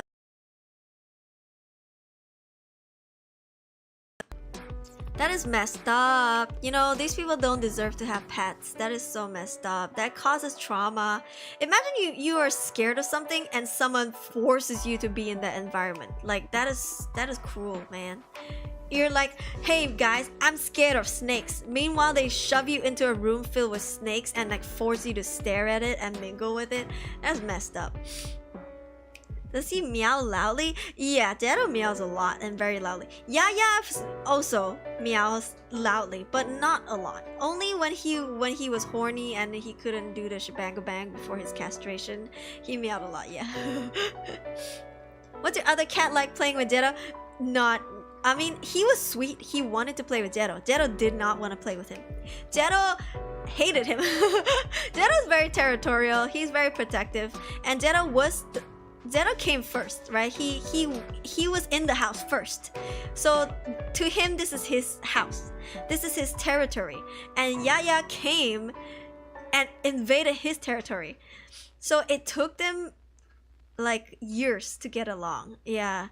I think it took them 2 years for them to finally sleep next to each other and cuddle. Which is a long time. Yeah, and every time Yaya wants to play, Yaya thinks he's playing, but Jetto's fighting. The shebang bang what now? Oh yeah. So Yaya was horny and he couldn't because he's a house cat. He wanted to do the shebang bang but couldn't, so he was like howling. Won him, of course, when I was branded as a hater of the said BF. Ugh, that's so disgusting. That is so disgusting. I'm sorry to say this, but like, if your sister doesn't see what's wrong with it, then maybe they're best. They're perfect for each other. If they can't step out of the circle to see what's wrong with it, then maybe I see why they're together. Antisocial Zehro. Yeah, he's just possessive. You know, so Yaya would come for pets, and then I would pet Yaya, because honestly I give pets to whoever that want pets. And then Jetto would come and try to take Yaya's place, but then I don't want Yaya to go, so then I'm like petting two cats at like crisscross hands at different angles and weird positions. And I'm like, no, go! But then Yaya always walks away. Yeah, he understands and he gives space to Jetto. He's so sweet. He wasn't depressed or anything too. He kind of just like, oh well. Like, I miss him. Maybe in Malaysia, if the treatment was cheaper, I probably could have given him the treatment here. But I don't know, man. If shipping one cat is $4,000, I don't know if I could do 2 cats, man. That's $8,000. That's 32,000 ringgit. Like, I can freaking buy a car. I could put down payment down for like a freaking apartment and like pay it off in a few years, you know. 4K, yeah, 4K ringgit to fly Jetto in from Korea. Is Yaya a girl? That's a pretty girly name. His name is Yang Yang. So Yang Yang is a common cat name. Yeah, because cat in Korean is 고양이, 고양이, 고양이. And so people don't go Coco, you know, or I guess they call it Coco, but it's Gogo because it starts with a G instead of a K. And I don't know, sounds weird. So they call a lot of cats Yang Yang, but I call him Yaya because it's easier to say. Yaya. Yaya. Yaya playing by itself is actually Jetto. I pretend to play with you. Yaya is a boy. Both my cats are boys. If I have a girl cat, I call Yaya. Oh, you have a girl cat, you call Yaya. Just wants a bit of attention, yeah. 4K, yeah. Someone super this woman right now. Please do. Trying to pay off the wound and the pain from like $4,000. Jesus. AK, you can buy a motorbike, yeah. Do they ever fight? Again, Yaya thinks he's playing, but Jetto is fighting him. Yeah, so Jetto's throwing punches, but Yaya is playing with him, like pouncing and stuff. Meanwhile, Jetto's actually trying to kick him off and like try to get away. And then they chase each other in this tiny ass studio apartment and topple everything over. Bro, the amount of chores I had to do because I have a lot of skincare products. I'm a huge skincare person. If you know me, if you've been on my channel for a while, you know I love Korean skincare. So I have a lot of products. Eventually, I had to go to Daiso to buy those baskets to put my skincare in, so when they run around, they won't just topple everywhere. They're still, the bottles are still in the basket. It was wild. My sister bring cat inside her bag, take out from Ukraine long time ago. How she managed? I really don't know. She don't pay If you get caught, you can get thrown in jail. It is a felony to smuggle an animal. They got that Naruto and Sasuke relationship for reals. For reals. And Naruto has gotta be Yaya, man. Naruto's gotta be Yaya. I think Sasuke... Because Jetto is more, like, grumpy. So he's gotta be Sasuke. Sasuke-kun. Next time, buy a titanium save. They both compete for your love. No, they just play, you know? And Yaya is very sweet, very humble. He doesn't compete. He just comes whenever he thinks is the right time. He doesn't fight for it. Jetto fights for it. Yeah, Jetto fights for the attention back. Yeah. You stream for a long time? How long? How long? Oh, 3 hours? Okay, yeah, it's okay. 4 hours is okay. I streamed 12 hours the other day. Did you see? During the collab, after the collab, I played Phasmo for 8 hours. Yeah, the other day. Yeah, the stream was almost 12 hours. Jetto definitely has Sharingan, bro. You guys have any other cat questions? If not, we call it a day. But yeah, I don't know. I just feel like it's always easier said than done. It looks so easy when people make it, you know, like on YouTube and stuff. But like to raise one yourself, put in the manual labor, it's... Man. So much Phasmo, hell yeah. How you not tired? I'm a streamer. This is what I do for a living. You know? The sudden Phasmo endurance after CS PPI. Yeah, I know, right? I wanna level up to get more stuff. I think I'm very close to EMF. I'm very close to getting tier 3 EMF, so hell yeah. I have a question. Okay. Amir will ask, does Jetto cat catch cockroaches? No. We don't really have cockroaches in the house. I know it's surprising. We have geckos. We have house geckos, which my mom is scared shitless. Every time she sees one, she screams to the point where she's about to pass out. Like she's so faint every time she sees a house gecko. But ever since we got Jetto, we hardly see them anymore. Yeah, we hardly see them anymore. It's never easy. Yeah. Does your cat claws ever hurt? Yes. Sometimes they don't use the scratcher well enough. So even if you cut their nails, there's still the sharp edges that will still scratch you. But I try not to keep their claws so long, like at least not Jetto's claw, like long enough where it's so sharp that it claws me. Yeah. My question got censored. Ayo? Oh no? Jetto eat them probably. No, he doesn't. He's very picky. I don't think he eat cockroaches. We have a lot of ants in the house, but not much cockroaches. Yeah, the apartment management does a really good job. The trash area that we throw trash in, the communal trash area, is very, very clean. Yeah, they really have a good system there.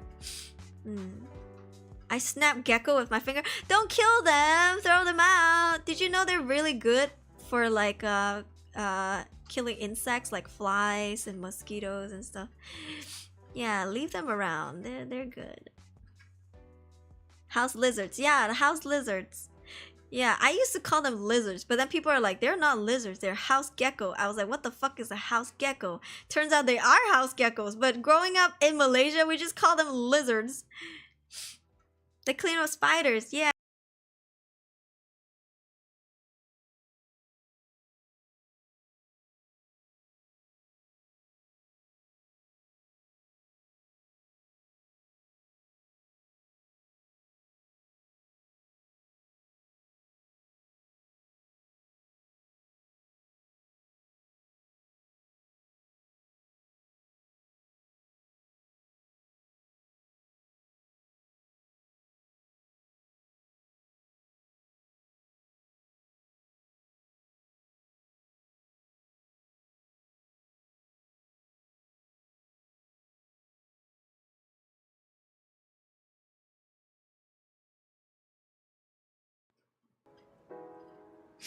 I hate my OBS.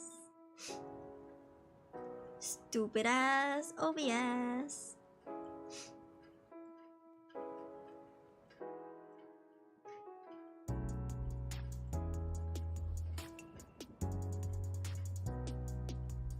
Okay.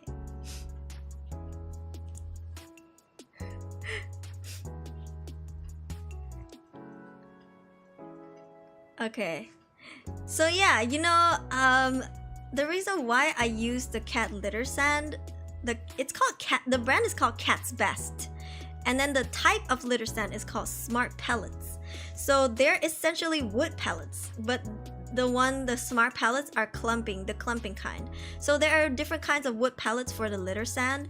I know some people use the what's it called? Benzonite or something. The kind that is just like, it looks like sand, you know, the regular basic bitch cat sand.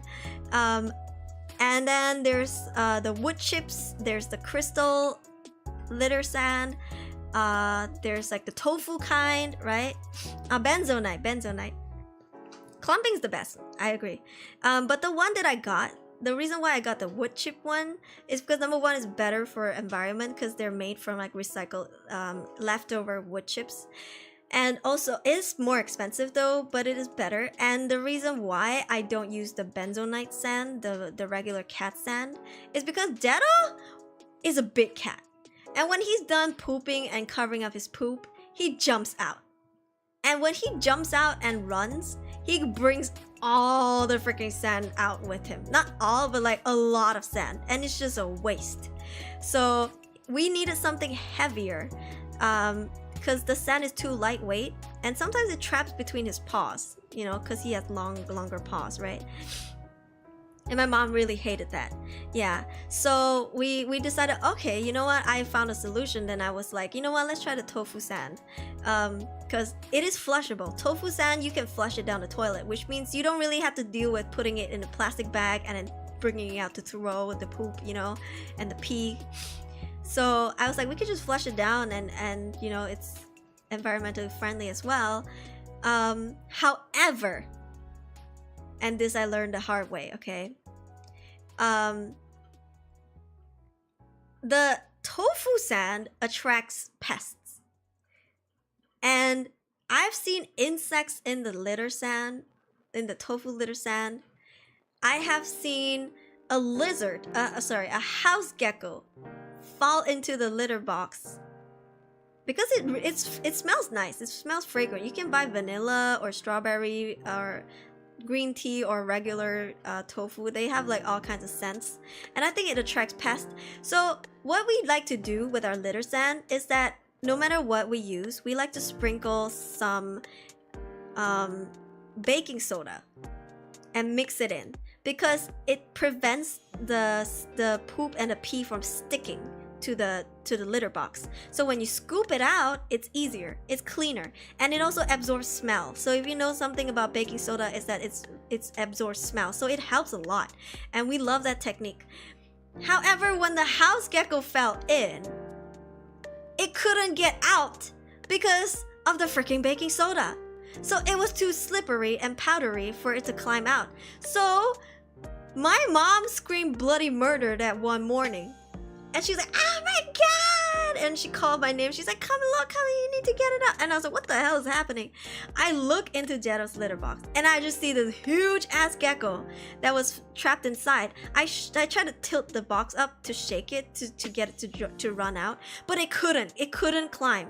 Yeah, it was like, it was too slippery for it, the powder and everything. Like, it wasn't sticking, the gecko couldn't stick. So I had to go in and grab the gecko and like, you know, leave it out, like put it away. My mom was about to faint. She was like lightheaded, like she had to sit down and all that. And after that batch, I never bought the tofu sand ever again, because it really, insects, I see insects in there, like some beetles, some insects, like what the fuck, like I'm not here to like do a charity. I want my cat to poop and pee here and then scoop it out and call it a day. But yeah, so which is why I've started to use the wood pellets. I've used the wrong kind before where it crumbles. So after it gets in contact with water, it just crumbles into tiny pieces. And this is good for the kind of litter sand that has a tray underneath. Some people's litter sand is not just a box. They have a tray underneath that you can shake. You can shake, and it's made for these wood pellets. You can shake and the wood pellet flakes will fall to the bottom, and then you just throw that one out. But those to me are very stinky, because it doesn't get it out 100%. Sometimes the pea flakes are still in the bucket, are still in the box, and they just crumble everywhere. It's such a mess, you can't even scoop it up. It's not clumping. So I really highly recommend this Cat's Best Smart Pellets. Hashtag not sponsored, please sponsor me. Really good brand, internationally well known, eco-friendly. What is it, a Swedish brand or something? I don't remember, but it's a very, very good brand, and I've been using it for years. It is expensive, but it lasts you quite a while. Yeah, I buy the one that's like 10 kilograms, so it's like literally the size of the weight of my cat. And it lasts for a month and a half or 2 months sometimes, depending on how much your cat poops and pee. Still streaming, yeah. Poor thing, yeah. So they got scammed. It's not something tasty, it's a litter box trap. Yeah, food cat litters, you know what they say? They say those are like edible or some shit, and I was like, fuck that. I'm not about to eat a clumping tofu sand. Like, what the hell? What am I gonna do, choke on it? But they are environmentally friendly though. It's just, I don't think it's a Southeast Asian choice. If you use Southeast Asia, you're gonna get like pests in there. Hashtag not sponsored, but please sponsor me. Hell yeah. So yeah, if you're looking for a good quality one, give it a try. Let me know what you think. I think it's the best one that I've used so far. I've tried a crystal one when I was in Korea. The crystal sand. Honestly, not a fan. And you need to buy it really quickly because you run out so fast. And the cat, it's too weirdly shaped for the cat to like bury. You know what I mean? Like it doesn't fluff up. It's kind of, imagine a bunch of stones together and you're trying to pick up like stones with like different edges and stuff. It's hard to like scoop it, you know? Think of a cat's paw. So really, he wasn't burying it. It smelled so bad, like his poop would just be exposed, you know? Can't imagine eating those. Even if they're tofu, they're made for waste disposal. Yeah, they're flushable. They're really big in the market right now, but I just think like people probably use it once in Southeast Asia and be like, nah, thanks. Yeah, if they didn't attract that many bugs, I think I would keep using them because they're very, very cheap, super affordable. Tofu litter sand. Yeah. Does beach sand work for cats' poo-poo? Is there a salt one in the market? Okay, you technically can use whatever sand you want, but you need to understand that your cat is inhaling it. So it may not be the healthiest. And also, the reason why we buy specially made cat litter sand is for the clumping aspect.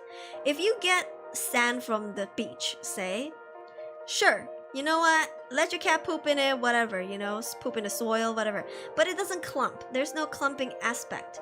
The reason why clumping is so good is because once it gets into water, once it comes in contact with water, the pee or the poop, it will clump up together in a ball. So when you come in with a scoop, you just gotta come in with a scoop, shake it a little bit for the extra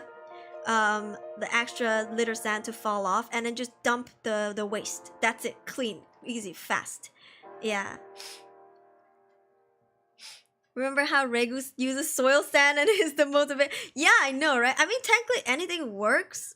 It's just, what do you prioritize? For me, my favorite is clumping. Clumping is the best.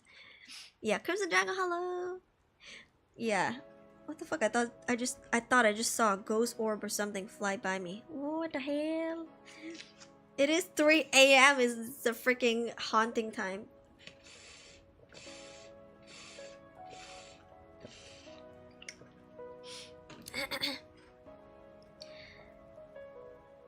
Okay.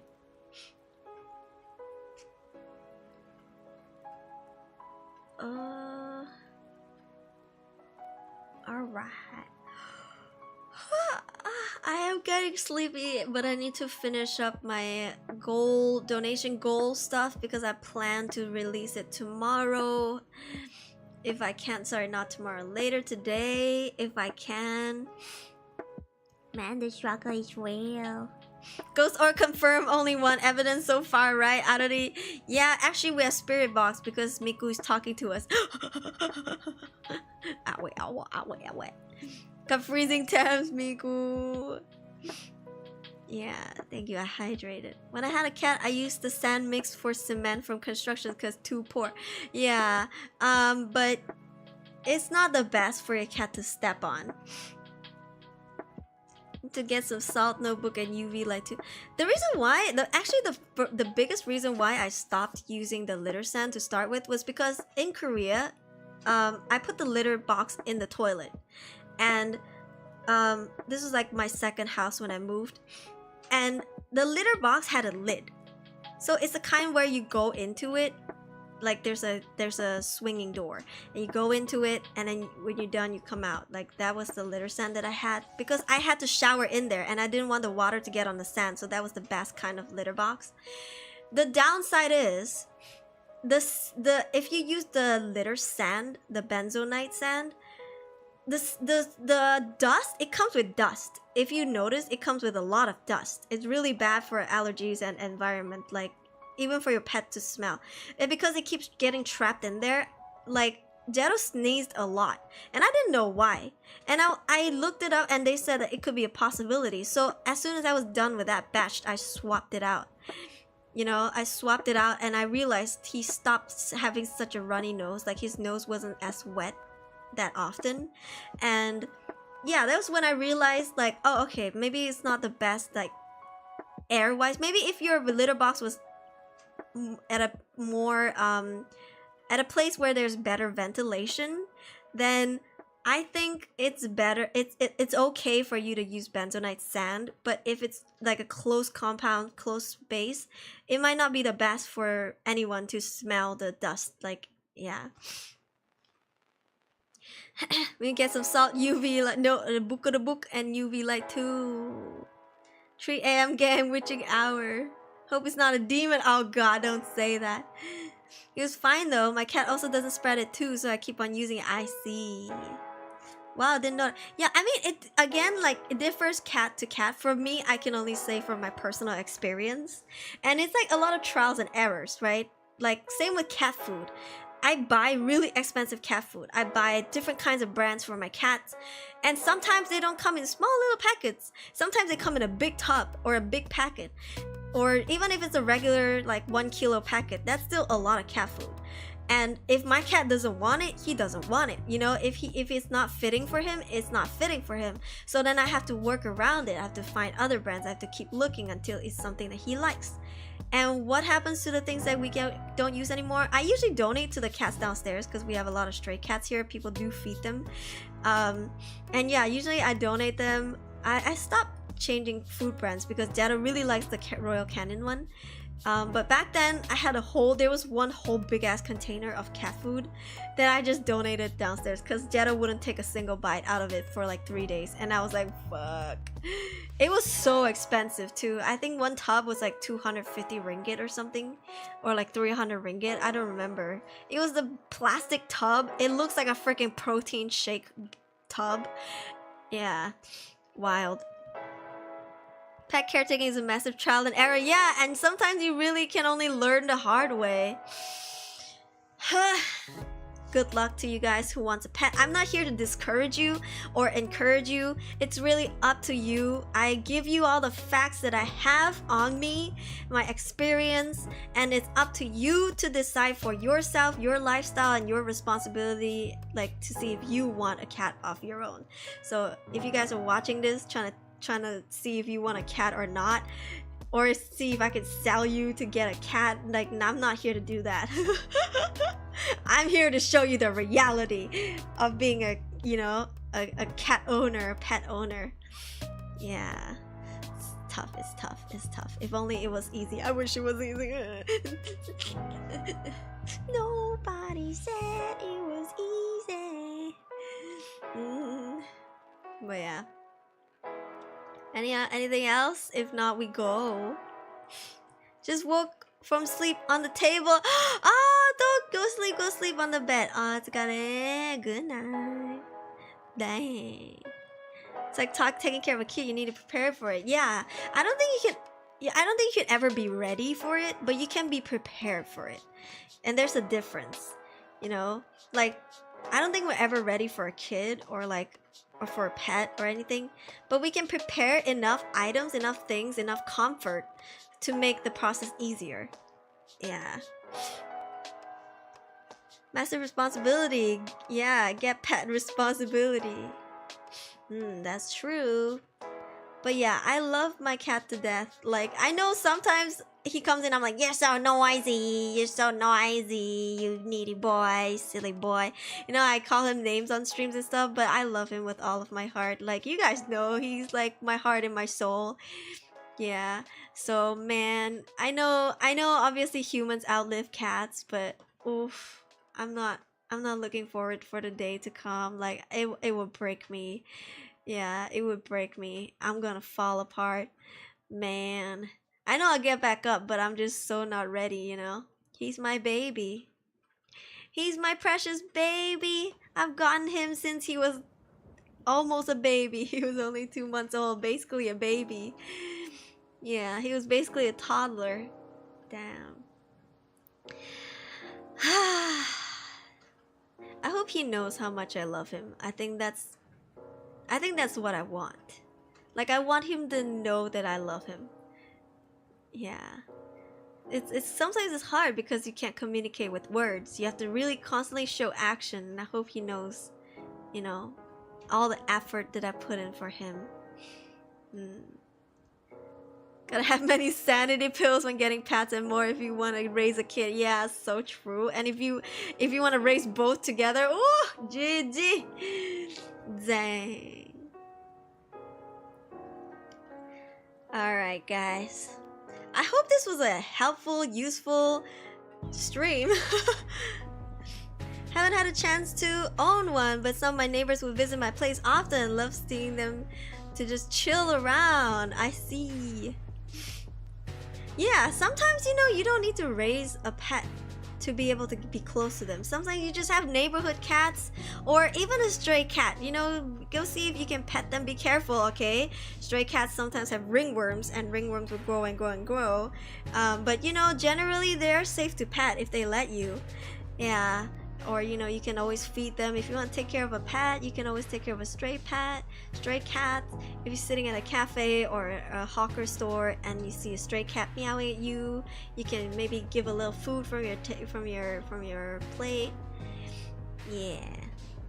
Just wondering, on a huge stream delay about 15 seconds or so, maybe. You know, usually it's not this long, cause all of my streams are on ultra low latency.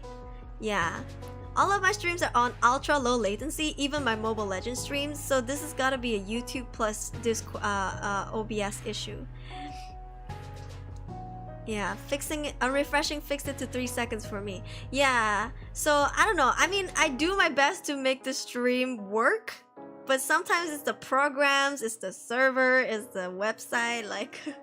It's my laptop, it's out of my control. I can only do like hot fixes. Am I fast mode? I'm fast mode. I can only do hot fixes every time something crashes. Yeah. I like petting stray or pet cats, but won't keep my... I'm kind of like traumatized by ringworms because I gotten it once from like a cat cafe cat. So I try not to pet them, but if they're really needy, I'll give them a good scrubbing. Good pet, and then I go wash my hands afterwards. I don't even touch my phone. Like, I even put my hand out, like hanging it, just to, you know, so I don't touch anything else and give bacteria or something. Yeah, and I need to be extra careful because I can't be touching stray cats and then coming home to touch my cat because, you know, diseases and stuff. Yeah, refresh the time. I know. Internet problems are not your fault, we don't blame you. Yeah, sometimes it's really out of my control. First time I saw it on Aruri, so I asked. Yeah, usually my latency is really fast. Oh well, technical difficulties. But yeah, if that's all, let me check my schedule. I think I'm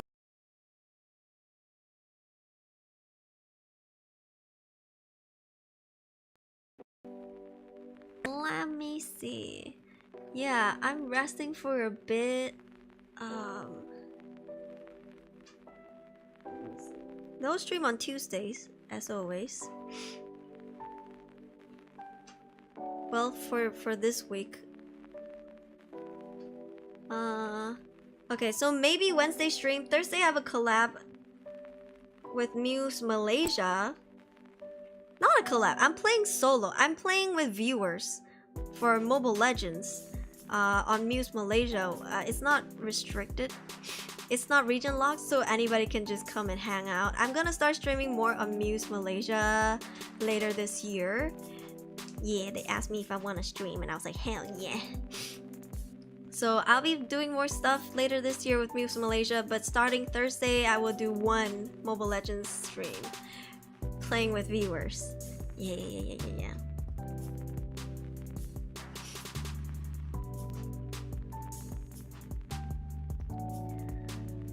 Thank you, Ariel! Thank you so much. And so Wednesday, maybe there's a stream. Tuesday, no stream. Wednesday, maybe there's a stream. And then Friday is the start of the subathon. Wait, donathon. My first ever donathon, guys, for my birth month. Yeah, really cute, thank you. So yeah, I'm nervous. And I'm excited. Haven't greeted Jetto yet. Happy birthday, Jetto. Yeah, I'm gonna give him lots of pats after this. I'm gonna snuggle him even if he doesn't want to. I'm like suffocating him. But yeah. Alright, guys. I think we should call it. It is 3:30. But yeah, hope you guys enjoyed, you know, today's stream. I hope it was insightful and in a way, maybe question mark. And then I hope you learned something and, you know, also get to know me and my cats a little bit. And yeah, maybe someday it will come helpful to you. And good luck if you have a pet. Yeah. Good luck if you have a pet, and good luck if you want a pet. Yeah. You give lots of pets to Nyaruri too. Yes, please. Thank you for sharing. Thank you. So yeah, guys, don't forget to subscribe in case you haven't. It is free. It is free. Listen. Be like Asians, okay? If you're not already an Asian, we love free stuff. Subscribe. Drop a like. It is also free. Cost zero money. Zero money. Yeah. And if you have any questions or anything, let me know in the comments down below. I'll try my best to answer you. Yeah. If I don't know it, I will Google it. At least I will also learn something from it, you know, if it's something I don't know. So yeah, I hope this stream was helpful for you. Nothing is ever free. It is free. Subscribing is free. You don't have to do anything else. Come watch me, I guess. Maybe that's the price you pay. Free stuff, yeah, Alia. You finish and you like free stuff too? Hell yeah, everybody love free stuff. You get free stuff. You get a free stuff. Everybody get free stuff. Because that's money I don't have to spend stonks. Exactly. So subscribe, drop a like. And yeah, I will see you guys maybe on Wednesday. If not, I'll see you on Thursday on Muse Malaysia's channel. And keep an eye out for my donathon announcement on my social media, as well as YouTube community. YouTube community post. Yeah.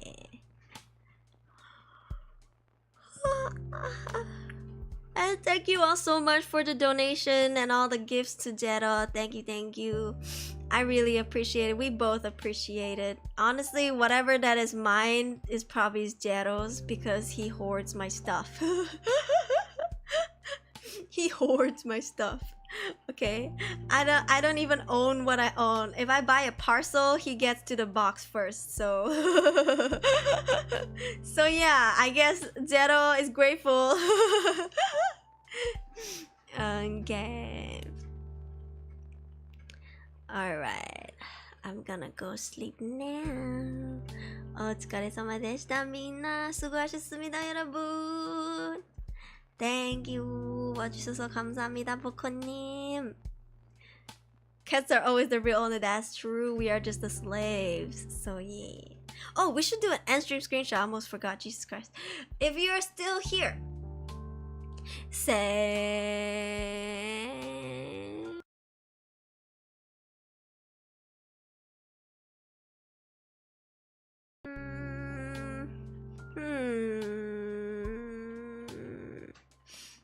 Say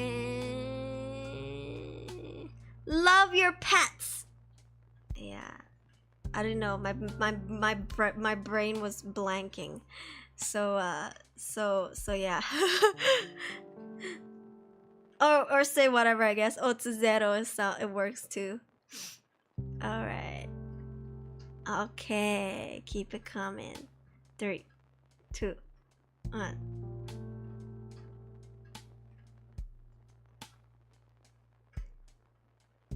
Okay.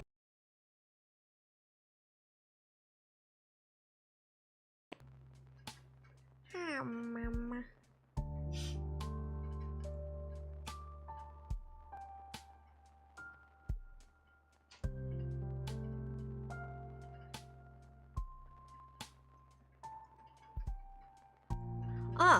Sorry. Before we go,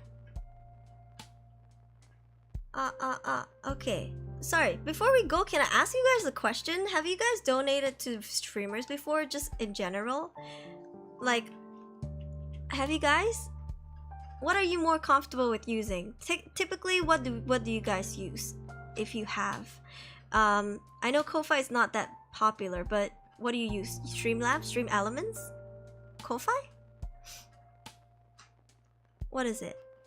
What do you guys feel safer and more comfortable to use? And what do you see people use more? 아니요?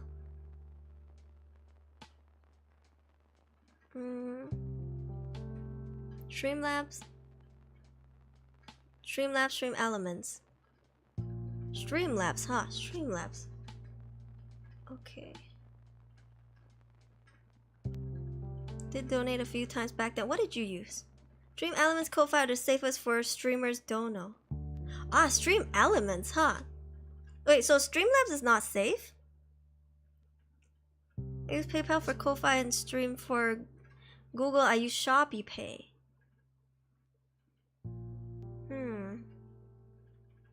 Because okay.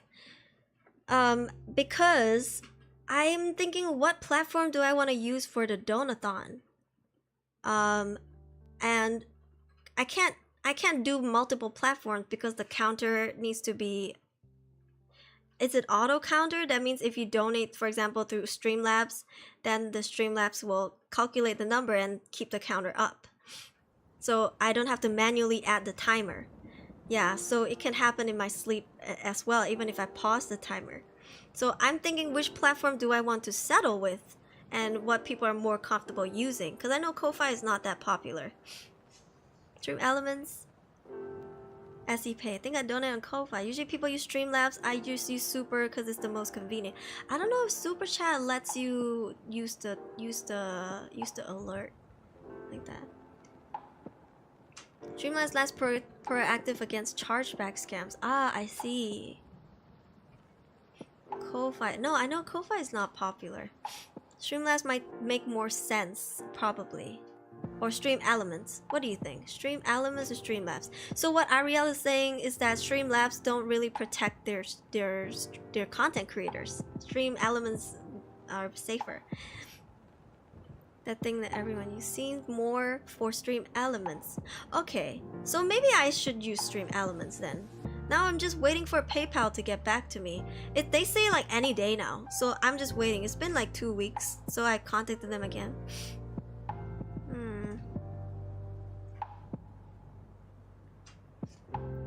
Manually add super chats to the total. Manually at a ratio of 70 at the rate of 70%. Yeah, because they take a cut. They take a 30% cut. The super aren't work much with plugins, right? Oh, Night Bunny! Thank you so much. Happy birthday, Jetto. Meow. Jetto is happy. Thank you for blessing him with his favorite and only food that he eats. Royal Canin. So now he has cat food for 2 months to come. Just now Dropu paid for one too, I think. Yeah. Kofi? Coffee? It can be coffee, Ko-Fi or coffee. Yeah, I've seen people pronounce it both ways. Stream Elements, you need to set up SE Pay so people won't have to use PayPal. Oh! Okay. I will look into it, because I may not have a PayPal too. Super gotta be added manually, yeah. Which is why, I mean, I guess I'll still take it, and I will still accept bits as well, but, you know, if it's a lot, then it's gonna be overwhelming, because if I'm doing a stream for 24/7, what if I'm sleeping, I might miss it, or something like that. It's the pigeon from Animal Crossing. Stream Elements overlay system is easy to update manual totals with. I've never done it before. I don't know how it works. I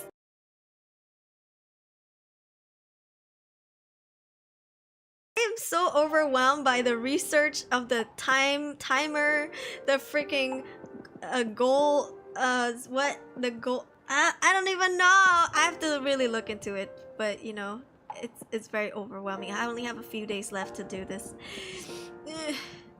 Yeah, I need to figure out how to set it up. Like the system. I need to look at YouTube tutorials. Hi Joel, it's Jetto's birthday. Happy birthday. Thank you. Thank you. The chunky boy thanks you. The chunky boy thanks you. He's so cute. You can also just set up multiple dono bars for each payment method and just calculate the total. Quick math. I guess I can. But super chat, you have to manually add it regardless. Because I'm gonna be doing it. I'm gonna be doing it on YouTube and Twitch. So 12 hours on YouTube, 12 hours on Twitch. And so I'm gonna split like half the day on YouTube, half the day on Twitch. And so I'm gonna need a system that works on both ends. Yeah. Jetto omedetou. Tanjoubi Jetto omedetou. Stream Elements experiment stream when? I've never.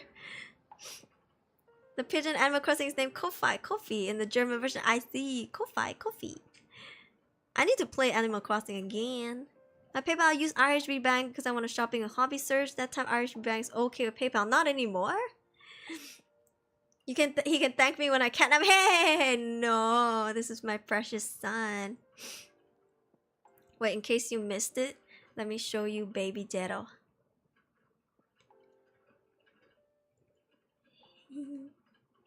Ah, he's so small. Baby Jetto. Baby Jetto is so cute. So skinny. Aw.